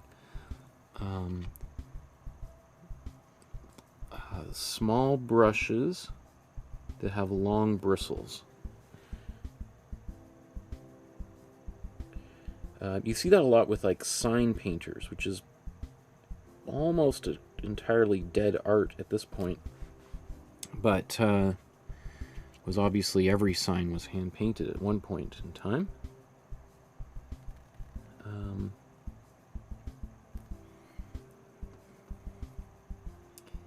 And you know, a really good sign painter, you know, also wouldn't be using this paint either. You'd be using like some kind of enamel paint that is very fluid-like, but also quite kind of watery. It's more like a fluid acrylic. It's got a really interesting property, but you can, because you kind of, even a long brush for painting acrylic like this is also not going to be super effective because this paint is pretty thick. So, you know, there's always, you'd probably want to be using a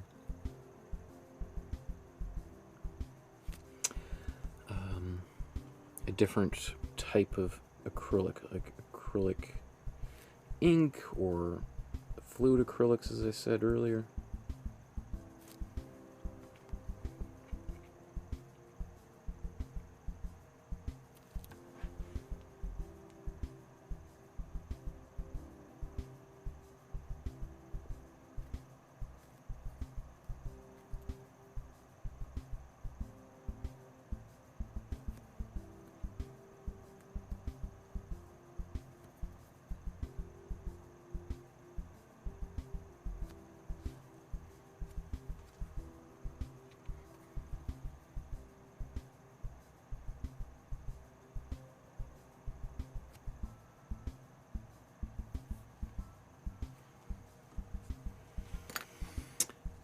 Okay, I think I've got the majority of the outlines on her body completed.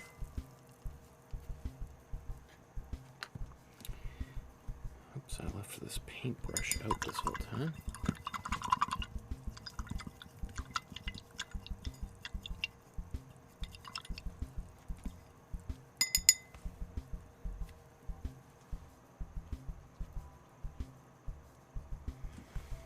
So let's put a bit more slow dry medium in the paint here.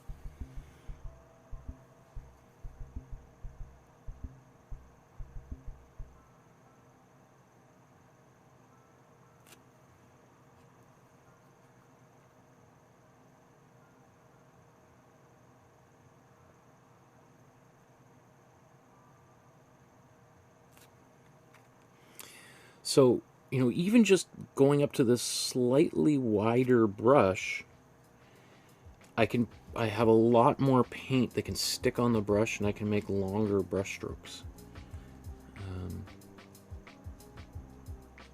And that's usually, it's really nice to be able to kind of paint long fluid brush strokes.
Okay, getting close, aren't we? My goodness.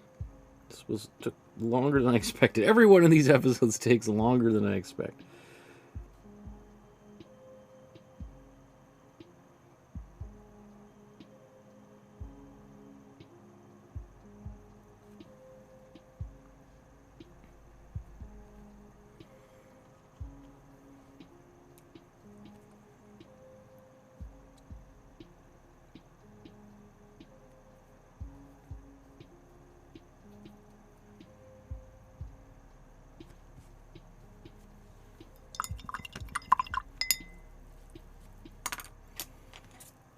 Take my small brush again.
Now it is darker under here. I see that he's actually used some more warm blue. It made it a lot more bluish.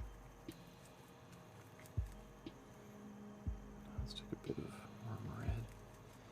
Maybe not that blue, but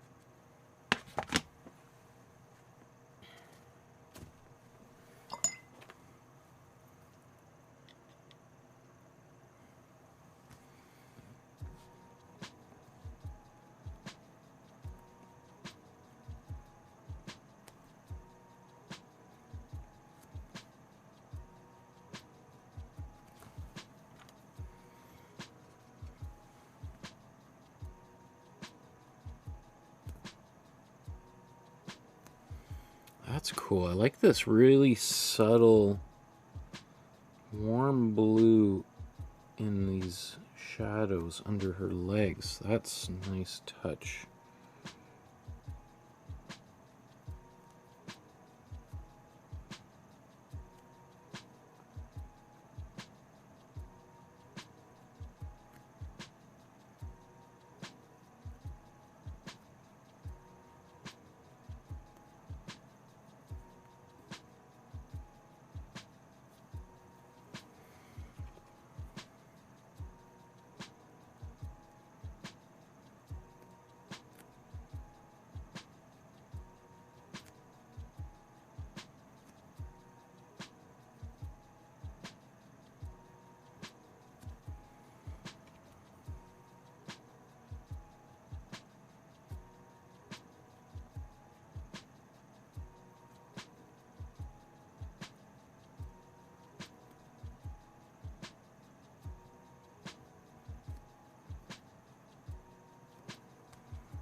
So that's super subtle, but it is a much more blue brown.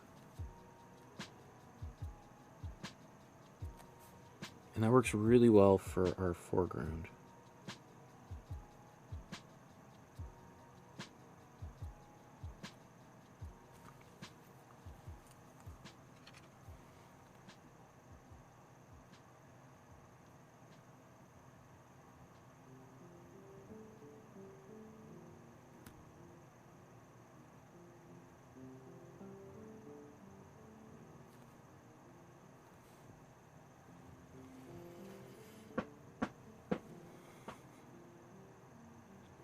Well, how are we doing here?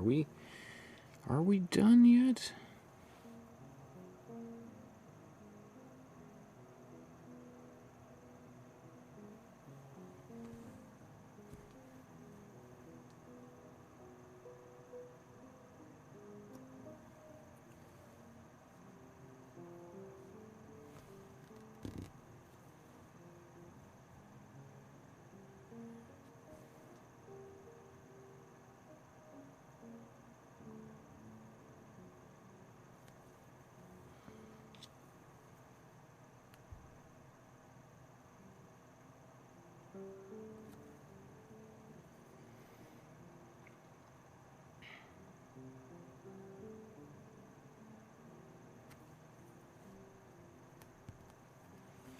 Just putting a little bit of this dark brownish blue into some of my waves down here.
Okay.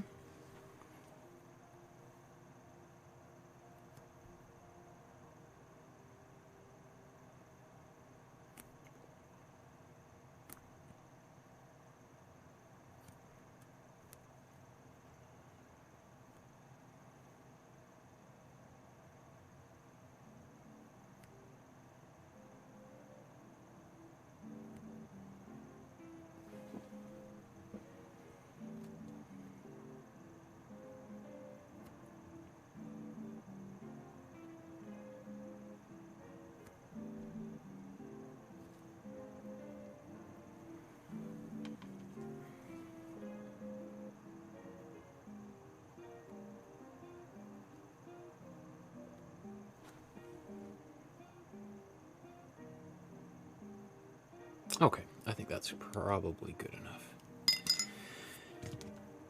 Okay. So,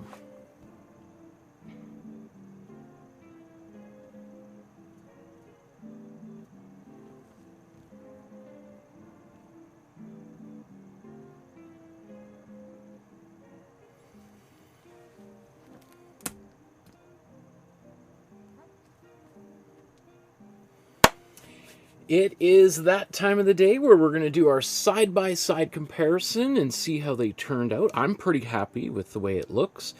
Took about twice as long as I thought, or well, an extra hour, I guess, than I thought it would. So maybe quickly before we do that, just as a quick reminder to like this episode if you're still watching, that would be awesome. Subscribe to the channel if you've never seen me before, and hit the notification bell so you know when future episodes are taking place. I don't usually stream at this time of day and on this day of the week, so this is kind of a little bit unusual. So my schedule's all over the place like that, so that's super helpful for you to find out when upcoming episodes are taking place. And if you want to support the channel beyond just a simple like, and you want to contribute to the cameras, electricity, the paint, and all that kind of stuff, remember, I'm not sponsored by anybody. You can use the PayPal link. You can send money through e-transfer as little as $1. Contact me through my website or the Facebook group. All those links are down below. Remember to take a picture of what you created today, upload it to the Facebook group so we can celebrate your work. And once a month, I do a free feedback episode where I give people advice on how to improve their work, right? And usually that's what everybody wants to do. So there's the original. And there's my version. Now I'm just looking. I see on her chest there's a few extra lines there. Maybe I'll just add a little bit here. How did I do this with the drawing? I kept that pretty subtle. You know, now that I think about it, do I really...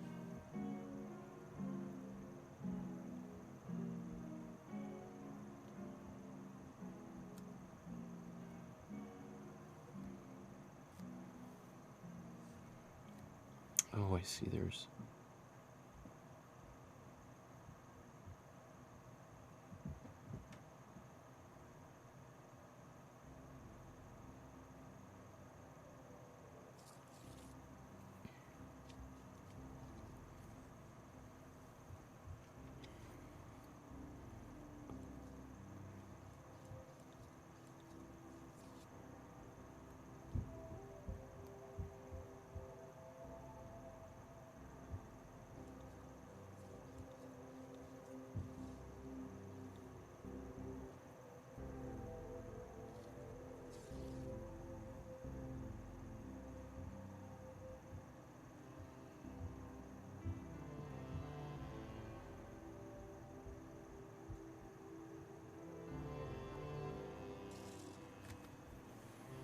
Okay, I think that's good enough, yeah. Okay, so let's kind of just zoom in and take a look at these two side by side.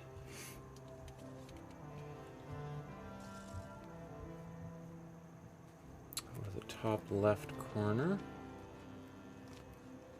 Let's just see if I got it the right zoomed in. Yeah, so obviously there's a little bit more on my painting there.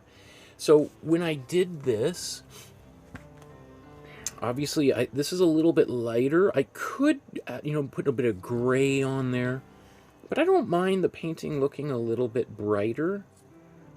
I mean, that's something I'm kind of into anyway. I could see that there's an argument could be made that there's not enough differentiation between the colors in the sky and the water, but that's also kind of like what he did. I guess the sky could be more gray, but I don't know. I'm going to keep it like that. Let's just look at the parasol in behind her. That flower in there. I could maybe have put another flower up top. I'm just going to keep it like that, right? Let's go to the other side. Same thing. Again, I keep repeating myself, but everything to the right of that paintbrush is not in the original painting. So in the original painting, you just see that little bit of sky here and a little bit of the rocks down below. So I've added all that extra stuff. So it who knows, what could be there. I've just sort of used my imagination.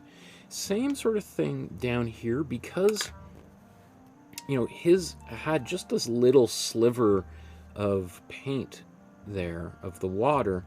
Well, you kind of the way he painted it might make sense, but since I've got so much more water here to paint, I used a little bit of creative license to add my own little flair in that area. Let's go down a bit. Come on, where are you going? Where are you going?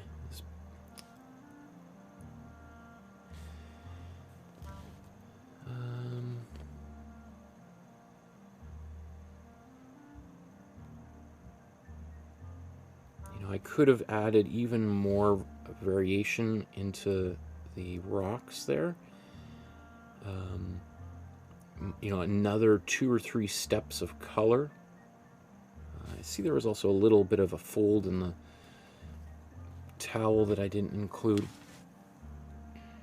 And there's the bottom of the original and the bottom right of mine. You can see clearly much more saturated colors there. And it is obviously very different down there. Not only saturated, but even some darker kind of areas underneath those waves. And that whole wave, kind of doesn't, in the real painting, or the original, doesn't really exist there. So all of this stuff is just my own invention. And I kind of like how that looks too, so I'm not too bummed out. Let's just go to the far right.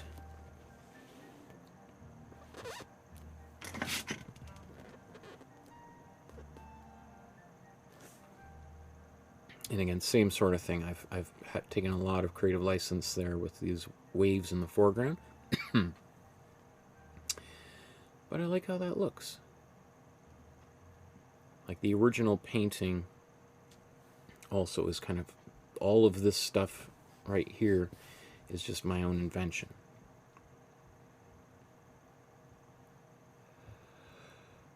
And the waves in that rock.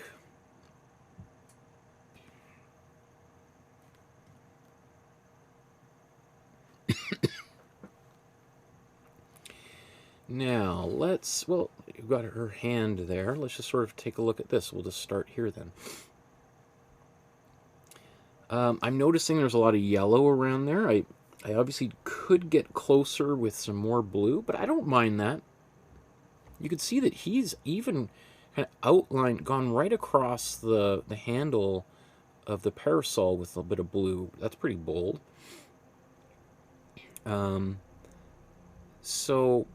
And, I'm looking at that. That's kind of sloppy, but I don't mind it either. I think I'm just going to leave it. Let's look at her legs down here.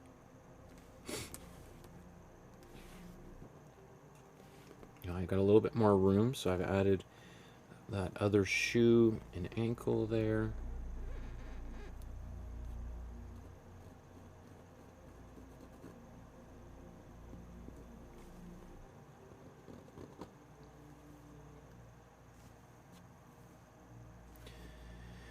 Feel pretty good about how those legs turned out. I kind of did that a little bit quickly. He would have been able to blend that paint in, so it's maybe looks a little bit nicer on his, but that's okay. That flesh color on camera has a little bit of the Simpsons kind of color, a little bit more orangey and yellow, but in person, this color is, I think, pretty much bang on to what we see on in the original. So, again, it's always one of those things where I think to myself, which one do I go for? Do I make it look good on camera, but not quite as successful in person? And I generally opt for making it look good in person, even though I'm really one of the only persons who gets to see them. But it's important to me that my paintings look good, that I like how they look. I like how this arm turned out. I even like how I did the hand here. You know, that little bit of lighter skin tone I put on there actually sort of looks a little bit like a fingernail.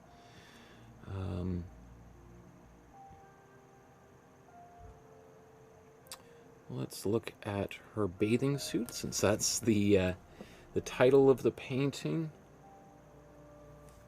Just a reflection of a thick paint. I think this turned out great. You could see a little bit of the warm yellow, the Imprimatura, coming through the, one layer of green in places.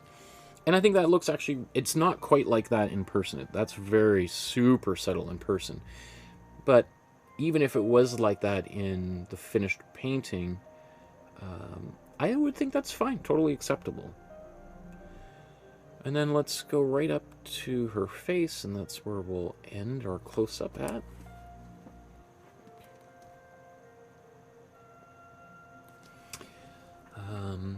It's a little bit imprecise. It's a slightly different, she even sort of looks a little bit different, like a slightly different person here in mine than in the original. The shape of her face, her chin is all a little bit different. I've made her chin a little bit more square, versus you can see that Yorozu has a bit more of a pointy chin. And let's bring it back up. Okay, good. And so that pointy chin does make her look a little bit more feminine in the original. Mine, a little bit more masculine, that square jaw, but I think it's within the bounds of acceptability. I could have spent a little more time in her hat, her bathing cap there, but and it does look a little bit, I wish those lines were a little bit smoother. Come on.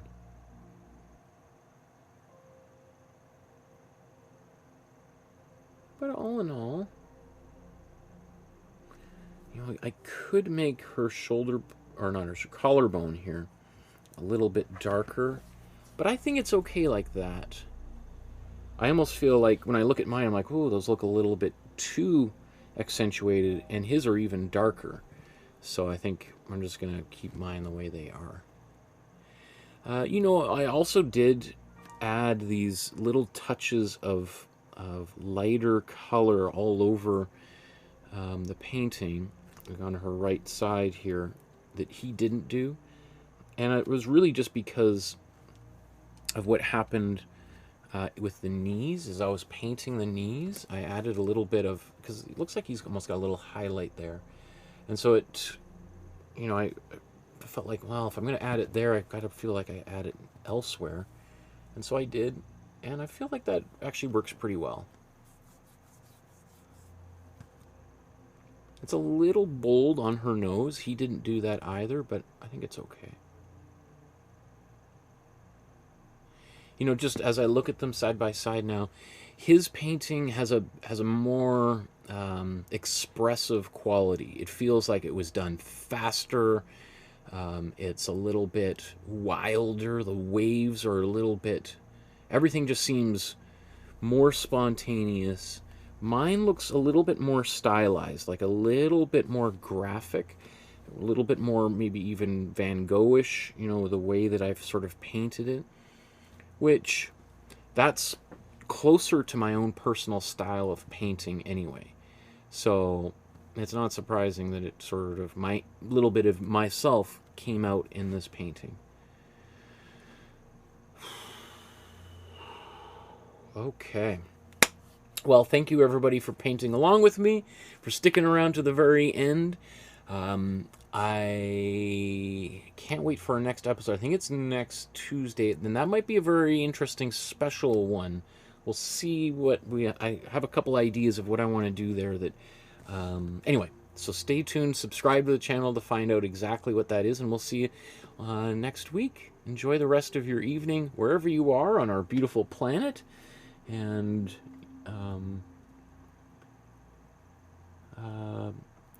have yourself a great night. You're appreciated. I care about you, and I'm really blessed to be part of this great community. We'll talk to you again soon. Good night, everybody.